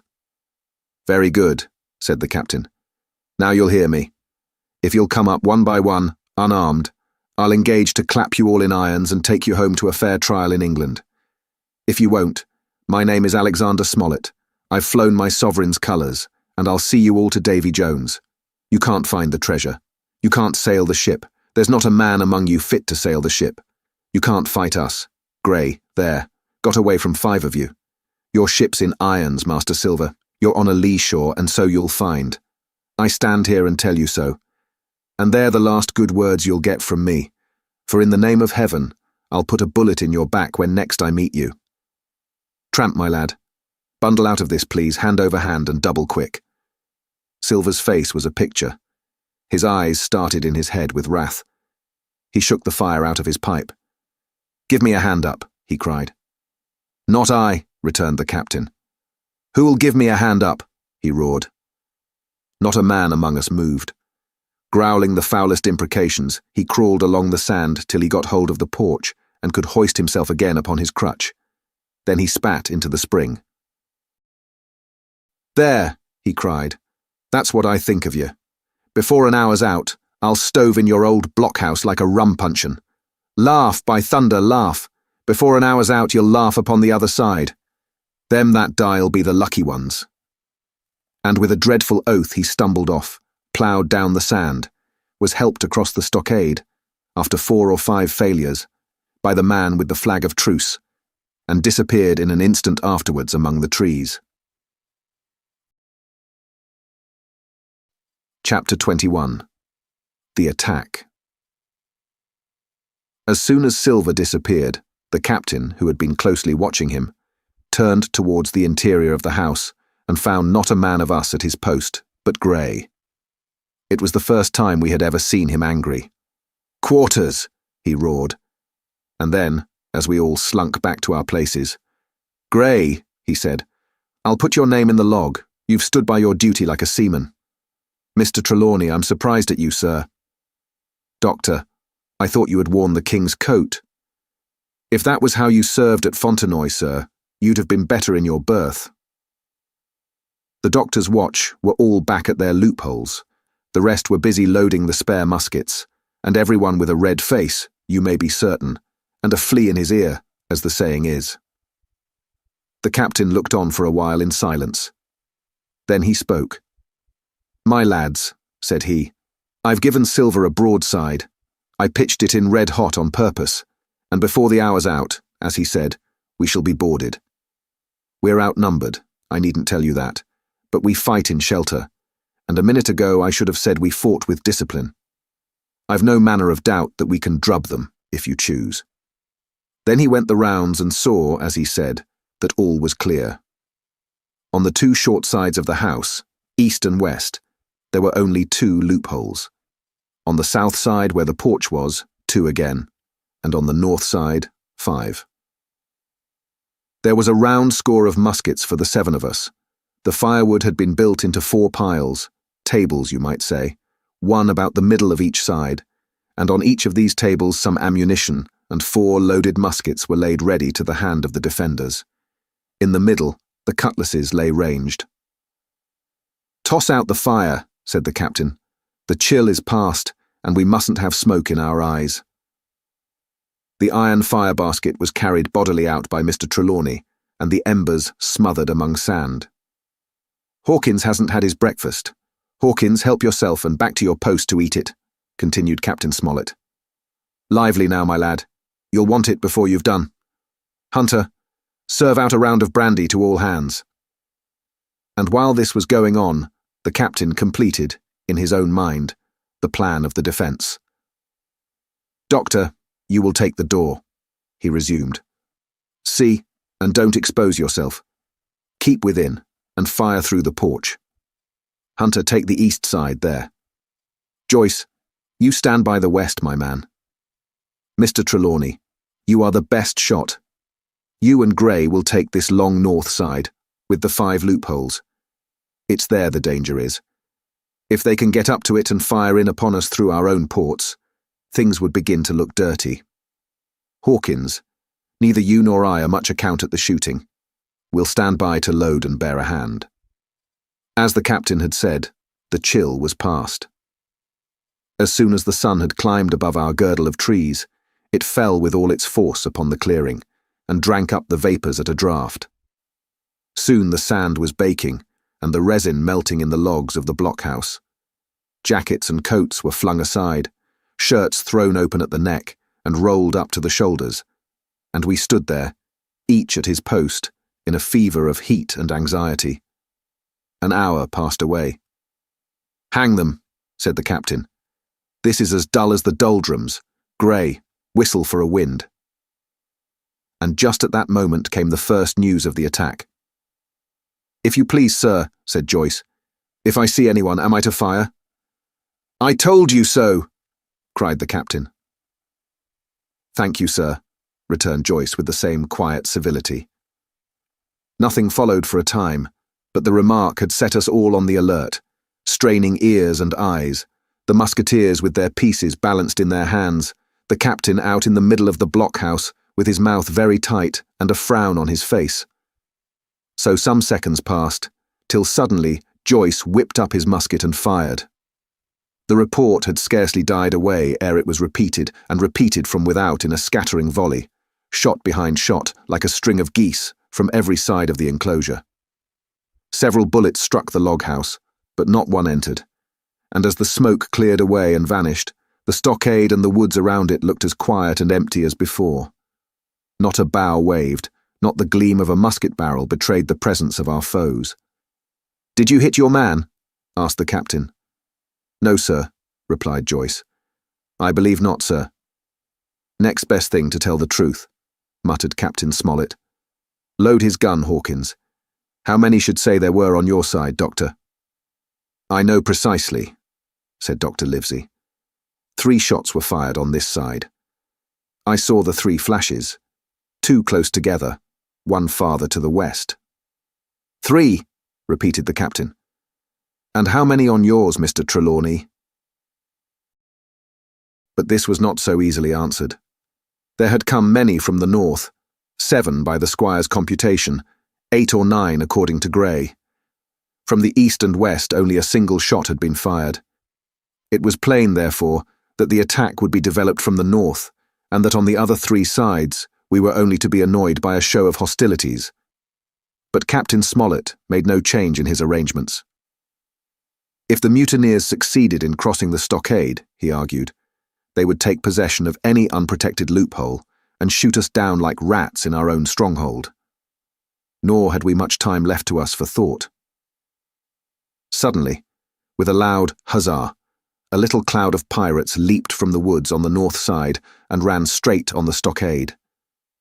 At the same moment, the fire was once more opened from the woods, and a rifle ball sang through the doorway and knocked the doctor's musket into bits. The boarders swarmed over the fence like monkeys. Squire and Gray fired again and yet again. 3 men fell, 1 forwards into the enclosure, 2 back on the outside. But of these, 1 was evidently more frightened than hurt, for he was on his feet again in a crack and instantly disappeared among the trees. 2 had bit the dust, 1 had fled, 4 had made good their footing inside our defences, while from the shelter of the woods, 7 or 8 men, each evidently supplied with several muskets, kept up a hot though useless fire on the log-house. The 4 who had boarded made straight before them for the building, shouting as they ran, and the men among the trees shouted back to encourage them. Several shots were fired, but such was the hurry of the marksmen that not one appears to have taken effect. In a moment, the 4 pirates had swarmed up the mound and were upon us. The head of Job Anderson, the boatswain, appeared at the middle loophole. "At 'em! All hands! All hands!" he roared in a voice of thunder. At the same moment, another pirate grasped Hunter's musket by the muzzle, wrenched it from his hands, plucked it through the loophole, and with one stunning blow laid the poor fellow senseless on the floor. Meanwhile, a third, running unharmed all around the house, appeared suddenly in the doorway and fell with his cutlass on the doctor. Our position was utterly reversed. A moment since we were firing, under cover, at an exposed enemy. Now it was we who lay uncovered and could not return a blow. The log-house was full of smoke, to which we owed our comparative safety. Cries and confusion, the flashes and reports of pistol shots, and one loud groan rang in my ears. "Out, lads, out, and fight 'em in the open. Cutlasses," cried the captain. I snatched a cutlass from the pile, and someone, at the same time snatching another, gave me a cut across the knuckles which I hardly felt. I dashed out of the door into the clear sunlight. Someone was close behind. I knew not whom. Right in front, the doctor was pursuing his assailant down the hill, and just as my eyes fell upon him, beat down his guard and sent him sprawling on his back with a great slash across the face. "Round the house, lads! Round the house!" cried the captain. And even in the hurly-burly, I perceived a change in his voice. Mechanically I obeyed, turned eastwards, and with my cutlass raised, ran round the corner of the house. Next moment, I was face to face with Anderson. He roared aloud, and his hanger went up above his head, flashing in the sunlight. I had not time to be afraid, but as the blow still hung impending, leaped in a trice upon one side, and missing my foot in the soft sand, rolled headlong down the slope. When I had first sallied from the door, the other mutineers had been already swarming up the palisade to make an end of us. One man, in a red nightcap, with his cutlass in his mouth, had even got upon the top and thrown a leg across. Well, so short had been the interval that when I found my feet again, all was in the same posture, the fellow with the red nightcap still halfway over, another still just showing his head above the top of the stockade. And yet, in this breath of time, the fight was over, and the victory was ours. Gray, following close behind me, had cut down the big boatswain ere he had time to recover from his last blow. Another had been shot at a loophole in the very act of firing into the house, and now lay in agony, the pistol still smoking in his hand. A third, as I had seen, the doctor had disposed of at a blow. Of the 4 who had scaled the palisade, one only remained unaccounted for, and he, having left his cutlass on the field, was now clambering out again with the fear of death upon him. "Fire! Fire from the house!" cried the doctor. "And you, lads, back into cover." But his words were unheeded. No shot was fired, and the last boarder made good his escape and disappeared with the rest into the wood. In 3 seconds nothing remained of the attacking party, but the 5 who had fallen, 4 on the inside and 1 on the outside of the palisade. The doctor and Gray and I ran full speed for shelter. The survivors would soon be back where they had left their muskets, and at any moment the fire might recommence. The house was by this time somewhat cleared of smoke, and we saw at a glance the price we had paid for victory. Hunter lay beside his loophole, stunned. Joyce by his, shot through the head, never to move again. While right in the centre, the squire was supporting the captain, one as pale as the other. "The captain's wounded," said Mr. Trelawney. "Have they run?" asked Mr. Smollett. "All that could, you may be bound," returned the doctor. "But there's 5 of them will never run again." "5!" cried the captain. "Come, that's better. 5 against 3 leaves us 4 to 9. That's better odds than we had at starting. We were 7 to 19 then, or thought we were, and that's as bad to bear." The mutineers were soon only 8 in number, for the man shot by Mr. Trelawney on board the schooner died that same evening of his wound. But this was, of course, not known till after by the faithful party. Part 5. My Sea Adventure.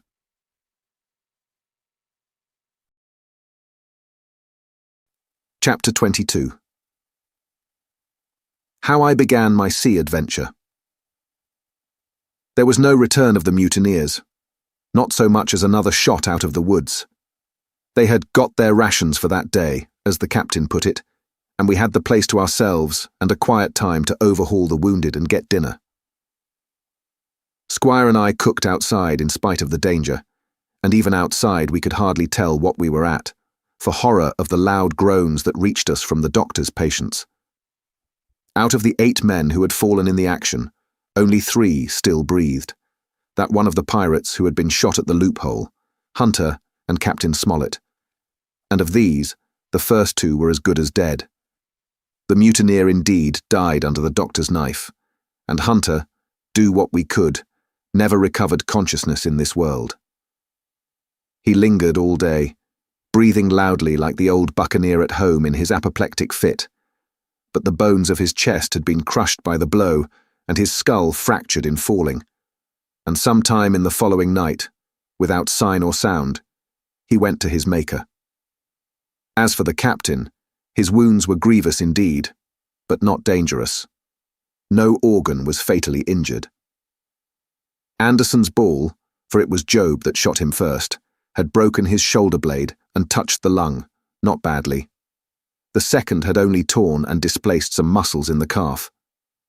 He was sure to recover, the doctor said, but in the meantime, and for weeks to come, he must not walk nor move his arm, nor so much as speak when he could help it. My own accidental cut across the knuckles was a flea bite. Dr. Livesey patched it up with plaster and pulled my ears for me into the bargain. After dinner, the squire and the doctor sat by the captain's side a while in consultation, and when they had talked to their heart's content, it being then a little past noon, the doctor took up his hat and pistols, girt on a cutlass, put the chart in his pocket, and with a musket over his shoulder, crossed the palisade on the north side and set off briskly through the trees.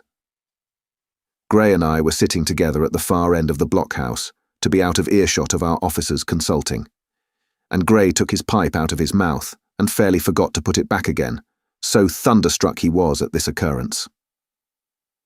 "Why, in the name of Davy Jones," said he, "is Dr. Livesey mad?" "Why, no," says I. "He's about the last of this crew for that, I take it." "Well, shipmate," said Gray, "mad he may not be, but if he's not, you mark my words, I am." "I take it," replied I. "The doctor has his idea, and if I am right, he's going now to see Ben Gunn." I was right, as appeared later. But in the meantime, the house being stifling hot and the little patch of sand inside the palisade ablaze with midday sun, I began to get another thought into my head, which was not by any means so right. What I began to do was to envy the doctor, walking in the cool shadow of the woods with the birds about him and the pleasant smell of the pines, while I sat grilling, with my clothes stuck to the hot resin, and so much blood about me, and so many poor dead bodies lying all around, that I took a disgust of the place that was almost as strong as fear. All the time I was washing out the blockhouse, and then washing up the things from dinner, this disgust and envy kept growing stronger and stronger, till at last, being near a bread bag, and no one then observing me, I took the first step towards my escapade, and filled both pockets of my coat with biscuit. I was a fool, if you like, and certainly I was going to do a foolish, overbold act, but I was determined to do it with all the precautions in my power. These biscuits, should anything befall me, would keep me, at least, from starving till far on in the next day. The next thing I laid hold of was a brace of pistols, and as I already had a powder horn and bullets, I felt myself well supplied with arms. As for the scheme I had in my head, it was not a bad one in itself. I was to go down the sandy spit that divides the anchorage on the east from the open sea, find the white rock I had observed last evening, and ascertain whether it was there or not that Ben Gunn had hidden his boat, a thing quite worth doing, as I still believe. But as I was certain I should not be allowed to leave the enclosure, my only plan was to take French leave and slip out when nobody was watching, and that was so bad a way of doing it as made the thing itself wrong. But I was only a boy, and I had made my mind up. Well, as things at last fell out, I found an admirable opportunity. The squire and Gray were busy helping the captain with his bandages. The coast was clear. I made a bolt for it over the stockade and into the thickest of the trees, and before my absence was observed, I was out of cry of my companions. This was my second folly, far worse than the first, as I left but 2 sound men to guard the house, but like the first, it was a help towards saving all of us. I took my way straight for the east coast of the island, for I was determined to go down the seaside of the spit to avoid all chance of observation from the anchorage. It was already late in the afternoon, although still warm and sunny.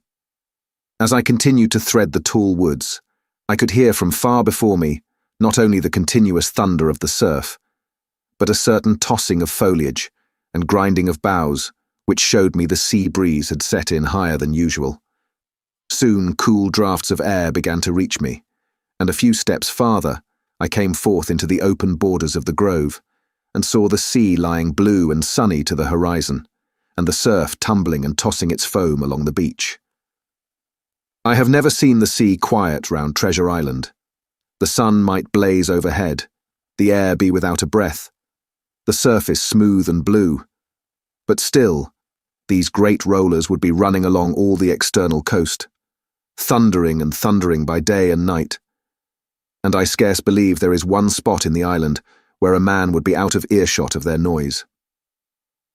I walked along beside the surf with great enjoyment, till, thinking I was now got far enough to the south, I took the cover of some thick bushes and crept warily up to the ridge of the spit. Behind me was the sea, in front the anchorage.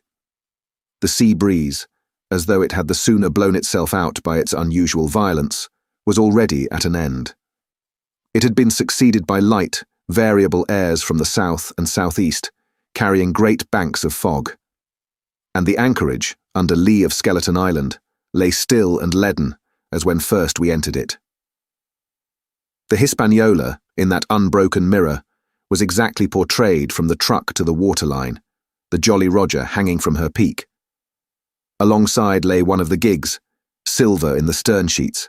Him I could always recognize, while a couple of men were leaning over the stern bulwarks, one of them with a red cap, the very rogue that I had seen some hours before stride legs upon the palisade.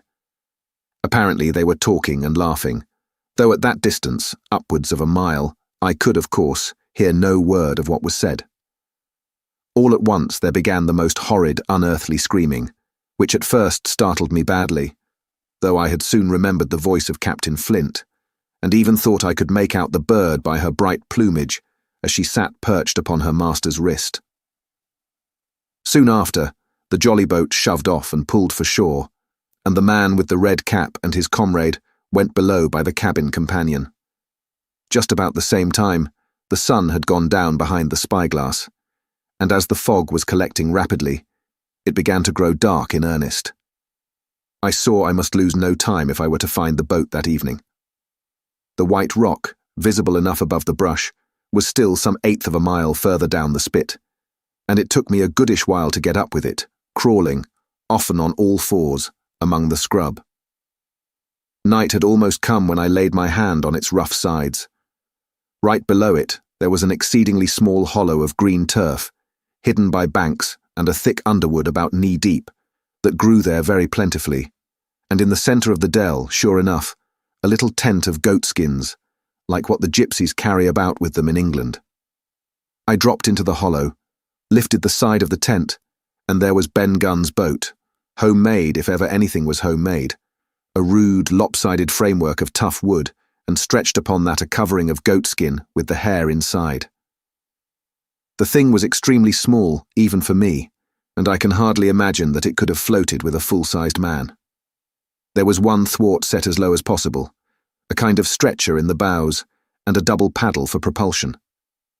I had not then seen a coracle, such as the ancient Britons made, but I have seen one since, and I can give you no fairer idea of Ben Gunn's boat than by saying it was like the first and the worst coracle ever made by man. But the great advantage of the coracle it certainly possessed, for it was exceedingly light and portable. Well, now that I had found the boat, you would have thought I had had enough of truantry for once, but in the meantime I had taken another notion and become so obstinately fond of it that I would have carried it out, I believe, in the teeth of Captain Smollett himself. This was to slip out under cover of the night, cut the Hispaniola adrift, and let her go ashore where she fancied. I had quite made up my mind that the mutineers, after their repulse of the morning, had nothing nearer their hearts than to up anchor and away to sea. This, I thought, it would be a fine thing to prevent, and now that I had seen how they left their watchman unprovided with a boat, I thought it might be done with little risk. Down I sat to wait for darkness, and made a hearty meal of biscuit. It was a night out of 10,000 for my purpose. The fog had now buried all heaven. As the last rays of daylight dwindled and disappeared, absolute blackness settled down on Treasure Island.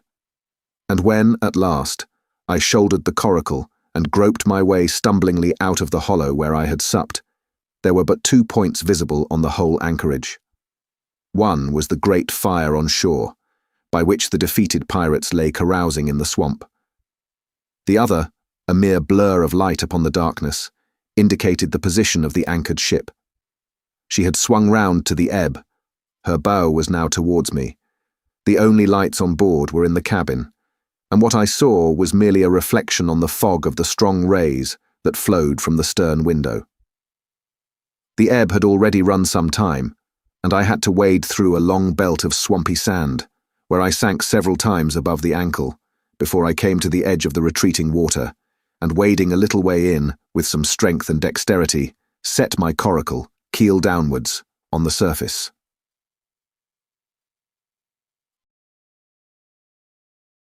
Chapter 23. The ebb tide runs. The coracle, as I had ample reason to know before I was done with her, was a very safe boat for a person of my height and weight, both buoyant and clever in a seaway. But she was the most cross-grained, lopsided craft to manage. Do as you pleased, she always made more leeway than anything else, and turning round and round was the manoeuvre she was best at. Even Ben Gunn himself has admitted that she was queer to handle till you knew her way. Certainly I did not know her way. She turned in every direction but the one I was bound to go.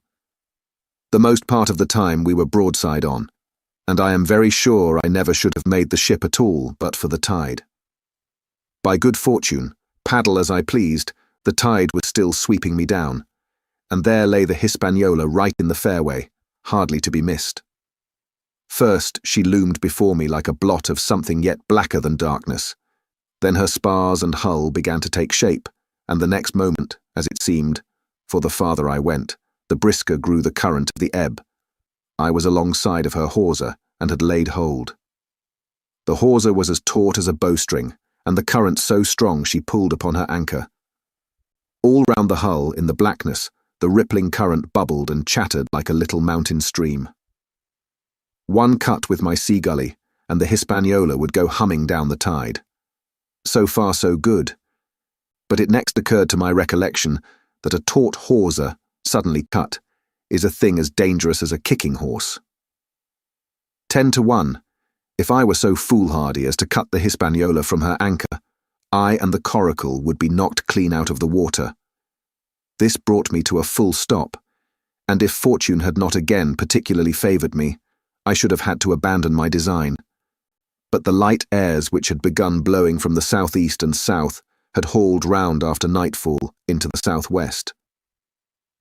Just while I was meditating, a puff came, caught the Hispaniola, and forced her up into the current, and to my great joy, I felt the hawser slacken in my grasp, and the hand by which I held it dip for a second under water. With that, I made my mind up, took out my gully, opened it with my teeth, and cut one strand after another, till the vessel swung only by 2. Then I lay quiet, waiting to sever these last when the strain should be once more lightened by a breath of wind. All this time I had heard the sound of loud voices from the cabin, but to say truth, my mind had been so entirely taken up with other thoughts that I had scarcely given ear.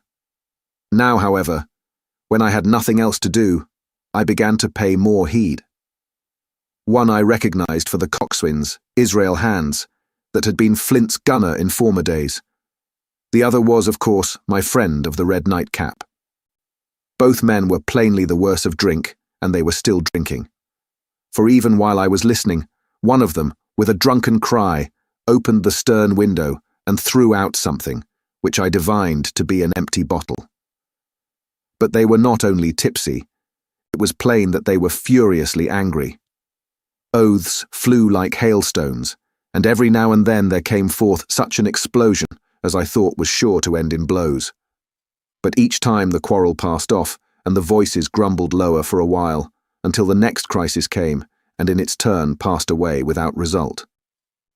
On shore, I could see the glow of the great campfire burning warmly through the shoreside trees.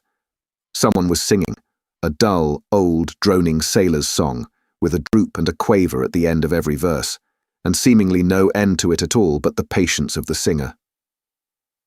I had heard it on the voyage more than once, and remembered these words. But one man of her crew alive, what put to sea with 75? And I thought it was a ditty rather too dolefully appropriate for a company that had met such cruel losses in the morning. But indeed, from what I saw, all these buccaneers were as callous as the sea they sailed on. At last the breeze came. The schooner sidled and drew nearer in the dark. I felt the hawser slacken once more, and with a good, tough effort, cut the last fibres through. The breeze had but little action on the coracle, and I was almost instantly swept against the bows of the Hispaniola. At the same time, the schooner began to turn upon her heel, spinning slowly, end for end, across the current. I wrought like a fiend, for I expected every moment to be swamped, and since I found I could not push the coracle directly off, I now shoved straight astern. At length I was clear of my dangerous neighbour, and just as I gave the last impulsion, my hands came across a light cord that was trailing overboard across the stern bulwarks. Instantly, I grasped it. Why I should have done so I can hardly say. It was at first mere instinct, but once I had it in my hands and found it fast, curiosity began to get the upper hand, and I determined I should have one look through the cabin window.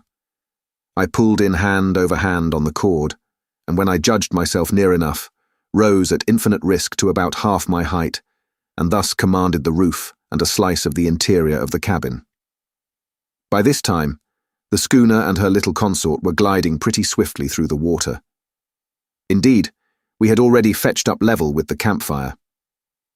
The ship was talking, as sailors say, loudly, treading the innumerable ripples with an incessant weltering splash. And until I got my eye above the windowsill, I could not comprehend why the watchman had taken no alarm. One glance, however, was sufficient, and it was only one glance that I durst take from that unsteady skiff. It showed me Hans and his companion locked together in deadly wrestle, each with a hand upon the other's throat. I dropped upon the thwart again, none too soon, for I was near overboard. I could see nothing for the moment but these two furious, encrimsoned faces swaying together under the smoky lamp, and I shut my eyes to let them grow once more familiar with the darkness. The endless ballad had come to an end at last, and the whole diminished company about the campfire had broken into the chorus I had heard so often. 15 men on the dead man's chest, yo-ho-ho and a bottle of rum, drink and the devil had done for the rest, yo-ho-ho and a bottle of rum. I was just thinking how busy drink and the devil were at that very moment in the cabin of the Hispaniola, when I was surprised by a sudden lurch of the coracle. At the same moment, she yawed sharply and seemed to change her course. The speed in the meantime had strangely increased. I opened my eyes at once. All round me were little ripples, combing over with a sharp, bristling sound and slightly phosphorescent. The Hispaniola herself, a few yards in whose wake I was still being whirled along, seemed to stagger in her course, and I saw her spars toss a little against the blackness of the night. Nay, as I looked longer, I made sure she also was wheeling to the southward. I glanced over my shoulder, and my heart jumped against my ribs. There, right behind me, was the glow of the campfire. The current had turned at right angles, sweeping round along with it the tall schooner and the little dancing coracle. Ever quickening, ever bubbling higher, ever muttering louder, it went spinning through the narrows for the open sea. Suddenly the schooner in front of me gave a violent yaw, turning, perhaps, through 20 degrees, and almost at the same moment one shout followed another from on board. I could hear feet pounding on the companion ladder, and I knew that the two drunkards had at last been interrupted in their quarrel, and awakened to a sense of their disaster. I lay down flat in the bottom of that wretched skiff, and devoutly recommended my spirit to its maker. At the end of the straits, I made sure we must fall into some bar of raging breakers, where all my troubles would be ended speedily. and though I could perhaps bear to die, I could not bear to look upon my fate as it approached. So I must have lain for hours, continually beaten to and fro upon the billows, now and again wetted with flying sprays, and never ceasing to expect death at the next plunge. Gradually weariness grew upon me. A numbness, an occasional stupor, fell upon my mind even in the midst of my terrors, until sleep at last supervened, and in my sea-tossed coracle I lay and dreamed of home, and the old Admiral Benbow. Chapter 24. The Cruise of the Coracle. It was broad day when I awoke and found myself tossing at the southwest end of Treasure Island. The sun was up, but was still hid from me behind the great bulk of the spyglass, which on this side descended almost to the sea in formidable cliffs. Haulbowline Head and Mizzenmast Hill were at my elbow, the hill bare and dark, the head bound with cliffs 40 or 50 feet high and fringed with great masses of fallen rock. I was scarce a quarter of a mile to seaward, and it was my first thought to paddle in and land. That notion was soon given over. Among the fallen rocks, the breakers spouted and bellowed. Loud reverberations, heavy sprays flying and falling, succeeded one another from second to second, and I saw myself, if I ventured nearer, dashed to death upon the rough shore, or spending my strength in vain to scale the beetling crags. Nor was that all, for crawling together on flat tables of rock, or letting themselves drop into the sea with loud reports, I beheld huge slimy monsters, soft snails, as it were, of incredible bigness, 2 or 3 score of them together, making the rocks to echo with their barkings. I have understood since that they were sea lions, and entirely harmless, but the look of them, added to the difficulty of the shore and the high running of the surf, was more than enough to disgust me of that landing place. I felt willing rather to starve at sea than to confront such perils. In the meantime I had a better chance, as I supposed, before me. North of Haulbowline Head, the land runs in a long way, leaving at low tide a long stretch of yellow sand. To the north of that again, there comes another cape, Cape of the Woods, as it was marked upon the chart, buried in tall green pines, which descended to the margin of the sea. I remembered what Silver had said about the current that sets northward along the whole west coast of Treasure Island, and seeing from my position that I was already under its influence, I preferred to leave Haulbowline Head behind me, and reserve my strength for an attempt to land upon the kindlier-looking Cape of the Woods. There was a great, smooth swell upon the sea. The wind blowing steady and gentle from the south, there was no contrariety between that and the current, and the billows rose and fell unbroken. Had it been otherwise, I must long ago have perished. But as it was, it is surprising how easily and securely my little and light boat could ride. Often, as I still lay at the bottom and kept no more than an eye above the gunwale, I would see a big blue summit heaving close above me. Yet the coracle would but bounce a little, dance as if on springs, and subside on the other side into the trough as lightly as a bird. I began after a little to grow very bold and sat up to try my skill at paddling. But even a small change in the disposition of the weight will produce violent changes in the behaviour of a coracle. And I had hardly moved before the boat, giving up at once her gentle dancing movement, ran straight down a slope of water so steep that it made me giddy and struck her nose, with a spout of spray, deep into the side of the next wave.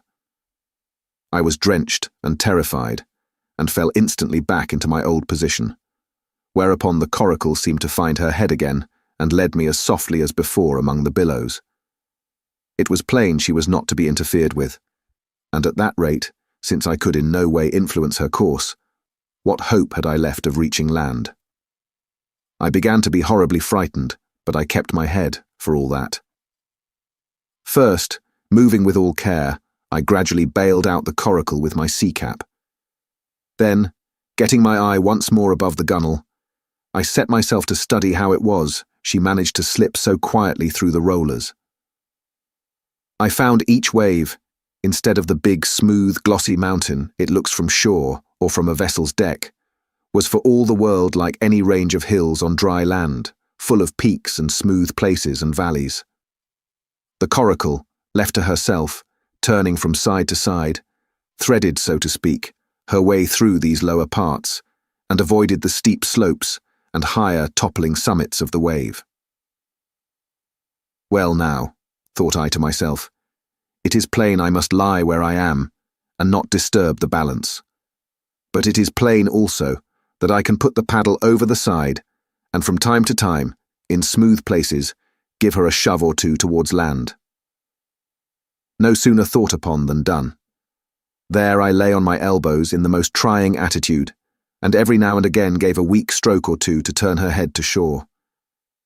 It was very tiring and slow work, yet I did visibly gain ground, and as we drew near the cape of the woods, though I saw I must infallibly miss that point, I had still made some 100 yards of easting.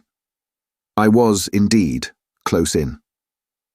I could see the cool green treetops swaying together in the breeze, and I felt sure I should make the next promontory without fail.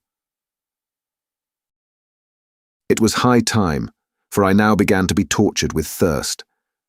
The glow of the sun from above, its thousandfold reflection from the waves, the sea water that fell and dried upon me, caking my very lips with salt, combined to make my throat burn and my brain ache.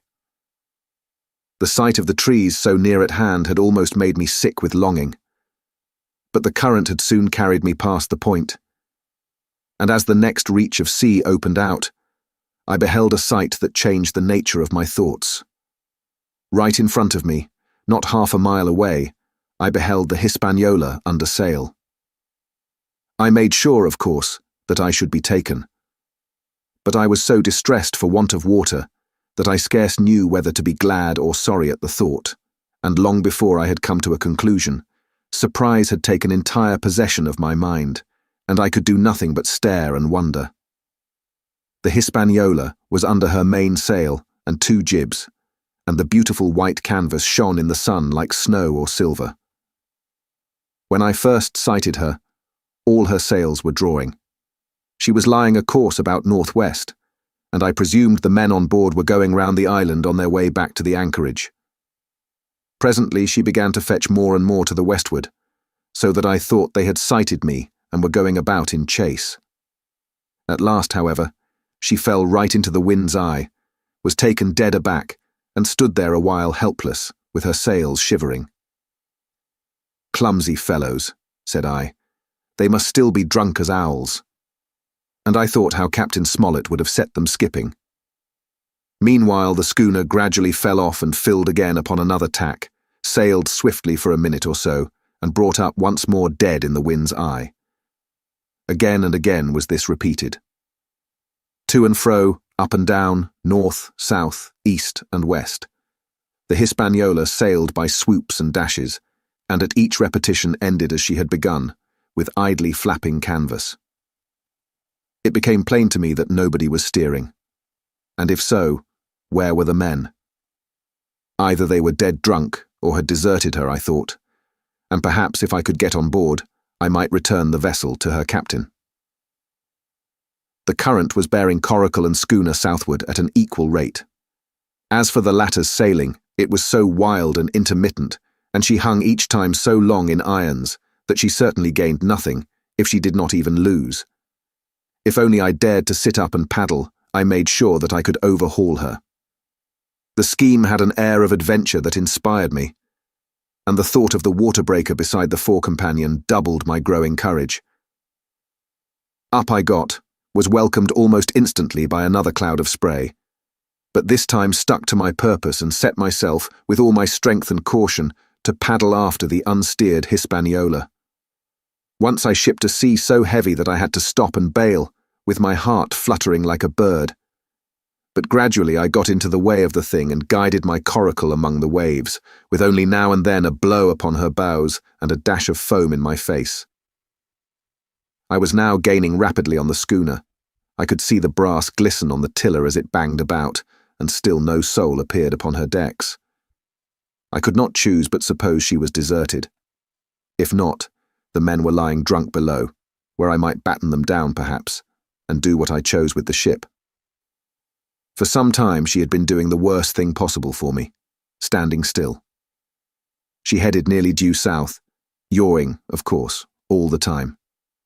Each time she fell off, her sails partly filled, and these brought her in a moment right to the wind again.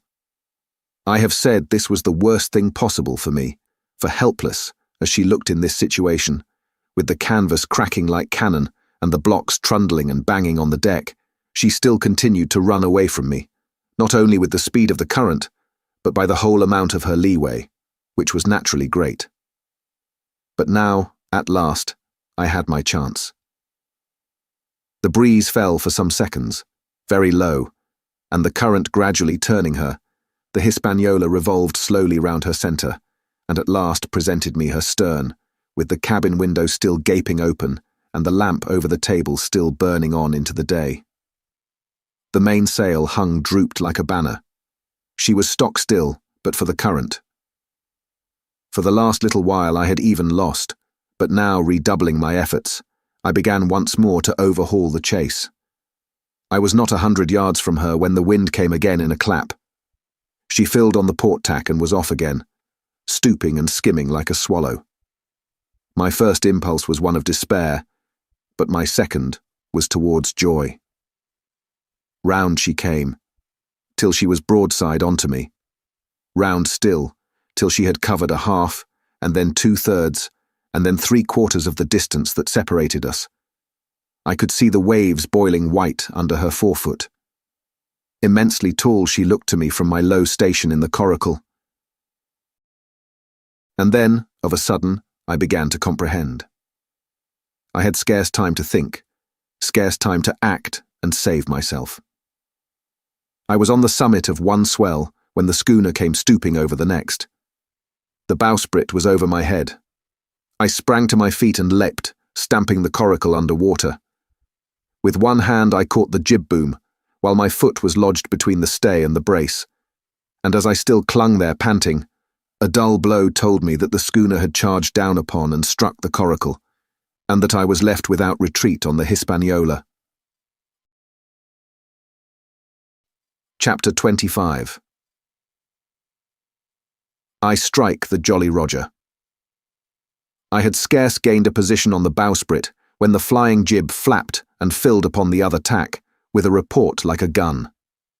The schooner trembled to her keel under the reverse, but next moment, the other sails still drawing, the jib flapped back again and hung idle. This had nearly tossed me off into the sea, and now I lost no time, crawled back along the bowsprit and tumbled head foremost on the deck. I was on the lee side of the forecastle, and the mainsail, which was still drawing, concealed from me a certain portion of the afterdeck. Not a soul was to be seen. The planks, which had not been swabbed since the mutiny, bore the print of many feet, and an empty bottle, broken by the neck, tumbled to and fro like a live thing in the scuppers. Suddenly the Hispaniola came right into the wind. The jibs behind me cracked aloud, the rudder slammed to, the whole ship gave a sickening heave and shudder, and at the same moment the main boom swung inboard, the sheet groaning in the blocks, and showed me the lee afterdeck. There were the two watchmen, sure enough, red cap on his back, as stiff as a handspike, with his arms stretched out like those of a crucifix, and his teeth showing through his open lips. Israel hands propped against the bulwarks, his chin on his chest, his hands lying open before him on the deck, his face as white, under its tan, as a tallow candle. For a while the ship kept bucking and sidling like a vicious horse, the sails filling, now on one tack, now on another, and the boom swinging to and fro till the mast groaned aloud under the strain.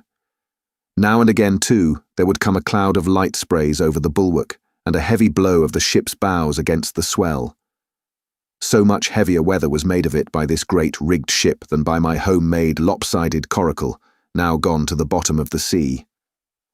At every jump of the schooner, Redcap slipped to and fro, but, what was ghastly to behold, neither his attitude nor his fixed teeth-disclosing grin was anyway disturbed by this rough usage. At every jump, too, Hans appeared still more to sink into himself and settle down upon the deck, his feet sliding ever the farther out, and the whole body canting towards the stern, so that his face became, little by little, hid from me, and at last I could see nothing beyond his ear and the frayed ringlet of one whisker. At the same time, I observed, around both of them, splashes of dark blood upon the planks, and began to feel sure that they had killed each other in their drunken wrath. While I was thus looking and wondering, in a calm moment, when the ship was still, Israel Hands turned partly round, and with a low moan writhed himself back to the position in which I had seen him first. The moan, which told of pain and deadly weakness, and the way in which his jaw hung open went right to my heart. But when I remembered the talk I had overheard from the apple barrel, all pity left me. I walked aft until I reached the main mast. "Come aboard, Mr. Hands," I said ironically. He rolled his eyes round heavily, but he was too far gone to express surprise. All he could do was to utter one word: brandy. It occurred to me there was no time to lose, and dodging the boom as it once more lurched across the deck, I slipped aft and down the companion stairs into the cabin. It was such a scene of confusion as you can hardly fancy. All the lockfast places had been broken open in quest of the chart. The floor was thick with mud, where ruffians had sat down to drink or consult after wading in the marshes round their camp. The bulkheads, all painted in clear white and beaded round with gilt, bore a pattern of dirty hands. Dozens of empty bottles clinked together in corners to the rolling of the ship. One of the doctor's medical books lay open on the table, half of the leaves gutted out, I suppose, for pipe lights. In the midst of all this, the lamp still cast a smoky glow, obscure and brown as umber. I went into the cellar. All the barrels were gone, and of the bottles a most surprising number had been drunk out and thrown away. Certainly since the mutiny began, not a man of them could ever have been sober. Foraging about, I found a bottle with some brandy left, for Hands, and for myself I routed out some biscuit, some pickled fruits, a great bunch of raisins, and a piece of cheese. With these I came on deck, put down my own stock behind the rudder head, and well out of the coxswain's reach, went forward to the water breaker, and had a good deep drink of water, and then, and not till then, gave Hands the brandy. He must have drunk a gill before he took the bottle from his mouth. "Aye," said he, "by thunder, but I wanted some of that." I had sat down already in my own corner and begun to eat. "Much hurt?" I asked him. He grunted, or rather, I might say, he barked. "If that doctor was aboard," he said, "I'd be right enough in a couple of turns, but I don't have no manner of luck, you see, and that's what's the matter with me. As for that swab, he's good and dead, he is," he added, indicating the man with the red cap. "He warn't no seaman anyhow. And where mought you have come from?" "Well," said I, "I've come aboard to take possession of this ship, Mr. Hands, and you'll please regard me as your captain until further notice." He looked at me sourly enough, but said nothing. Some of the colour had come back into his cheeks, though he still looked very sick, and still continued to slip out and settle down as the ship banged about. "By the by," I continued, "I can't have these colours, Mr. Hands, and by your leave, I'll strike 'em. Better none than these." And again, dodging the boom, I ran to the colour lines, handed down their cursed black flag, and chucked it overboard. "God save the king," said I, waving my cap, "and there's an end to Captain Silver."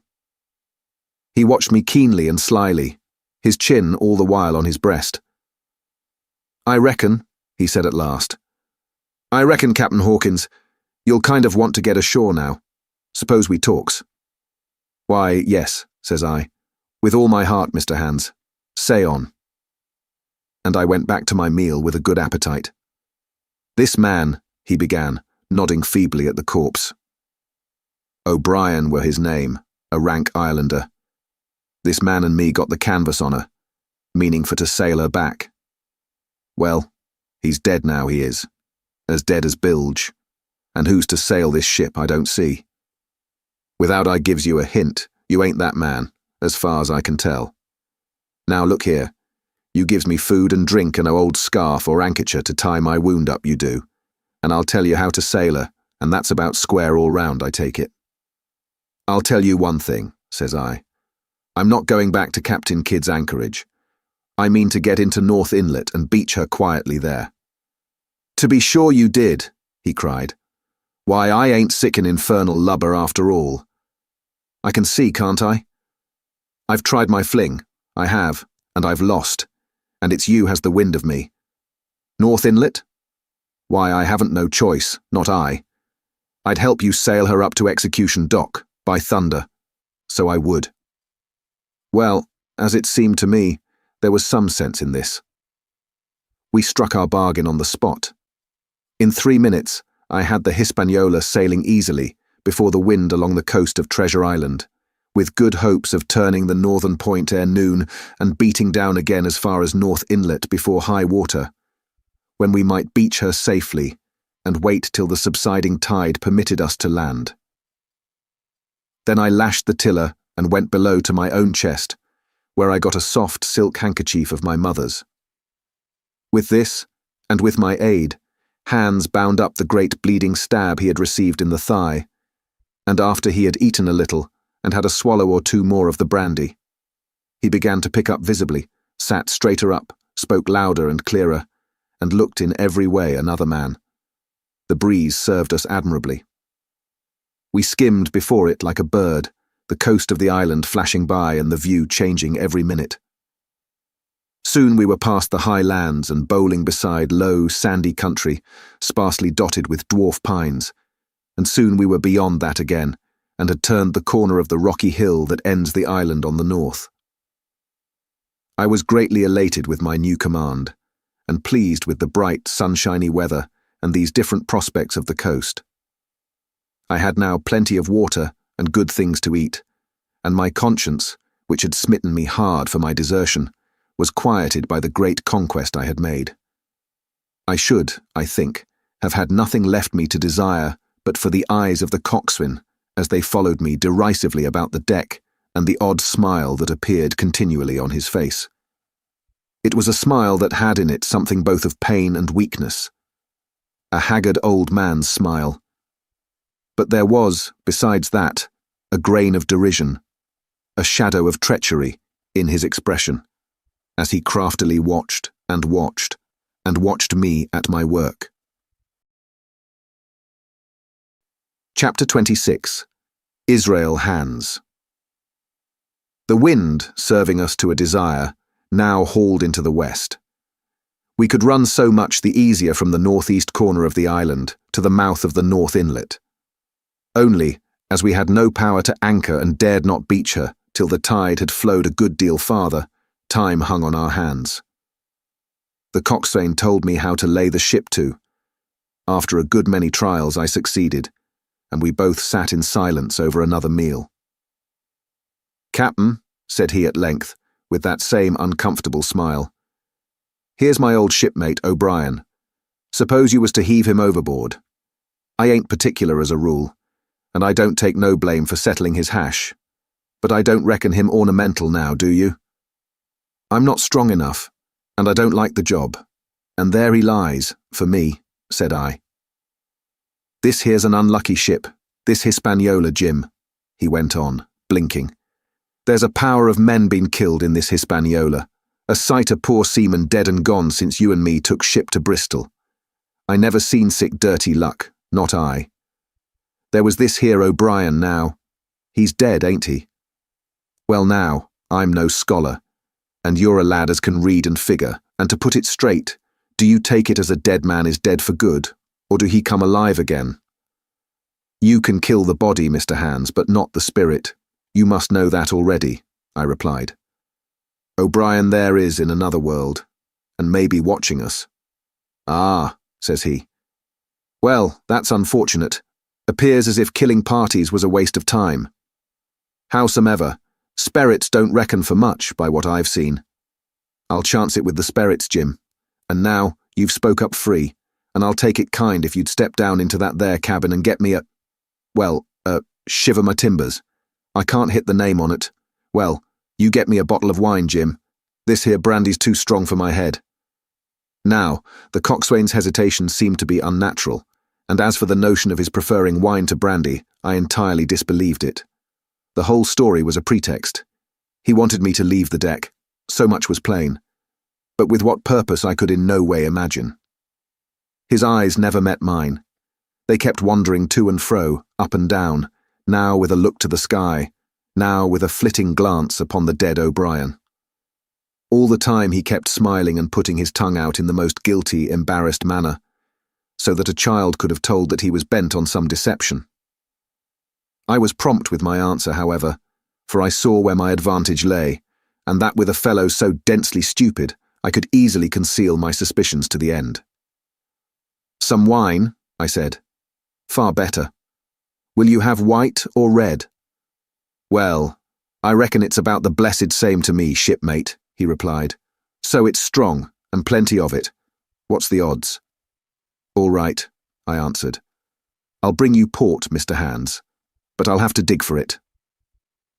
With that, I scuttled down the companion with all the noise I could, slipped off my shoes, ran quietly along the sparred gallery, mounted the forecastle ladder, and popped my head out of the fore-companion. I knew he would not expect to see me there, yet I took every precaution possible, and certainly the worst of my suspicions proved too true. He had risen from his position to his hands and knees, and though his leg obviously hurt him pretty sharply when he moved, for I could hear him stifle a groan, yet it was at a good, rattling rate that he trailed himself across the deck. In half a minute, he had reached the port scuppers and picked, out of a coil of rope, a long knife, or rather a short dirk, discoloured to the hilt with blood. He looked upon it for a moment, thrusting forth his underjaw, tried the point upon his hand, and then, hastily concealing it in the bosom of his jacket, trundled back again into his old place against the bulwark. This was all that I required to know. Israel could move about, he was now armed, and if he had been at so much trouble to get rid of me, it was plain that I was meant to be the victim. What he would do afterwards, whether he would try to crawl right across the island from North Inlet to the camp among the swamps, or whether he would fire Long Tom, trusting that his own comrades might come first to help him, was of course more than I could say. Yet I felt sure that I could trust him in one point, since in that our interests jumped together, and that was in the disposition of the schooner. We both desired to have her stranded safe enough, in a sheltered place, and so that when the time came, she could be got off again with as little labour and danger as might be, and until that was done, I considered that my life would certainly be spared. While I was thus turning the business over in my mind, I had not been idle with my body.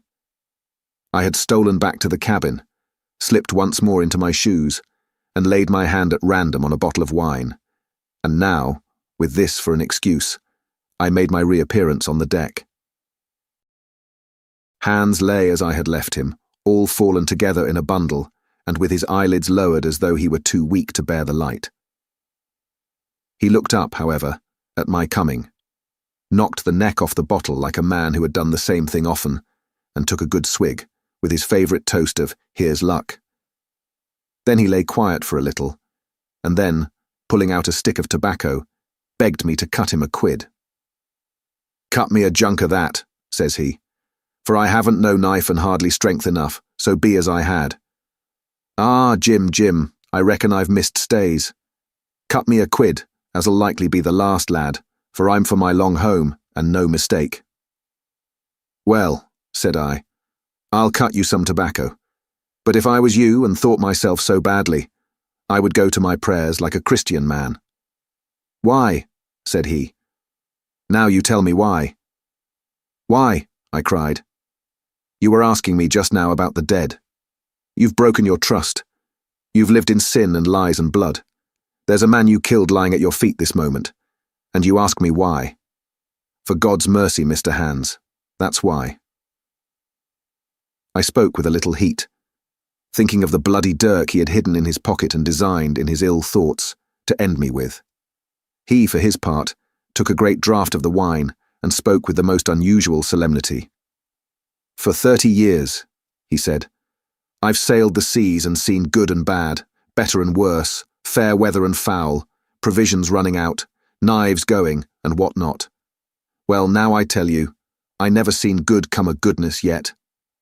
Him as strikes first is my fancy. Dead men don't bite. Them's my views. Amen, so be it. And now you look here, he added, suddenly changing his tone. We've had about enough of this foolery. The tide's made good enough by now. You just take my orders, Captain Hawkins, and we'll sail slap in and be done with it. All told, we had scarce 2 miles to run. But the navigation was delicate. The entrance to this northern anchorage was not only narrow and shoal, but lay east and west, so that the schooner must be nicely handled to be got in. I think I was a good, prompt subaltern, and I am very sure that Hans was an excellent pilot, for we went about and dodged in, shaving the banks, with a certainty and a neatness that were a pleasure to behold. Scarcely had we passed the heads before the land closed around us. The shores of North Inlet were as thickly wooded as those of the southern anchorage, but the space was longer and narrower, and more like, what in truth it was, the estuary of a river. Right before us, at the southern end, we saw the wreck of a ship in the last stages of dilapidation. It had been a great vessel of 3 masts, but had lain so long exposed to the injuries of the weather that it was hung about with great webs of dripping seaweed, and on the deck of it, shore bushes had taken root, and now flourished thick with flowers. It was a sad sight, but it showed us that the anchorage was calm. Now, said Hans, look there, there's a pet bit for to beach a ship in, fine flat sand, never a cat's paw, trees all around of it, and flowers are blowing like a guarding on that old ship. And once beached, I inquired, how shall we get her off again? Why, so, he replied. You take a line ashore there on the other side at low water, take a turn about one of them big pines, bring it back, take a turn around the capstan, and lie to for the tide. Come high water, all hands take a pull upon the line, and off she comes, as sweet as nature. And now, boy, you stand by. We're near the bit now, and she's too much way on her. Starboard a little. So, steady, starboard, larboard a little, steady, steady. So he issued his commands, which I breathlessly obeyed, till all of a sudden he cried, Now my hearty luff. And I put the helm hard up, and the Hispaniola swung round rapidly and ran stem on for the low, wooded shore. The excitement of these last manoeuvres had somewhat interfered with the watch I had kept hitherto, sharply enough, upon the coxswain. Even then I was still so much interested, waiting for the ship to touch, that I had quite forgot the peril that hung over my head, and stood craning over the starboard bulwarks and watching the ripples spreading wide before the bows. I might have fallen without a struggle for my life, had not a sudden disquietude seized upon me and made me turn my head. Perhaps I had heard a creak, or seen his shadow moving with the tail of my eye. Perhaps it was an instinct like a cat's. But sure enough, when I looked round, there was Hans, already halfway towards me, with the dirk in his right hand. We must both have cried out aloud when our eyes met, but while mine was the shrill cry of terror, his was a roar of fury like a charging bully's. At the same instant, he threw himself forward, and I leapt sideways towards the bows. As I did so, I let go of the tiller, which sprang sharp to leeward, and I think this saved my life, for it struck Hans across the chest and stopped him, for the moment, dead. Before he could recover, I was safe out of the corner where he had me trapped, with all the deck to dodge about. Just forward of the main mast I stopped, drew a pistol from my pocket, took a cool aim, though he had already turned, and was once more coming directly after me, and drew the trigger. The hammer fell, but there followed neither flash nor sound. The priming was useless with sea-water. I cursed myself for my neglect. Why had not I, long before, reprimed and reloaded my only weapons? Then I should not have been as now, a mere fleeing sheep before this butcher. Wounded as he was, it was wonderful how fast he could move, his grizzled hair tumbling over his face, and his face itself as red as a red ensign with his haste and fury. I had no time to try my other pistol, nor indeed much inclination, for I was sure it would be useless. One thing I saw plainly. I must not simply retreat before him, or he would speedily hold me boxed into the bows, as a moment since he had so nearly boxed me in the stern.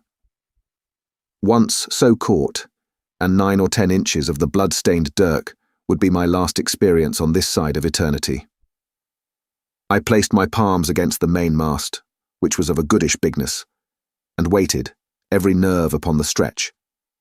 Seeing that I meant to dodge, he also paused, and a moment or two passed in feints on his part and corresponding movements upon mine. It was such a game as I had often played at home about the rocks of Black Hill Cove, but never before, you may be sure, with such a wildly beating heart as now. Still, as I say, it was a boy's game, and I thought I could hold my own at it against an elderly seaman with a wounded thigh. Indeed, my courage had begun to rise so high that I allowed myself a few darting thoughts on what would be the end of the affair. And while I saw certainly that I could spin it out for long, I saw no hope of any ultimate escape. Well, while things stood thus, suddenly the Hispaniola struck, staggered, ground for an instant in the sand, and then, swift as a blow, canted over to the port side till the deck stood at an angle of 45 degrees, and about a puncheon of water splashed into the scupper holes and lay in a pool between the deck and bulwark. We were both of us capsized in a second, and both of us rolled, almost together, into the scuppers, the dead redcap, with his arms still spread out, tumbling stiffly after us. So near were we indeed, that my head came against the coxswain's foot with a crack that made my teeth rattle. Blow and all, I was the first afoot again, for hands had got involved with the dead body. The sudden canting of the ship had made the deck no place for running on. I had to find some new way of escape, and that upon the instant, for my foe was almost touching me. Quick as thought, I sprang into the mizzen shrouds, rattled up hand over hand, and did not draw a breath till I was seated on the crosstrees. I had been saved by being prompt. The dirk had struck not half a foot below me as I pursued my upward flight, and there stood Israel Hands with his mouth open and his face upturned to mine, a perfect statue of surprise and disappointment. Now that I had a moment to myself, I lost no time in changing the priming of my pistol, and then, having one ready for service, and to make assurance doubly sure, I proceeded to draw the load of the other, and recharge it afresh from the beginning. My new employment struck Hands all of a heap.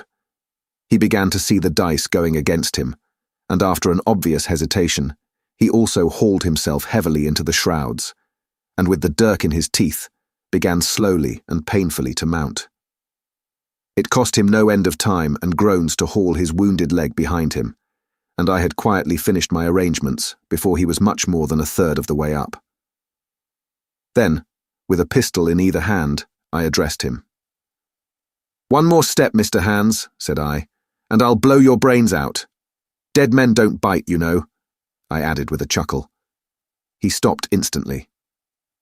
I could see by the working of his face that he was trying to think, and the process was so slow and laborious that in my newfound security, I laughed aloud.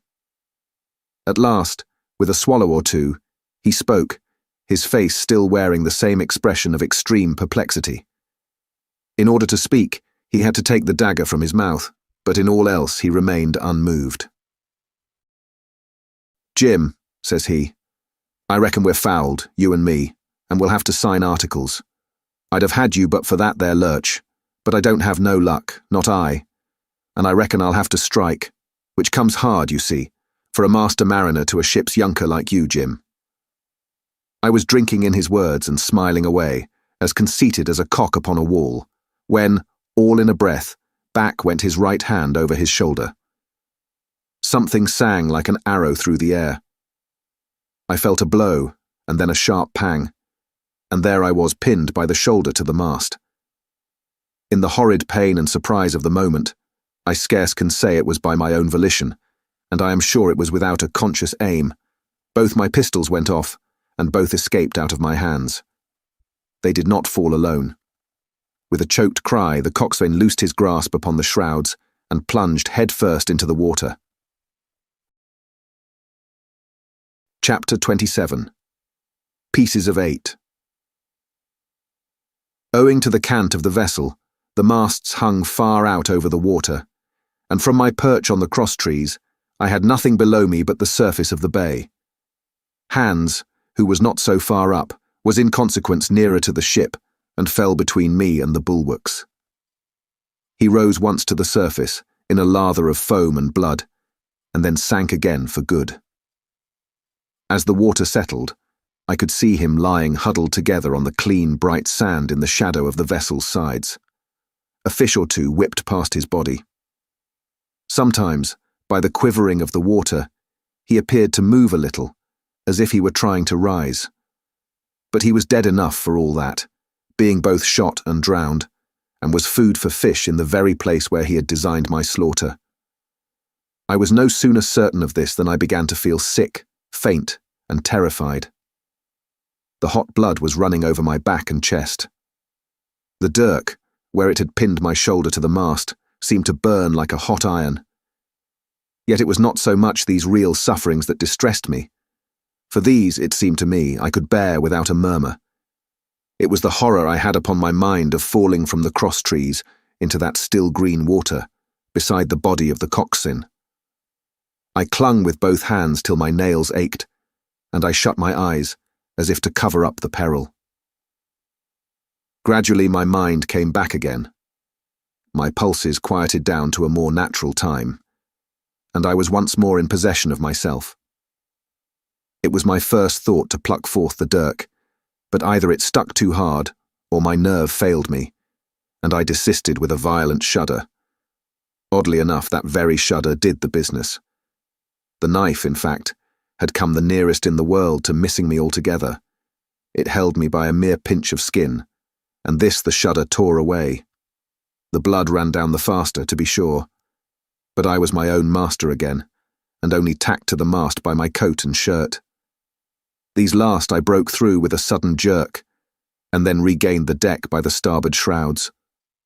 For nothing in the world would I have again ventured, shaken as I was, upon the overhanging port shrouds from which Israel had so lately fallen. I went below, and did what I could for my wound. It pained me a good deal and still bled freely, but it was neither deep nor dangerous, nor did it greatly gall me when I used my arm. Then I looked around me, and as the ship was now, in a sense, my own, I began to think of clearing it from its last passenger, the dead man, O'Brien. He had pitched, as I have said, against the bulwarks, where he lay like some horrible, ungainly sort of puppet, life-size indeed, but how different from life's colour or life's comeliness. In that position I could easily have my way with him, and as the habit of tragical adventures had worn off almost all my terror for the dead, I took him by the waist as if he had been a sack of bran, and with one good heave tumbled him overboard. He went in with a sounding plunge. The red cap came off, and remained floating on the surface, and as soon as the splash subsided, I could see him and Israel lying side by side, both wavering with the tremulous movement of the water. O'Brien, though still quite a young man, was very bald. There he lay, with that bald head across the knees of the man who had killed him, and the quick fishes steering to and fro over both. I was now alone upon the ship. The tide had just turned. The sun was within so few degrees of setting that already the shadow of the pines upon the western shore began to reach right across the anchorage and fall in patterns on the deck. The evening breeze had sprung up, and though it was well warded off by the hill with the two peaks upon the east, the cordage had begun to sing a little softly to itself, and the idle sails to rattle to and fro. I began to see a danger to the ship. The jibs I speedily doused and brought tumbling to the deck, but the mainsail was a harder matter. Of course, when the schooner canted over, the boom had swung outboard, and the cap of it and a foot or two of sail hung even under water. I thought this made it still more dangerous, yet the strain was so heavy that I half feared to meddle. At last I got my knife and cut the halyards. The peak dropped instantly, a great belly of loose canvas floated broad upon the water, and since, pull as I liked, I could not budge the downhaul, that was the extent of what I could accomplish. For the rest, the Hispaniola must trust to luck, like myself. By this time the whole anchorage had fallen into shadow, the last rays, I remember, falling through a glade of the wood and shining bright as jewels on the flowery mantle of the wreck. It began to be chill. The tide was rapidly fleeting seaward, the schooner settling more and more on her beam ends.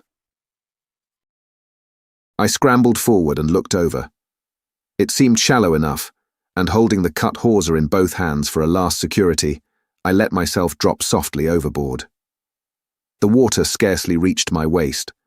The sand was firm and covered with ripple marks, and I waded ashore in great spirits, leaving the Hispaniola on her side, with her mainsail trailing wide upon the surface of the bay. About the same time, the sun went fairly down, and the breeze whistled low in the dusk among the tossing pines. At least, and at last, I was off the sea, nor had I returned thence empty-handed. There lay the schooner, clear at last from buccaneers, and ready for our own men to board and get to sea again. I had nothing nearer my fancy than to get home to the stockade and boast of my achievements. Possibly I might be blamed a bit for my truantry, but the recapture of the Hispaniola was a clenching answer, and I hoped that even Captain Smollett would confess I had not lost my time. So thinking, and in famous spirits, I began to set my face homeward for the blockhouse and my companions. I remembered that the most easterly of the rivers which drain into Captain Kidd's anchorage ran from the two-peaked hill upon my left, and I bent my course in that direction that I might pass the stream while it was small. The wood was pretty open, and keeping along the lower spurs, I had soon turned the corner of that hill, and not long after waded to the mid-calf across the watercourse. This brought me near to where I had encountered Ben Gunn, the maroon, and I walked more circumspectly, keeping an eye on every side. The dusk had come nigh hand completely, and as I opened out the cleft between the two peaks, I became aware of a wavering glow against the sky, where, as I judged, the man of the island was cooking his supper before a roaring fire. And yet I wondered in my heart that he should show himself so careless. For if I could see this radiance, might it not reach the eyes of Silver himself where he camped upon the shore among the marshes? Gradually the night fell blacker. It was all I could do to guide myself even roughly towards my destination. The double hill behind me and the spyglass on my right hand loomed faint and fainter. The stars were few and pale, and in the low ground where I wandered, I kept tripping among bushes and rolling into sandy pits. Suddenly a kind of brightness fell about me. I looked up. A pale glimmer of moonbeams had alighted on the summit of the spyglass, and soon after I saw something broad and silvery moving low down behind the trees, and knew the moon had risen. With this to help me, I passed rapidly over what remained to me of my journey, and sometimes walking, sometimes running, impatiently drew near to the stockade. Yet, as I began to thread the grove that lies before it, I was not so thoughtless, but that I slacked my pace and went a trifle warily. It would have been a poor end of my adventures to get shot down by my own party in mistake. The moon was climbing higher and higher. Its light began to fall here and there in masses through the more open districts of the wood, and right in front of me, a glow of a different colour appeared among the trees. It was red and hot, and now and again it was a little darkened, as it were, the embers of a bonfire smouldering. For the life of me, I could not think what it might be. At last I came right down upon the borders of the clearing. The western end was already steeped in moonshine.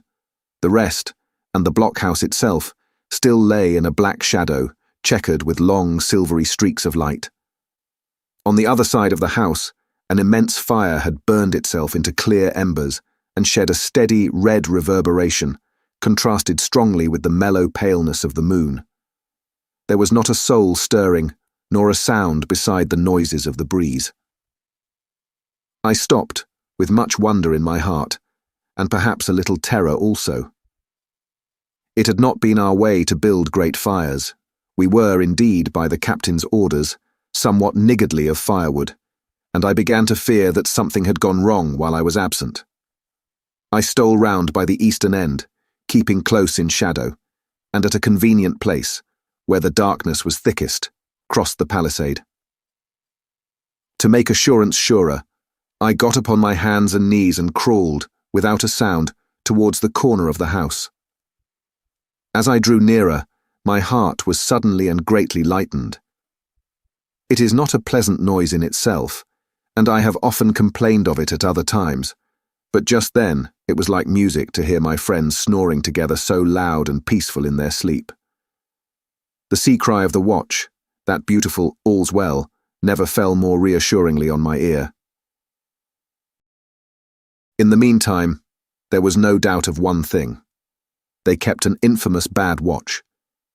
If it had been Silver and his lads that were now creeping in on them, not a soul would have seen daybreak. That was what it was, thought I, to have the captain wounded, and again I blamed myself sharply for leaving them in that danger with so few to mount guard. By this time I had got to the door and stood up. All was dark within, so that I could distinguish nothing by the eye. As for sounds, there was the steady drone of the snorers and a small occasional noise, a flickering or pecking that I could in no way account for. With my arms before me, I walked steadily in.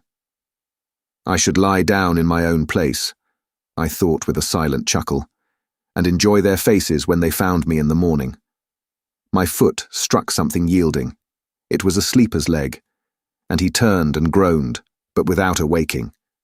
And then, all of a sudden, a shrill voice broke forth out of the darkness. "Pieces of 8! Pieces of 8! Pieces of 8! Pieces of 8! Pieces of 8!" And so forth, without pause or change, like the clacking of a tiny mill.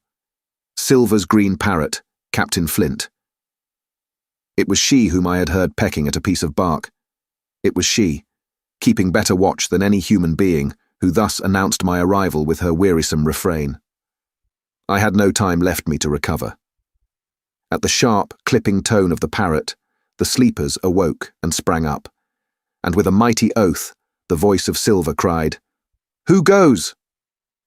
I turned to run, struck violently against one person, recoiled, and ran full into the arms of a second, who for his part closed upon and held me tight. "Bring a torch, Dick," said Silver, when my capture was thus assured. And one of the men left the log-house and presently returned with a lighted brand. Part 6. Captain Silver.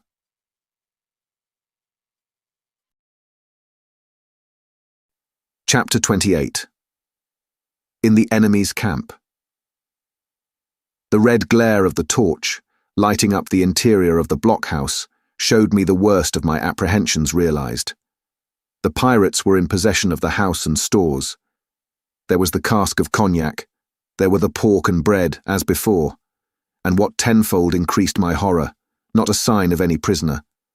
I could only judge that all had perished, and my heart smote me sorely that I had not been there to perish with them. There were 6 of the buccaneers, all told. Not another man was left alive. 5 of them were on their feet, flushed and swollen, suddenly called out of the first sleep of drunkenness. The 6th had only risen upon his elbow. He was deadly pale, and the blood-stained bandage round his head told that he had recently been wounded, and still more recently dressed. I remembered the man who had been shot, and had run back among the woods in the great attack, and doubted not that this was he. The parrot sat, preening her plumage, on Long John's shoulder. He himself, I thought, looked somewhat paler and more stern than I was used to. He still wore the fine broadcloth suit in which he had fulfilled his mission, but it was bitterly the worse for wear, daubed with clay and torn with the sharp briars of the wood. "So," said he, "here's Jim Hawkins, shiver my timbers. Dropped in like, eh?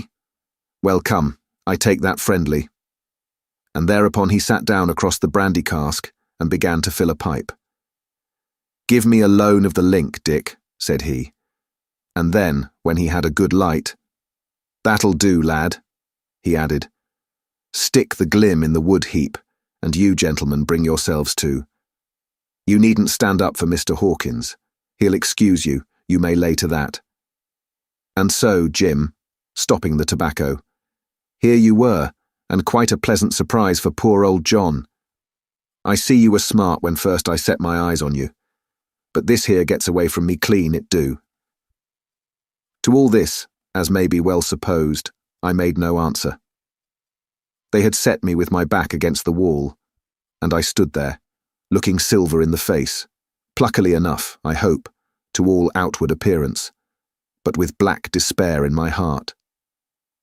Silver took a whiff or two of his pipe with great composure, and then ran on again. Now you see, Jim, so be as you are here, says he. I'll give you a piece of my mind. I've always liked you, I have, for a lad of spirit, and the picture of my own self when I was young and handsome. I always wanted you to jine and take your share, and die a gentleman. And now, my cock, you've got to. Captain Smollett's a fine seaman, as I'll own up to any day, but stiff on discipline. Duty is duty, says he, and right he is. Just you keep clear of the captain. The doctor himself is gone dead again, you. Ungrateful scamp was what he said. And the short and the long of the whole story is about here. You can't go back to your own lot, for they won't have you. And without you start a third ship's company all by yourself, which might be lonely, you'll have to jine with Captain Silver. So far so good. My friends then were still alive, and though I partly believed the truth of Silver's statement, that the cabin party were incensed at me for my desertion, I was more relieved than distressed by what I heard. I don't say nothing as to your being in our hands, continued Silver, though there you are, and you may lay to it. I'm all for argument. I never seen good come out of threatening. If you like the service, well, you'll jine. And if you don't, Jim, why, you're free to answer no, free and welcome, shipmate. And if fairer can be said by mortal seamen, shiver my sides. Am I to answer then? I asked with a very tremulous voice. Through all this sneering talk, I was made to feel the threat of death that overhung me, and my cheeks burned, and my heart beat painfully in my breast. Lad, said Silver, no one's a-pressing of you. Take your bearings. None of us won't hurry you, mate. Time goes so pleasant in your company, you see. Well, says I, growing a bit bolder, if I'm to choose, I declare I have a right to know what's what, and why you're here, and where my friends are. What's what? Repeated one of the buccaneers in a deep growl. Ah, he'd be a lucky one as knowed that. You'll perhaps batten down your hatches till you're spoke to, my friend, cried Silver truculently to this speaker. And then, in his first gracious tones, he replied to me. Yesterday morning, Mr. Hawkins, said he, in the dog watch, down came Dr. Livesey with a flag of truce. Says he, Captain Silver, you're sold out. Ship's gone. Well, maybe we'd been taking a glass, and a song to help it round. I won't say no. Leastways, none of us had looked out. We looked out, and by thunder, the old ship was gone. I never seen a pack of fools look fishier, and you may lay to that if I tells you that looked the fishiest. Well, says the doctor, let's bargain. We bargained, him and I, and here we are. Stores, brandy, blockhouse, the firewood you was thoughtful enough to cut, and in a manner of speaking, the whole blessed boat, from Crosstrees to Kelson. As for them, they've tramped. I don't know where's they are. He drew again quietly at his pipe. And lest you should take it into that head of yours, he went on, that you was included in the treaty, here's the last word that was said. How many are you, says I, to leave? 4, says he, 4 and one of us wounded. As for that boy, I don't know where he is, confound him, says he, nor I don't much care. We're about sick of him. These was his words. Is that all? I asked. Well, it's all that you're to hear, my son, returned Silver. And now I am to choose. And now you are to choose. And you may lay to that, said Silver. Well, said I am not such a fool, but I know pretty well what I have to look for. Let the worst come to the worst, it's little I care. I've seen too many die since I fell in with you. There's a thing or two I have to tell you, I said, and by this time I was quite excited.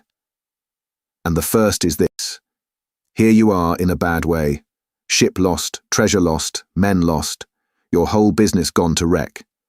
And if you want to know who did it, it was I. I was in the apple barrel the night we sighted land, and I heard you, John, and you, Dick Johnson, and Hans, who is now at the bottom of the sea, and told every word you said before the hour was out. And as for the schooner, it was I who cut her cable, and it was I that killed the men you had aboard of her, and it was I who brought her where you'll never see her more, not one of you. The laugh's on my side. I've had the top of this business from the first. I no more fear you than I fear a fly. Kill me, if you please, or spare me. But one thing I'll say, and no more. If you spare me, bygones are bygones, and when you fellows are in court for piracy, I'll save you all I can. It is for you to choose. Kill another and do yourselves no good, or spare me and keep a witness to save you from the gallows. I stopped, for I tell you, I was out of breath. And to my wonder, not a man of them moved, but all sat staring at me like as many sheep. And while they were still staring, I broke out again. And now, Miss Silver, I said, I believe you're the best man here, and if things go to the worst, I'll take it kind of you to let the doctor know the way I took it. I'll bear it in mind, said Silver, with an accent so curious that I could not, for the life of me, decide whether he were laughing at my request or had been favourably affected by my courage. I'll put one to that, cried the old mahogany-faced seaman, Morgan by name, whom I had seen in Long John's public house upon the quays of Bristol. It was him that knowed Black Dog. Well, see here, added the sea cook, I'll put another again to that by thunder. For it was this same boy that faked the chart from Billy Bones. First and last, we've split upon Jim Hawkins. Then here goes, said Morgan with an oath. And he sprang up, drawing his knife as if he had been 20. Avast there, cried Silver. Who are you, Tom Morgan? Maybe you thought you was captain here, perhaps. By the powers, but I'll teach you better. Cross me, and you'll go where many a good man's gone before you, first and last, these 30 year back. Some to the yard arm, shiver my timbers, and some by the board, and all to feed the fishes. There's never a man looked me between the eyes and seen a good day afterwards, Tom Morgan. You may lay to that. Morgan paused, but a hoarse murmur rose from the others. Tom's right, said one. I stood hazing long enough from one, added another. I'll be hanged if I'll be hazed by you, John Silver. Did any of you gentlemen want to have it out with me? Roared Silver, bending far forward from his position on the keg, with his pipe still glowing in his right hand. Put a name on what you're at. You ain't dumb, I reckon. Him that wants shall get it. Have I lived this many years, and a son of a rum punch and cock his hat athwart my whores at the latter end of it? You know the way. You're all gentlemen of fortune by your account. Well, I'm ready. Take a cutlass, him that dares, and I'll see the colour of his inside, crutch and all, before that pipe's empty. Not a man stirred. Not a man answered. That's your sort, is it? He added, returning his pipe to his mouth. Well, you're a gay lot to look at anyway. Not much worth to fight, you ain't. Perhaps you can understand King George's English. I'm captain here by election. I'm captain here because I'm the best man by a long sea mile. You won't fight, as gentlemen of fortune should. Then by thunder you'll obey, and you may lay to it. I like that boy now. I never seen a better boy than that. He's more a man than any pair of rats of you in this here house, and what I say is this. Let me see him that'll lay a hand on him. That's what I say, and you may lay to it. There was a long pause after this. I stood straight up against the wall, my heart still going like a sledgehammer, but with a ray of hope now shining in my bosom. Silver leant back against the wall, his arms crossed, his pipe in the corner of his mouth, as calm as though he had been in church. Yet his eye kept wandering furtively, and he kept the tail of it on his unruly followers. They, on their part, drew gradually together towards the far end of the block house, and the low hiss of their whispering sounded in my ear continuously, like a stream.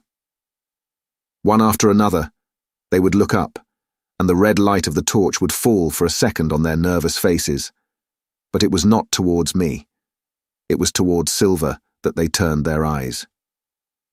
"You seem to have a lot to say," remarked Silver, spitting far into the air. "Pipe up and let me hear it, or lay to." "Axe your pardon, sir," returned one of the men. "You're pretty free with some of the rules. Maybe you'll kindly keep an eye upon the rest. This crew's dissatisfied. This crew don't vally bullying a marlinspike. This crew has its rights like other crews. I'll make so free as that. And by your own rules, I take it we can talk together. I axe your pardon, sir, acknowledging you for to be capting at this present. But I claim my right," and steps outside for a council. And with an elaborate sea salute, this fellow, a long, ill-looking, yellow-eyed man of 35, stepped coolly towards the door and disappeared out of the house. One after another the rest followed his example, each making a salute as he passed, each adding some apology. "According to rules," said one. "Forecastle Council," said Morgan. And so, with one remark or another, all marched out and left Silver and me alone with the torch. The sea cook instantly removed his pipe. "Now, look you here, Jim Hawkins," he said in a steady whisper that was no more than audible. "You're within half a plank of death, and what's a long sight worse, of torture. They're going to throw me off. But you, Mark, I stand by you through thick and thin. I didn't mean to. No, not till you spoke up. I was about desperate to lose that much blunt and be hanged into the bargain. But I see you as the right sort. I says to myself, you stand by Hawkins, John, and Hawkins'll stand by you.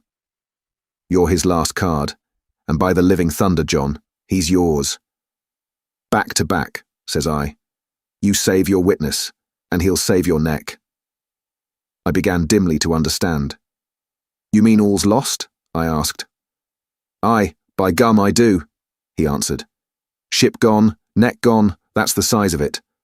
Once I looked into that bay, Jim Hawkins, and seen no schooner, well, I'm tough, but I gave out.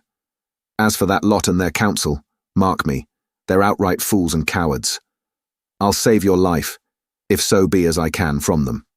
But see here, Jim, tit for tat, you save Long John from swinging." I was bewildered. It seemed a thing so hopeless he was asking. He, the old buccaneer, the ringleader throughout. "What I can do, that I'll do," I said. "It's a bargain," cried Long John. "You speak up plucky, and by thunder, I've a chance." He hobbled to the torch, where it stood propped among the firewood, and took a fresh light to his pipe. "Understand me, Jim," he said, returning. "I've a head on my shoulders, I have. I'm on Squire's side now. I know you've got that ship safe somewheres. How you done it, I don't know. But safe it is. I guess Hans and O'Brien turned soft. I never much believed in neither of them. Now you mark me. I ask no questions, nor I won't let others. I know when a game's up, I do, and I know a lad that's staunch. Ah, you that's young. You and me might have done a power of good together." He drew some cognac from the cask into a tin cannikin. "Will you taste, messmate?" he asked. And when I had refused, "Well, I'll take a dram myself, Jim," said he. "I need a corker, for there's trouble on hand. And talking of trouble, why did that doctor give me the chart, Jim?" My face expressed a wonder so unaffected that he saw the needlessness of further questions. "Ah, well, he did though," said he. "And there's something under that, no doubt. Something surely under that, Jim. Bad or good?" And he took another swallow of the brandy, shaking his great fair head like a man who looks forward to the worst. Chapter 29. The Black Spot Again. The council of buccaneers had lasted some time when one of them re-entered the house, and with a repetition of the same salute, which had in my eyes an ironical air, begged for a moment's loan of the torch. Silver briefly agreed, and this emissary retired again, leaving us together in the dark. "There's a breeze coming, Jim," said Silver, who had by this time adopted quite a friendly and familiar tone. I turned to the loophole nearest me and looked out. The embers of the great fire had so far burned themselves out, and now glowed so low and duskily that I understood why these conspirators desired a torch. About halfway down the slope to the stockade, they were collected in a group. One held the light, another was on his knees in their midst, and I saw the blade of an open knife shine in his hand with varying colours in the moon and torchlight. The rest were all somewhat stooping, as though watching the manoeuvres of this last. I could just make out that he had a book as well as a knife in his hand, and was still wondering how anything so incongruous had come in their possession when the kneeling figure rose once more to his feet, and the whole party began to move together towards the house. "Here they come," said I, and I returned to my former position, for it seemed beneath my dignity that they should find me watching them. "Well, let 'em come, lad, let 'em come," said Silver cheerily. "I've still a shot in my locker." The door opened, and the 5 men, standing huddled together just inside, pushed one of their number forward. In any other circumstances, it would have been comical to see his slow advance, hesitating as he set down each foot, but holding his closed right hand in front of him. "Step up, lad," cried Silver. "I won't eat you. Hand it over, lubber. I know the rules, I do. I won't hurt a deputation." Thus encouraged, the buccaneer stepped forth more briskly, and having passed something to Silver, from hand to hand, slipped yet more smartly back again to his companions. The sea cook looked at what had been given him. "The black spot." "I thought so," he observed. "Where might you have got the paper?" "Why, hillo! Look here now, this ain't lucky. You've gone and cut this out of a Bible. What fools cut a Bible?" "Ah, there," said Morgan. "There. What did I say?" "No good'll come of that," I said. "Well, you've about fixed it now among you," continued Silver. "You'll all swing now, I reckon. What soft-headed lubber had a Bible?" "It was Dick," said one. "Dick, was it?" "Then Dick can get to prayers," said Silver. "He's seen his slice of luck, has Dick, and you may lay to that."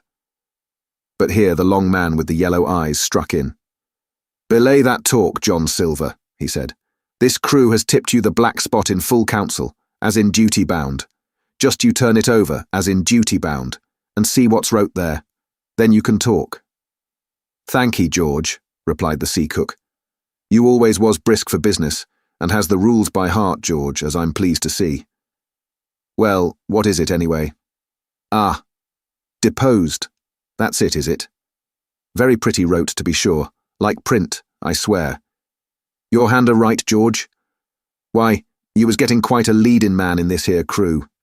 You'll be captain next, I shouldn't wonder. Just oblige me with that torch again, will you? This pipe don't draw." "Come now," said George. "You don't fool this crew no more. You're a funny man by your account, but you're over now, and you'll maybe step down off that barrel and help vote."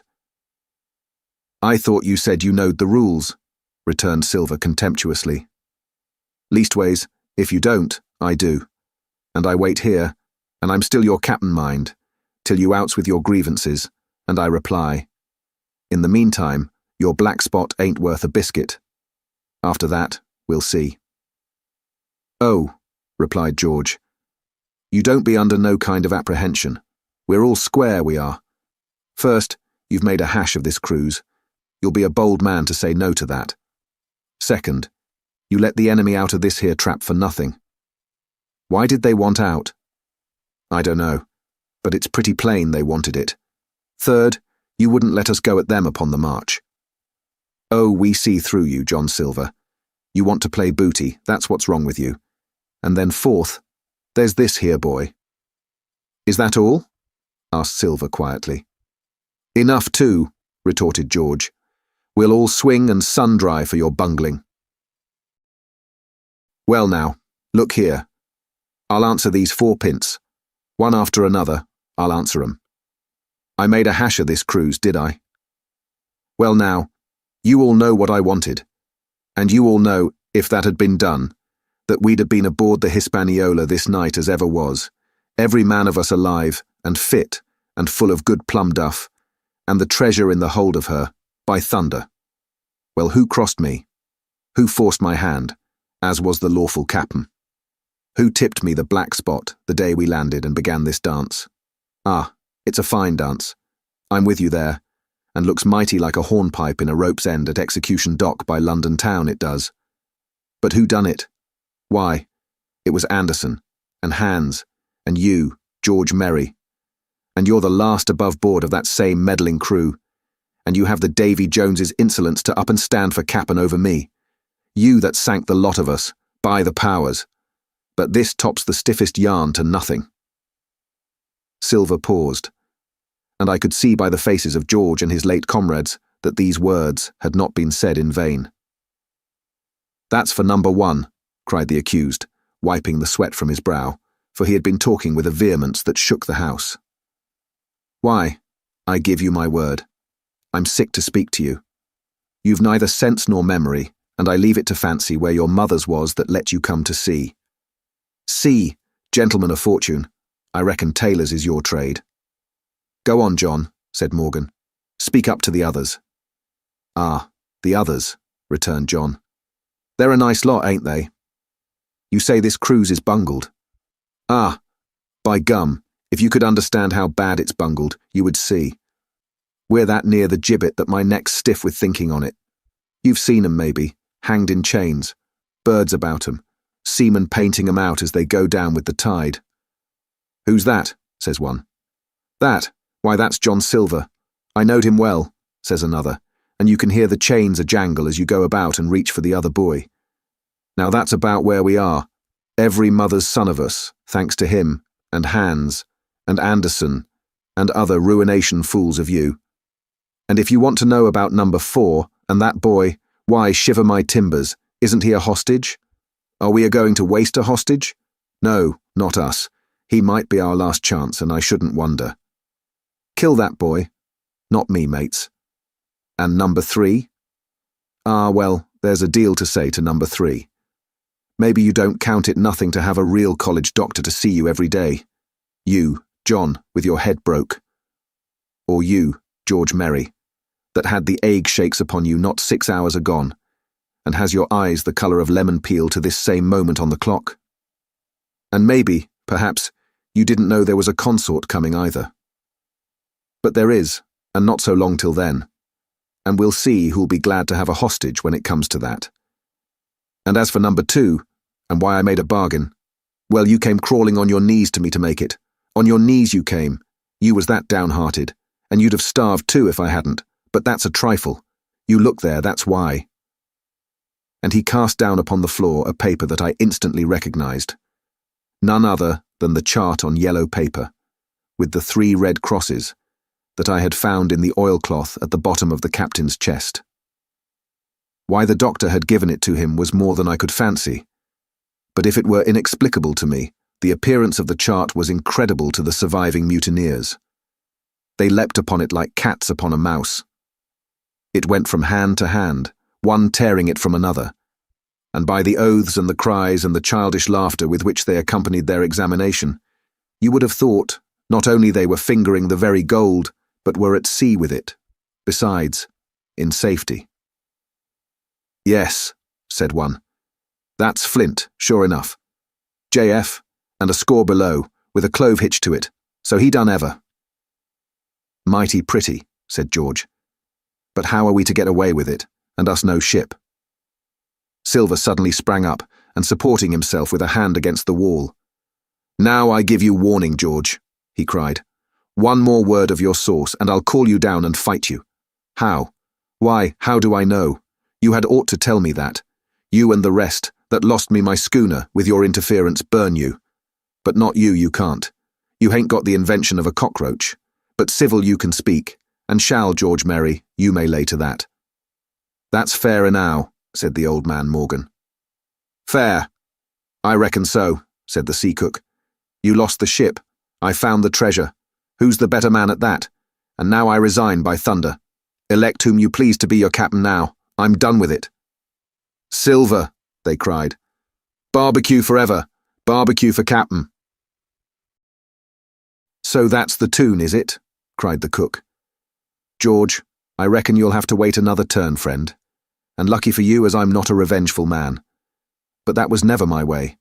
And now, shipmates, this black spot. 'Tain't much good now, is it? Dick's crossed his luck and spoiled his Bible, and that's about all." "It'll do to kiss the book on still, won't it?" growled Dick, who was evidently uneasy at the curse he had brought upon himself. "A Bible with a bit cut out," returned Silver derisively. "Not it. It don't bind no more'n a ballad book." "Don't it, though?" cried Dick with a sort of joy. "Well, I reckon that's worth having too." "Here, Jim, here's a curiosity for you," said Silver, and he tossed me the paper. It was around about the size of a crown piece. One side was blank, for it had been the last leaf. The other contained a verse or two of Revelation. These words among the rest, which struck sharply home upon my mind. "Without are dogs and murderers." The printed side had been blackened with wood ash, which already began to come off and soil my fingers. On the blank side had been written with the same material the one word, "deposed." I have that curiosity beside me at this moment, but not a trace of writing now remains beyond a single scratch, such as a man might make with his thumbnail. That was the end of the night's business. Soon after, with a drink all round, we lay down to sleep, and the outside of Silver's vengeance was to put George Merry up for sentinel and threaten him with death if he should prove unfaithful. It was long ere I could close an eye, and heaven knows I had matter enough for thought in the man whom I had slain that afternoon, in my own most perilous position, and above all in the remarkable game that I saw Silver now engaged upon, keeping the mutineers together with one hand and grasping with the other after every means, possible and impossible, to make his peace and save his miserable life. He himself slept peacefully and snored aloud, yet my heart was sore for him, wicked as he was, to think on the dark perils that environed and the shameful gibbet that awaited him. Chapter 30. On Parole. I was wakened. Indeed, we were all wakened, for I could see even the sentinel shake himself together from where he had fallen against the doorpost, by a clear, hearty voice hailing us from the margin of the wood. "Blockhouse, ahoy!" it cried. "Here's the doctor." And the doctor it was. Although I was glad to hear the sound, yet my gladness was not without admixture. I remembered with confusion my insubordinate and stealthy conduct, and when I saw where it had brought me, among what companions and surrounded by what dangers, I felt ashamed to look him in the face. He must have risen in the dark, for the day had hardly come, and when I ran to a loophole and looked out, I saw him standing, like Silver once before, up to the mid-leg in creeping vapour. "You, doctor! Top of the morning to you, sir!" cried Silver, broad awake and beaming with good nature in a moment. "Bright and early, to be sure, and it's the early bird, as the saying goes, that gets the rations. George, shake up your timbers, son, and help Dr. Livesey over the ship's side. All are doing well. Your patience was all well and merry." So he pattered on, standing on the hilltop, with his crutch under his elbow, and one hand upon the side of the log-house, quite the old John in voice, manner, and expression. "We've quite a surprise for you too, sir," he continued. "We've a little stranger here. He, a new boarder and lodger, sir, and looking fit and taut as a fiddle. Slept like a supercargo, he did, right alongside of John. Stem to stem we was, all night." Dr. Livesey was by this time across the stockade and pretty near the cook, and I could hear the alteration in his voice as he said, "Not Jim. The very same Jim as ever was," says Silver. The doctor stopped outright, although he did not speak, and it was some seconds before he seemed able to move on. "Well, well," he said at last, "duty first and pleasure afterwards, as you might have said yourself, Silver. Let us overhaul these patients of yours." A moment afterwards he had entered the blockhouse, and with one grim nod to me, proceeded with his work among the sick. He seemed under no apprehension, though he must have known that his life, among these treacherous demons, depended on a hair, and he rattled on to his patients as if he were paying an ordinary professional visit in a quiet English family. His manner, I suppose, reacted on the men, for they behaved to him as if nothing had occurred, as if he were still ship's doctor and they still faithful hands before the mast. "You're doing well, my friend," he said to the fellow with the bandaged head, "and if ever any person had a close shave, it was you.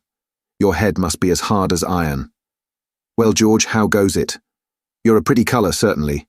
Why, your liver man is upside down. Did you take that medicine?" "Did he take that medicine, men?" Aye, sir, he took it, sure enough," returned Morgan. "Because, you see, since I am mutineer's doctor, or prison doctor as I prefer to call it," says Dr. Livesey in his pleasantest way, "I make it a point of honour not to lose a man for King George, God bless him, and the gallows." The rogues looked at each other, but swallowed the home thrust in silence. "Dick don't feel well, sir," said one. "Don't he?" replied the doctor. "Well, step up here, Dick, and let me see your tongue. No, I should be surprised if he did. The man's tongue is fit to frighten the French. Another fever." "Ah, there," said Morgan. "That comed of spiling Bibles." "That comes, as you call it, of being arrant asses," retorted the doctor, "and not having sense enough to know honest air from poison, and the dry land from a vile, pestiferous slough. I think it most probable, though of course it's only an opinion, that you'll all have the deuce to pay before you get that malaria out of your systems. Camp in a bog, would you?" "Silver, I'm surprised at you. You're less of a fool than many, take you all round, but you don't appear to me to have the rudiments of a notion of the rules of health. Well," he added after he had dosed them round and they had taken his prescriptions, with really laughable humility, more like charity schoolchildren than blood-guilty mutineers and pirates.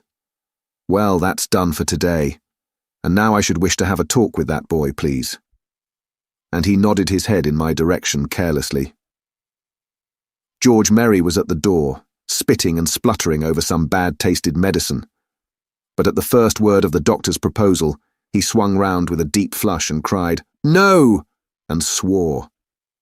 Silver struck the barrel with his open hand.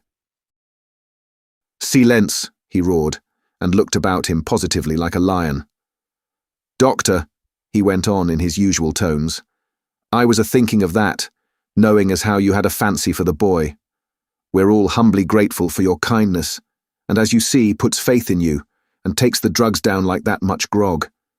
And I take it I've found a way as'll suit all. Hawkins, will you give me your word of honour as a young gentleman, for a young gentleman you are, although poor-born, your word of honour not to slip your cable?"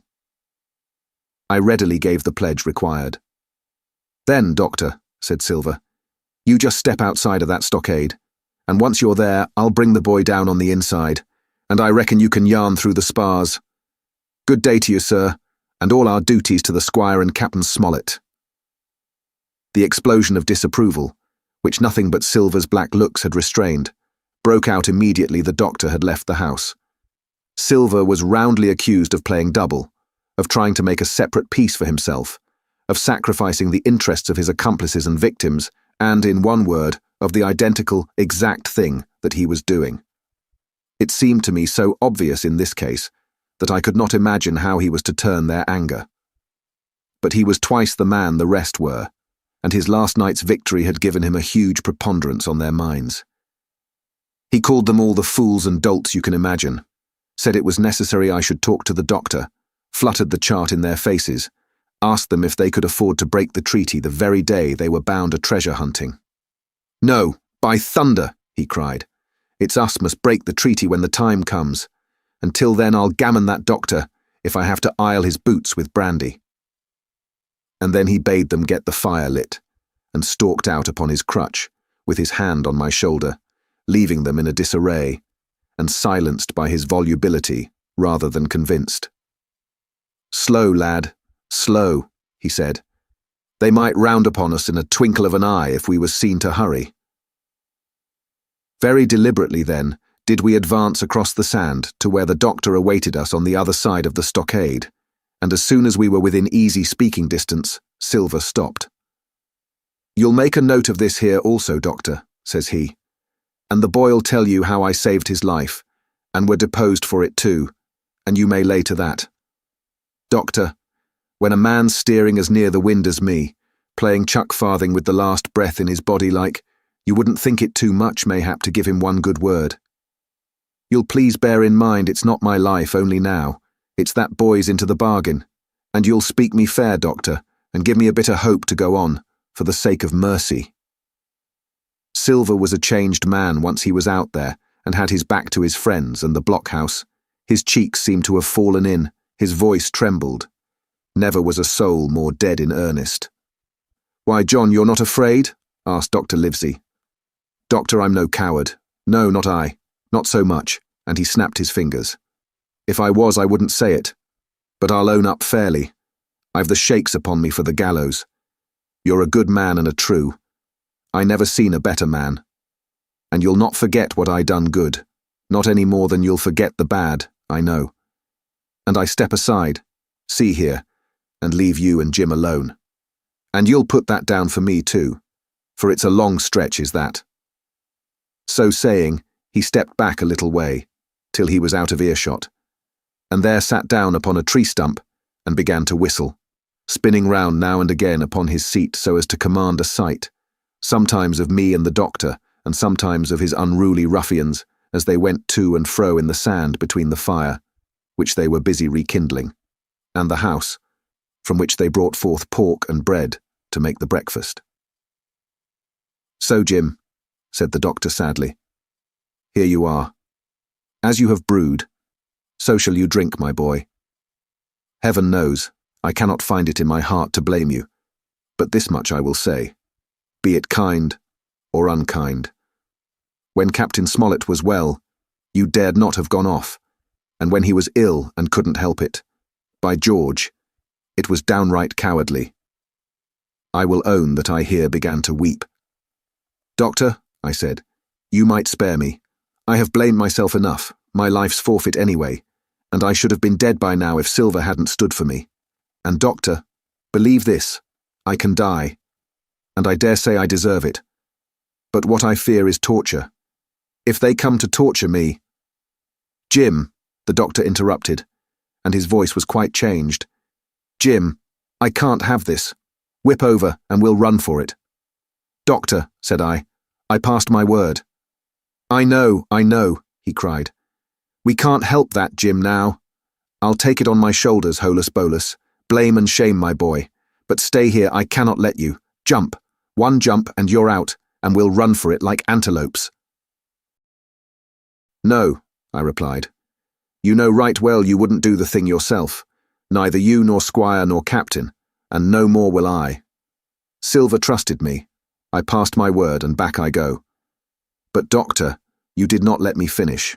If they come to torture me, I might let slip a word of where the ship is, for I got the ship, part by luck and part by risking, and she lies in North Inlet, on the southern beach, and just below high water. At half tide she must be high and dry. The ship! Exclaimed the doctor. Rapidly I described to him my adventures, and he heard me out in silence. There is a kind of fate in this, he observed when I had done. Every step, it's you that saves our lives. And do you suppose by any chance that we are going to let you lose yours? That would be a poor return, my boy. You found out the plot. You found Ben Gunn, the best deed that ever you did, or will do, though you live to 90. Oh, by Jupiter, and talking of Ben Gunn. Why, this is the mischief in person. Silver, he cried. Silver, I'll give you a piece of advice, he continued, as the cook drew near again.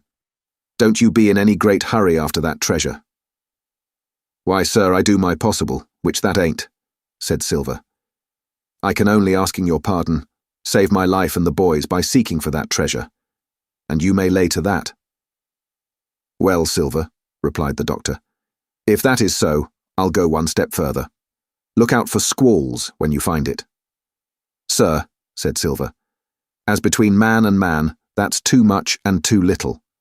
What you're after, why you left the blockhouse, why you given me that there chart, I don't know now, do I? And yet I done your bidding with my eyes shut and never a word of hope. But no, this here's too much. If you won't tell me what you mean plain out, just say so, and I'll leave the helm. No, said the doctor musingly. I've no right to say more. It's not my secret, you see, Silver, or I give you my word, I'd tell it you. But I'll go as far with you as I dare go, and a step beyond, for I'll have my wig sorted by the captain or I'm mistaken. And first, I'll give you a bit of hope. Silver, if we both get alive out of this wolf trap, I'll do my best to save you, short of perjury. Silver's face was radiant. You couldn't say more, I'm sure, sir. Not if you was my mother, he cried. Well, that's my first concession, added the doctor. My second is a piece of advice. Keep the boy close beside you, and when you need help, hello. I'm off to seek it for you, and that itself will show you if I speak at random. Goodbye, Jim. And Dr. Livesey shook hands with me through the stockade, nodded to Silver, and set off at a brisk pace into the wood. Chapter 31. The Treasure Hunt, Flint's Pointer. Jim, said Silver when we were alone, if I saved your life, you saved mine, and I'll not forget it. I seen the doctor waving you to run for it. With the tail of my eye, I did, and I seen you say no, as plain as hearing. Jim, that's one to you. This is the first glint of hope I had since the attack failed, and I owe it you. And now, Jim, we're to go in for this here treasure hunting, with sealed orders too, and I don't like it. And you and me must stick close, back to back like, and we'll save our necks in spite of fate and fortune. Just then a man hailed us from the fire that breakfast was ready, and we were soon seated here and there about the sand over biscuit and fried junk. They had lit a fire fit to roast an ox, and it was now grown so hot that they could only approach it from the windward, and even there not without precaution. In the same wasteful spirit, they had cooked, I suppose, 3 times more than we could eat, and one of them, with an empty laugh, threw what was left into the fire, which blazed and roared again over this unusual fuel. I never in my life saw men so careless of the morrow. Hand to mouth is the only word that can describe their way of doing. And what with wasted food and sleeping sentries, though they were bold enough for a brush and be done with it, I could see their entire unfitness for anything like a prolonged campaign. Even Silver, eating away, with Captain Flint upon his shoulder, had not a word of blame for their recklessness. And this the more surprised me, for I thought he had never shown himself so cunning as he did then. Aye, mates, said he, it's lucky you have barbecue to think for you with this here head. I got what I wanted, I did. Sure enough, they have the ship. Where they have it, I don't know yet. But once we hit the treasure, we'll have to jump about and find out. And then, mates, us that has the boats, I reckon, has the upper hand. Thus he kept running on, with his mouth full of the hot bacon. Thus he restored their hope and confidence, and, I more than suspect, repaired his own at the same time. As for hostage, he continued, that's his last talk, I guess. With them he loves so dear. I've got my piece of news, and thank ye to him for that. But it's over and done. I'll take him in a line when we go treasure hunting, for we'll keep him like so much gold in case of accidents, you mark, and in the meantime. Once we got the ship and treasure both and off to sea like jolly companions, why then we'll talk Mr. Hawkins over, we will, and we'll give him his share to be sure, for all his kindness. It was no wonder the men were in a good humour now. For my part, I was horribly cast down. Should the scheme he had now sketched prove feasible, Silver, already doubly a traitor, would not hesitate to adopt it. He had still a foot in either camp, and there was no doubt he would prefer wealth and freedom with the pirates to a bare escape from hanging, which was the best he had to hope on our side. Nay, and even if things so fell out that he was forced to keep his faith with Dr. Livesey, even then what danger lay before us? What a moment that would be, when the suspicions of his followers turned to certainty, and he and I should have to fight for dear life, he a cripple and I a boy, against 5 strong and active seamen. Add to this double apprehension the mystery that still hung over the behaviour of my friends, their unexplained desertion of the stockade, their inexplicable cession of the chart, or harder still to understand, the doctor's last warning to Silver: "Look out for squalls when you find it," and you will readily believe how little taste I found in my breakfast, and with how uneasy a heart I set forth behind my captors on the quest for treasure. We made a curious figure. Had anyone been there to see us, all in soiled sailor clothes and all but me armed to the teeth. Silver had 2 guns slung about him, one before and one behind, besides the great cutlass at his waist and a pistol in each pocket of his square-tailed coat. To complete his strange appearance, Captain Flint sat perched upon his shoulder and gabbling odds and ends of purposeless sea talk. I had a line about my waist and followed obediently after the sea cook, who held the loose end of the rope, now in his free hand, now between his powerful teeth. For all the world, I was led like a dancing bear.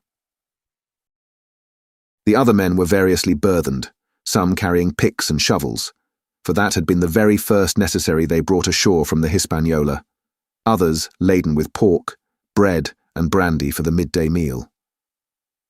All the stores, I observed, came from our stock, and I could see the truth of Silver's words the night before.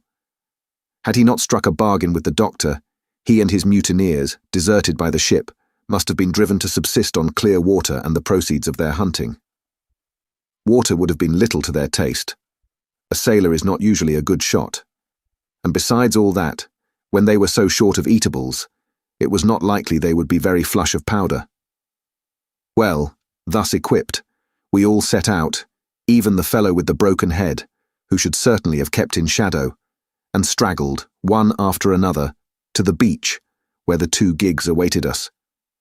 Even these bore trace of the drunken folly of the pirates, one in a broken thwart, and both in their muddy and unbailed condition.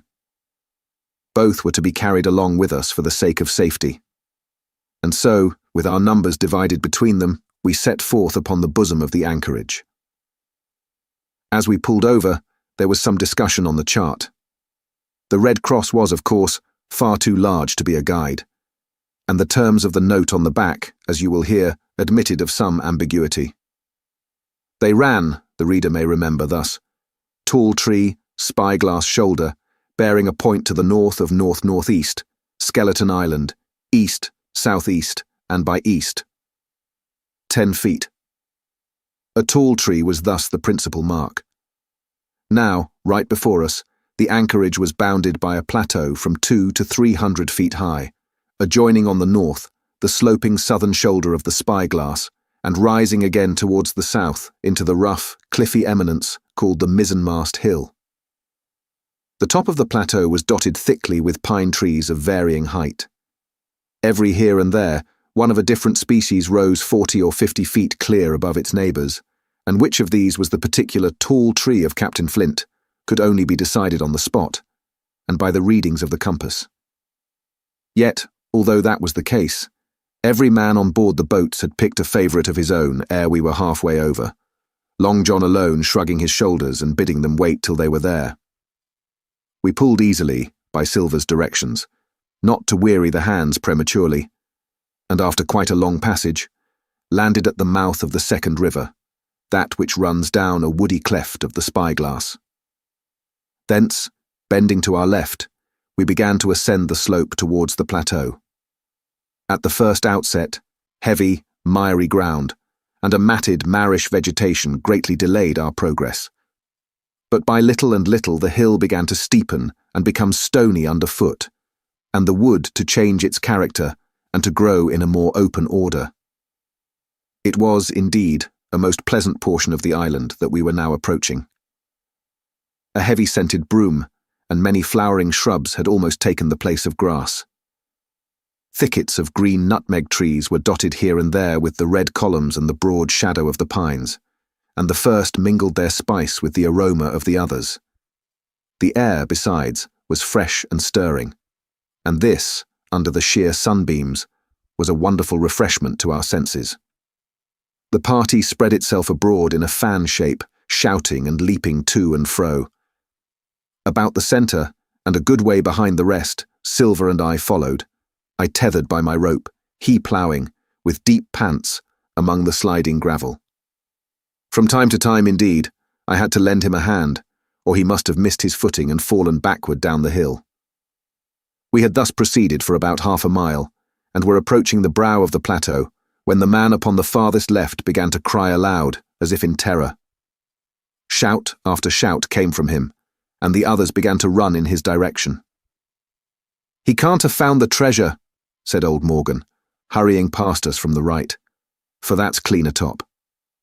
Indeed, as we found when we also reached the spot, it was something very different. At the foot of a pretty big pine, and involved in a green creeper, which had even partly lifted some of the smaller bones, a human skeleton lay, with a few shreds of clothing, on the ground.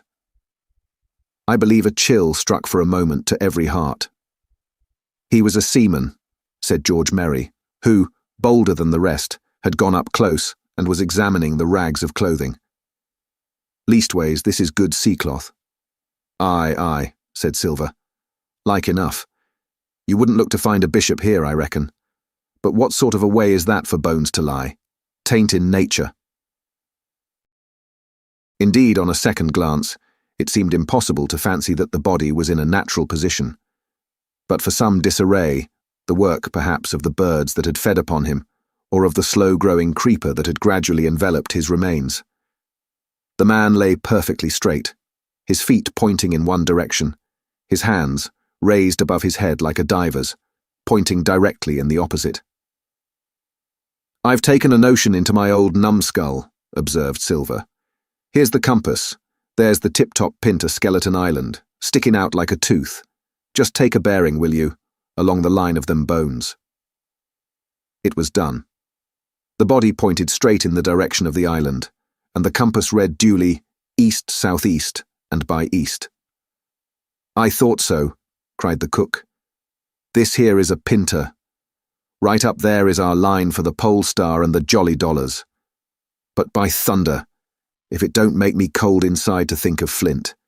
This is one of his jokes and no mistake. Him and these 6 was alone here.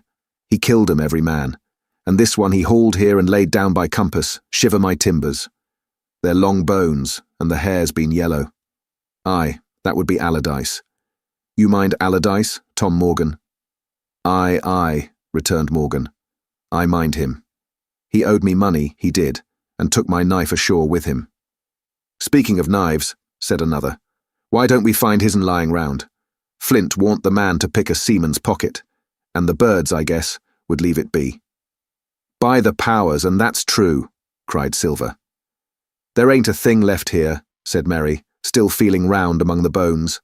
"Not a copper do it, nor a baccy box. It don't look natural to me." "No, by gum it don't," agreed Silver.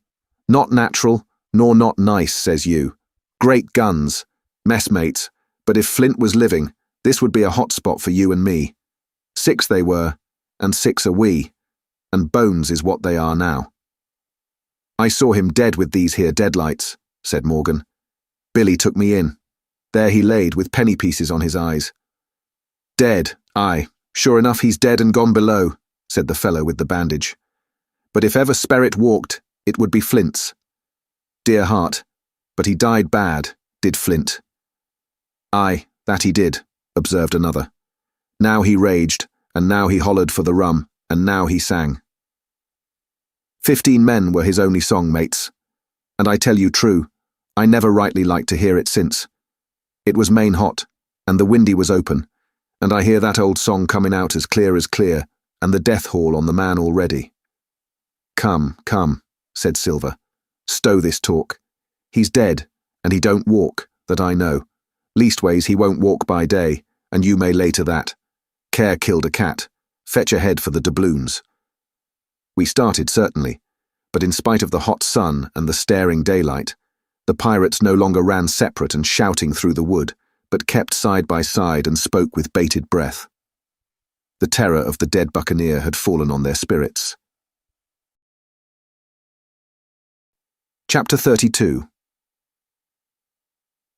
The treasure hunt. The voice among the trees. Partly from the damping influence of this alarm, partly to rest Silver and the sick folk, the whole party sat down as soon as they had gained the brow of the ascent.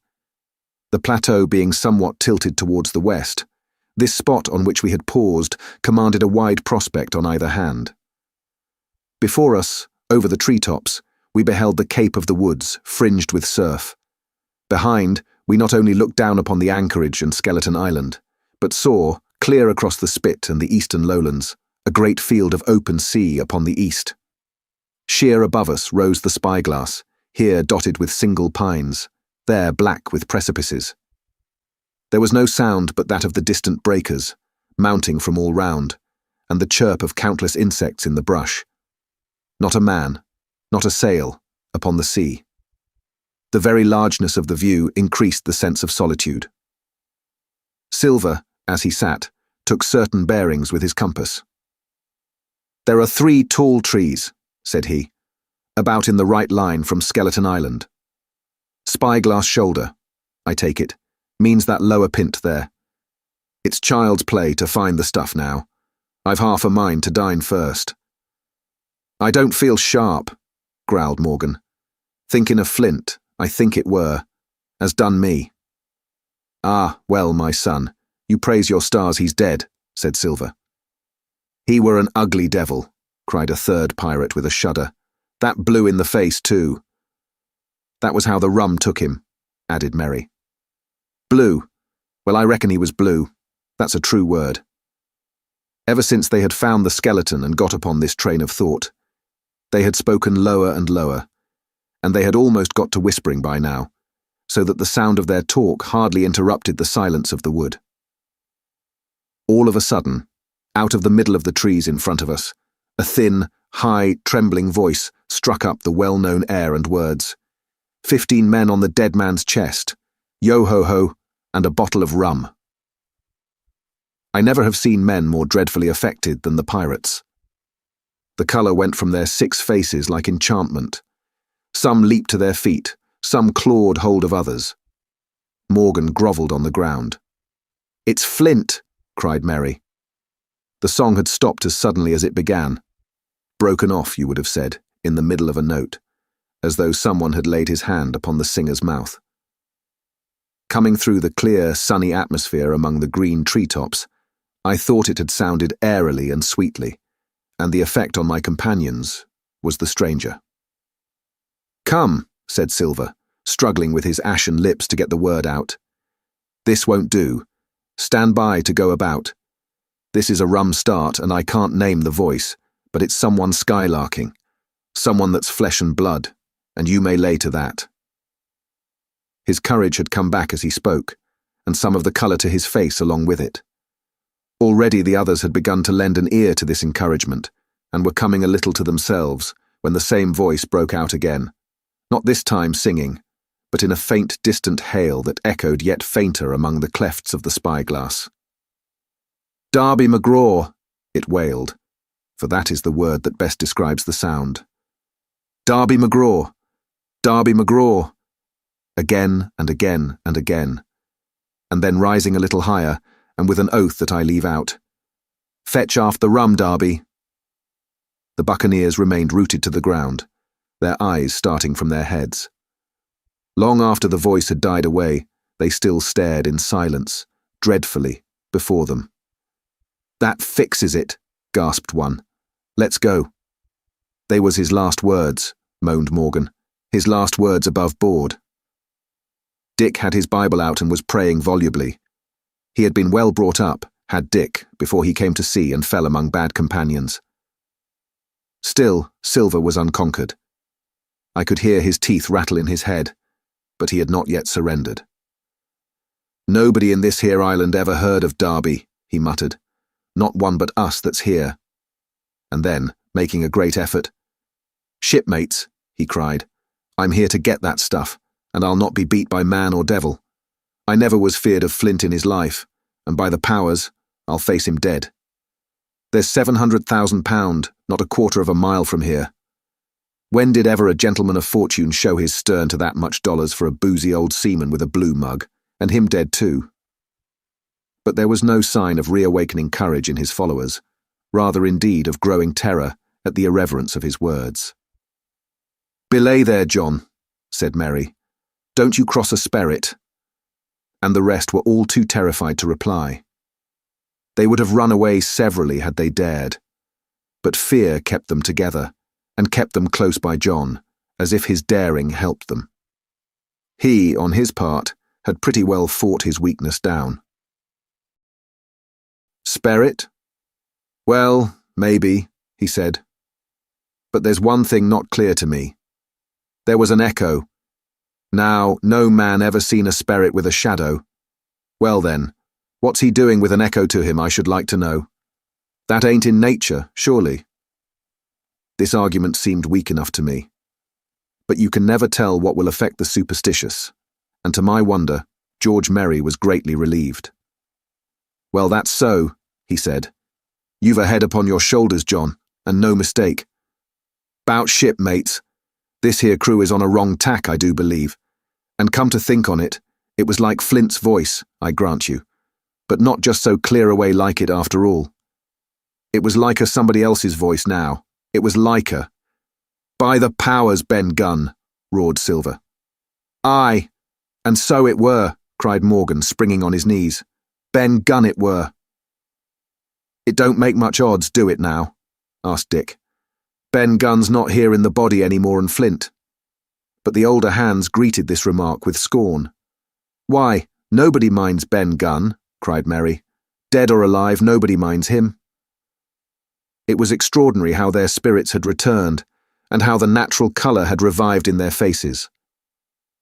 Soon they were chatting together, with intervals of listening. And not long after, hearing no further sound, they shouldered the tools and set forth again. Merry walking first with Silver's compass, to keep them on the right line with Skeleton Island. He had said the truth.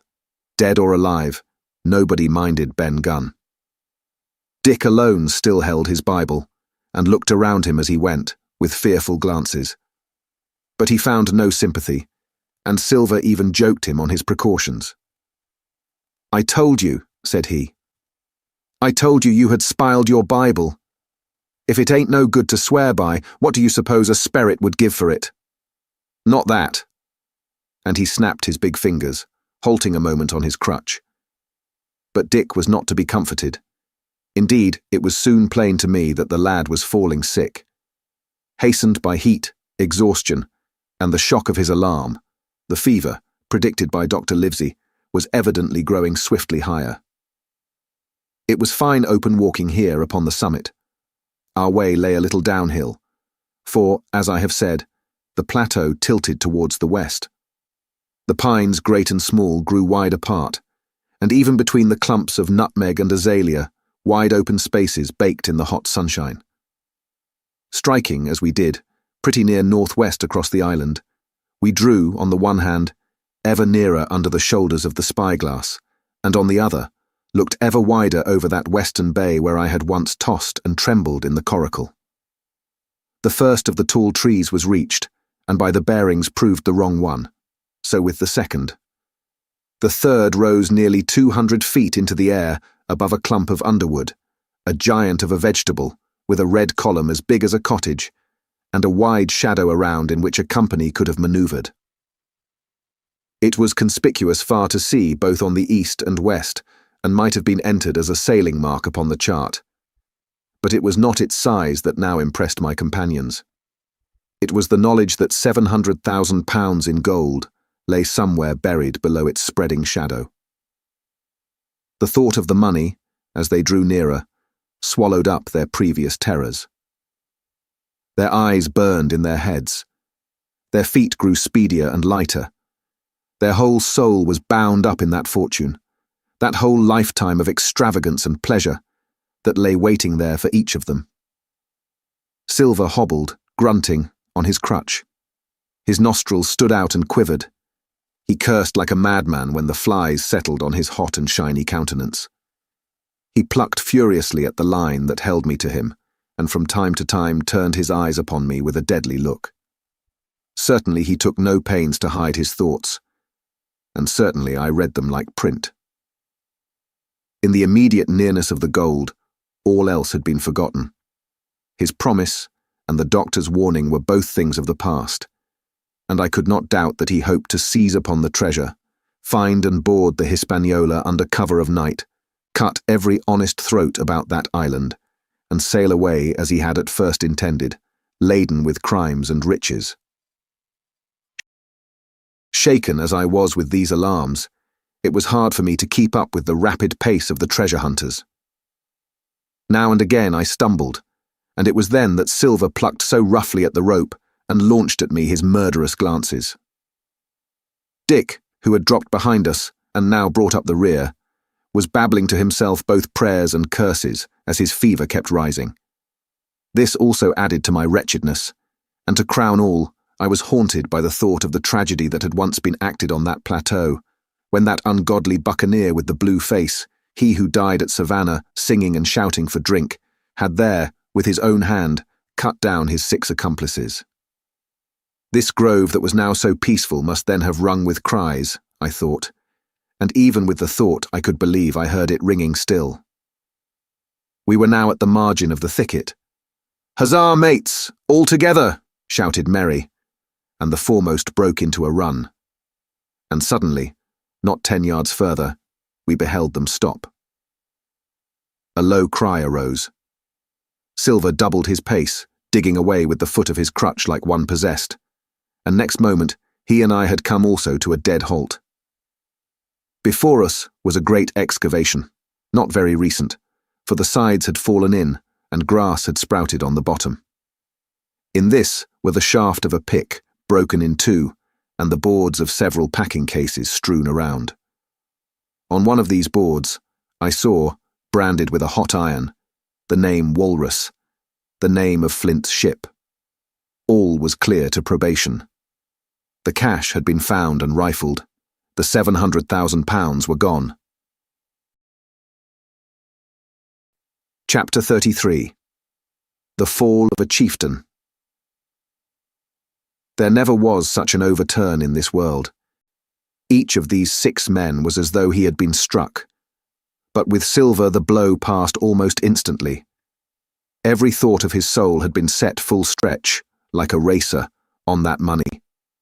Well, he was brought up, in a single second, dead, and he kept his head, found his temper, and changed his plan before the others had had time to realize the disappointment. "Jim," he whispered, "take that, and stand by for trouble." And he passed me a double-barreled pistol. At the same time, he began quietly moving northward, and in a few steps had put the hollow between us 2 and the other 5. Then he looked at me and nodded, as much as to say, "Here is a narrow corner," as indeed I thought it was. His looks were not quite friendly, and I was so revolted at these constant changes that I could not forbear whispering, "So, you've changed sides again." There was no time left for him to answer in. The buccaneers, with oaths and cries, began to leap, one after another, into the pit and to dig with their fingers, throwing the boards aside as they did so. Morgan found a piece of gold. He held it up with a perfect spout of oaths. It was a 2-guinea piece, and it went from hand to hand among them for a quarter of a minute. "2 guineas!" roared Merry, shaking it at Silver. "That's your £700,000, is it? You're the man for bargains, ain't you? You're him that never bungled nothing, you wooden-headed lubber." "Dig away, boys," said Silver with the coolest insolence. "You'll find some pig nuts, and I shouldn't wonder." "Pig nuts!" repeated Merry in a scream. "Mates, do you hear that? I tell you now, that man there knew it all along. Look in the face of him, and you'll see it wrote there." "Ah, Merry," remarked Silver. "Standing for captain again? You're a pushing lad, to be sure." But this time everyone was entirely in Merry's favour. They began to scramble out of the excavation, darting furious glances behind them. One thing I observed, which looked well for us. They all got out upon the opposite side from Silver.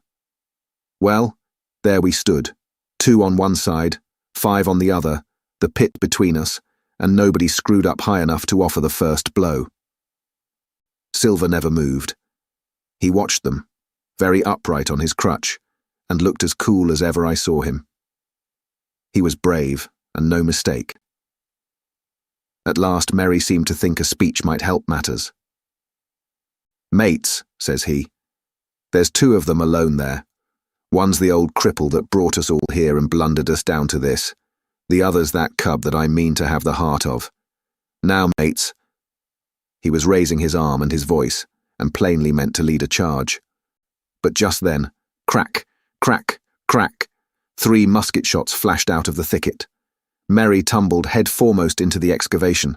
The man with the bandage spun round like a teetotum and fell all his length upon his side, where he lay dead, but still twitching.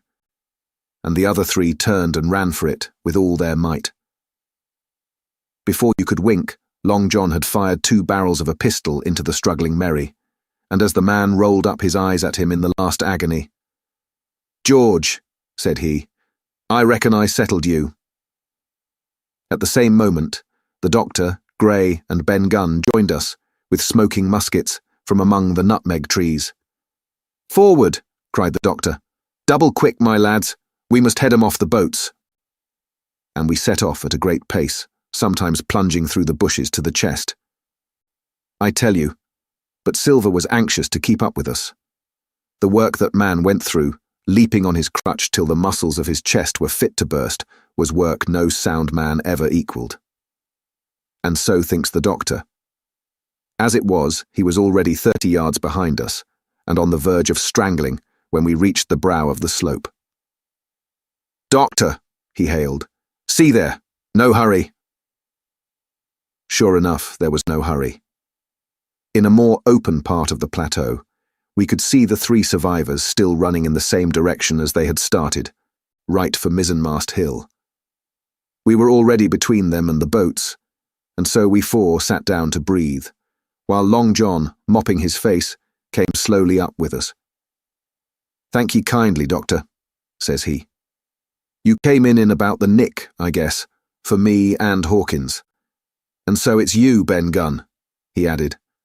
"Well, you're a nice one, to be sure." "I'm Ben Gunn, I am," replied the maroon, wriggling like an eel in his embarrassment. "And," he added, after a long pause, "how do, Mr. Silver?" "Pretty well, I thank ye," says you. Ben," murmured Silver, "to think as you've done me."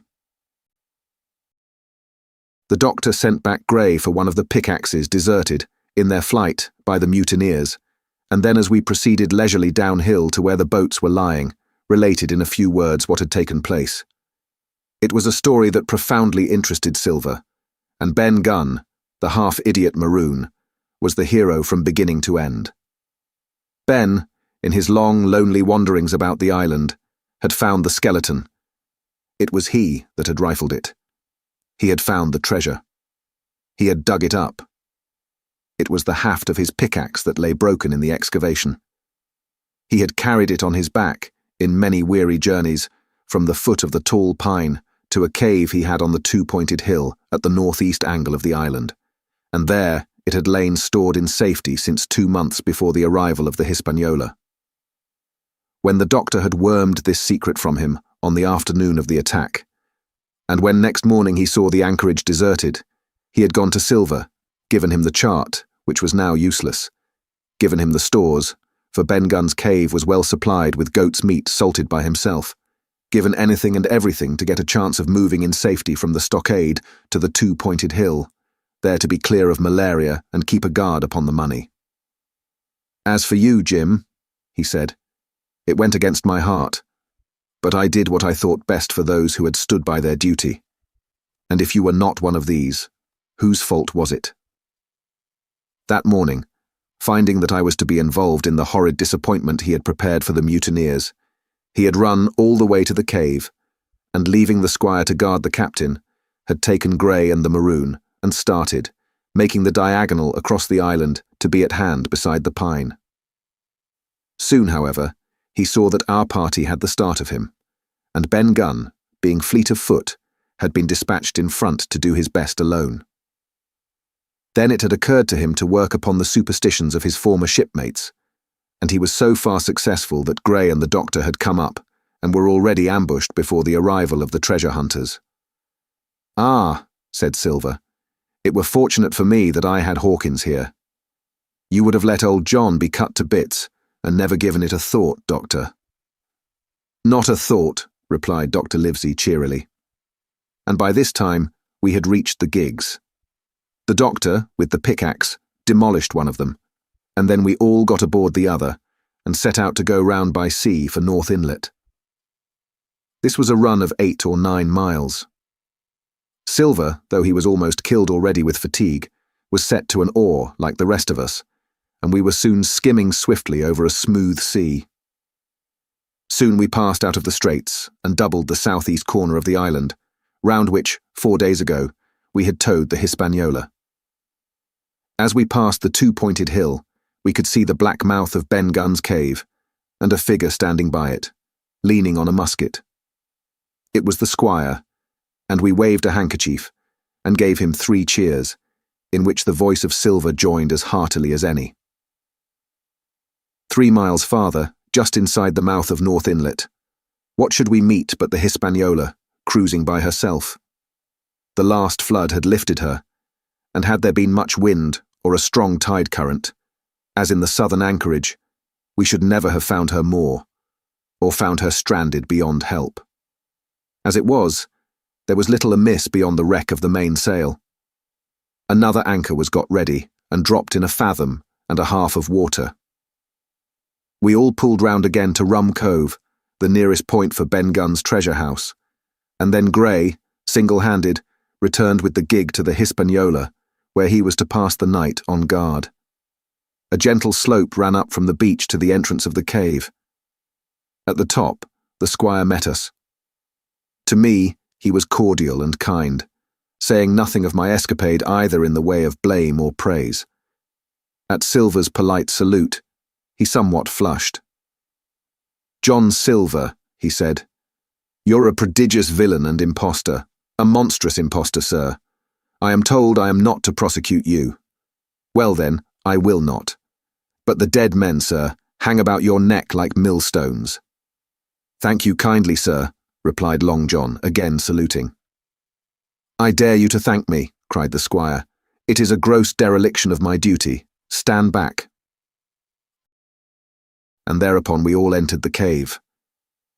It was a large, airy place, with a little spring and a pool of clear water, overhung with ferns. The floor was sand. Before a big fire lay Captain Smollett, and in a far corner, only duskily flickered over by the blaze, I beheld great heaps of coin and quadrilaterals built of bars of gold. That was Flint's treasure, that we had come so far to seek, and that had cost already the lives of 17 men from the Hispaniola. How many it had cost in the amassing, what blood and sorrow, what good ships scuttled on the deep, what brave men walking the plank blindfold, what shot of cannon, what shame and lies and cruelty, perhaps no man alive could tell. Yet there were still 3 upon that island, Silver, and old Morgan, and Ben Gunn, who had each taken his share in these crimes, as each had hoped in vain to share in the reward. "Come in, Jim," said the captain. "You're a good boy in your line, Jim, but I don't think you and me'll go to sea again. You're too much of the born favourite for me. Is that you, John Silver? What brings you here, man?" "Come back to my duty, sir," returned Silver. "Ah," said the captain, and that was all he said.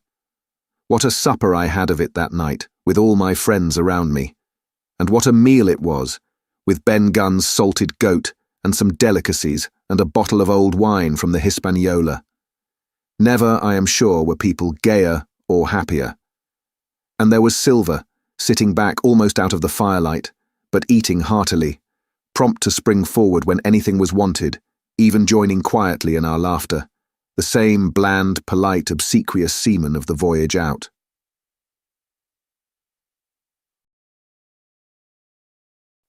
Chapter 34. And last.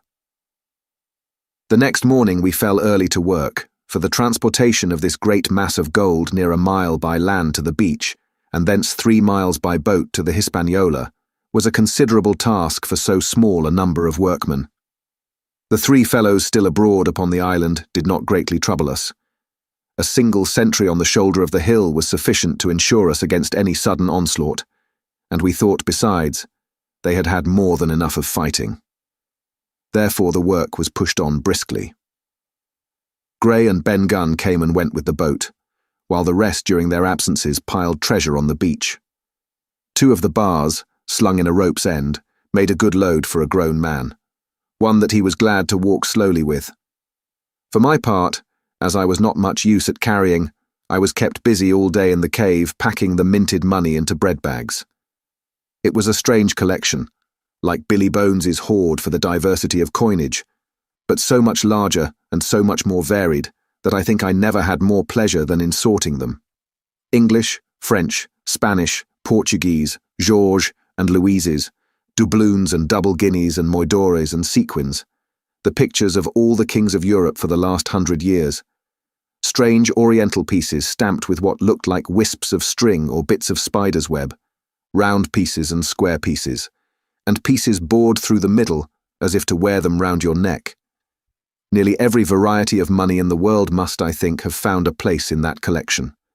And for number, I am sure they were like autumn leaves, so that my back ached with stooping and my fingers with sorting them out. Day after day this work went on. By every evening a fortune had been stowed aboard, but there was another fortune waiting for the morrow.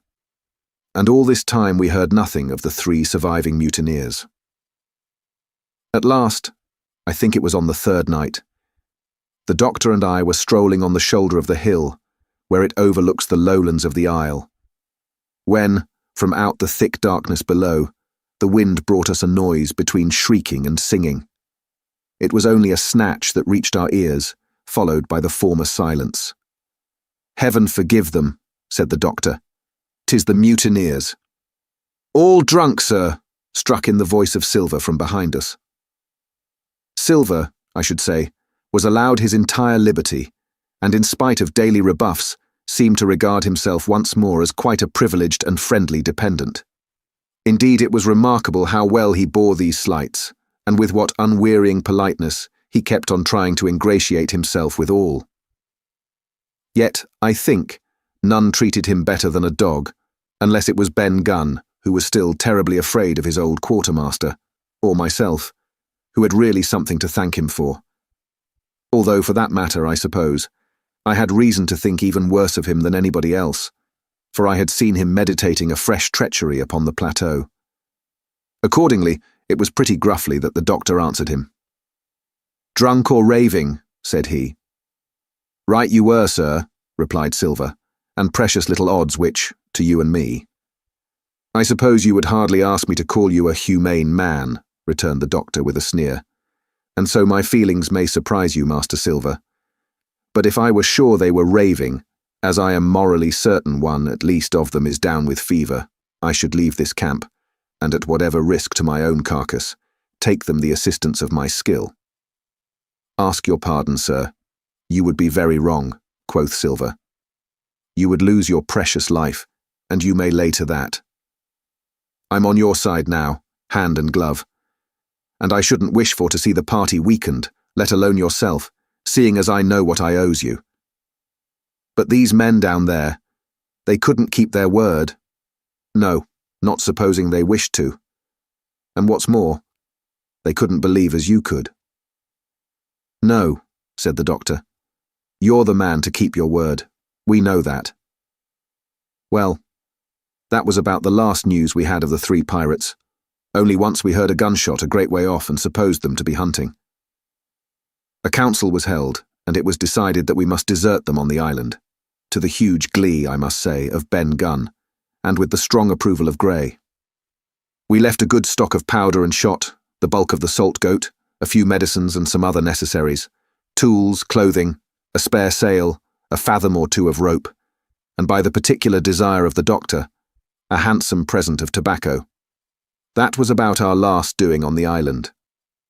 Before that, we had got the treasure stowed and had shipped enough water and the remainder of the goat meat in case of any distress, and at last, one fine morning, we weighed anchor, which was about all that we could manage, and stood out of North Inlet, the same colours flying that the captain had flown and fought under at the palisade. The three fellows must have been watching us closer than we thought for, as we soon had proved.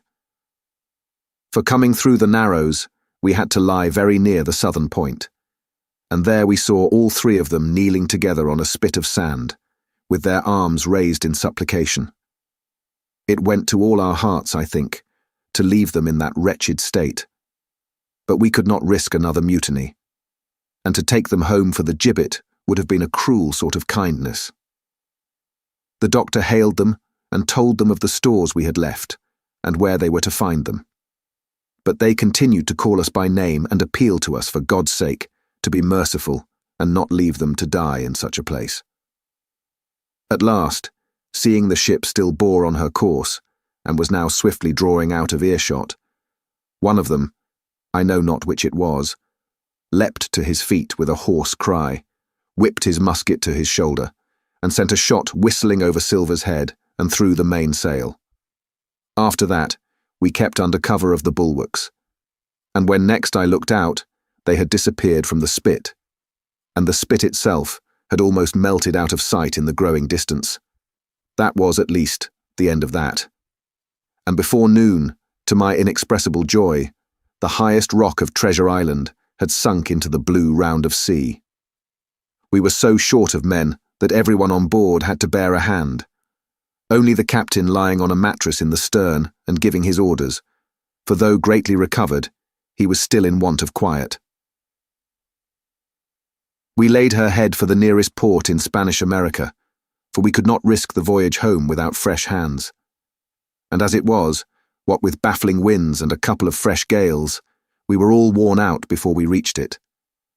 It was just at sundown when we cast anchor in a most beautiful landlocked gulf, and were immediately surrounded by shore boats full of native Mexican Indians and half-bloods selling fruits and vegetables and offering to dive for bits of money.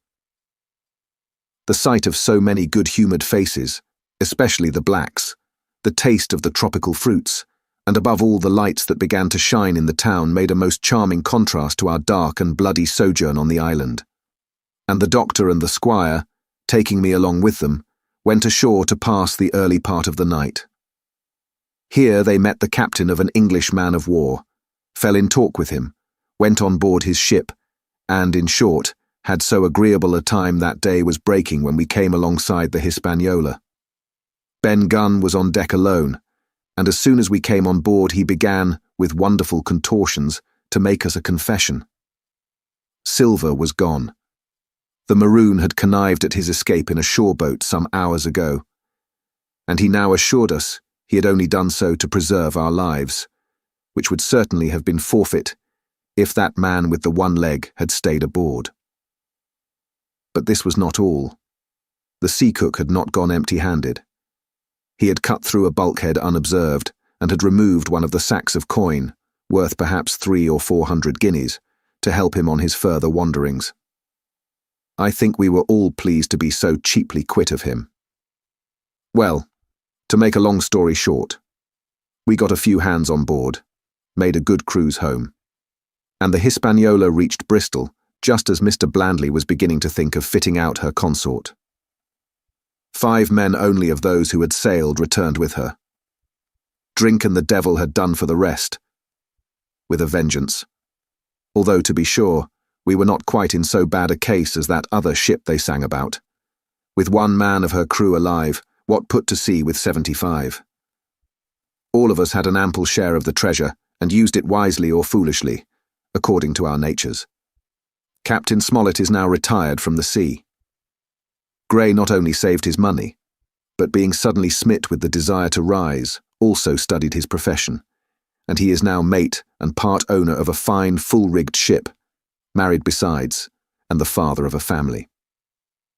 As for Ben Gunn, he got £1,000, which he spent or lost in 3 weeks, or to be more exact, in 19 days, for he was back begging on the 20th.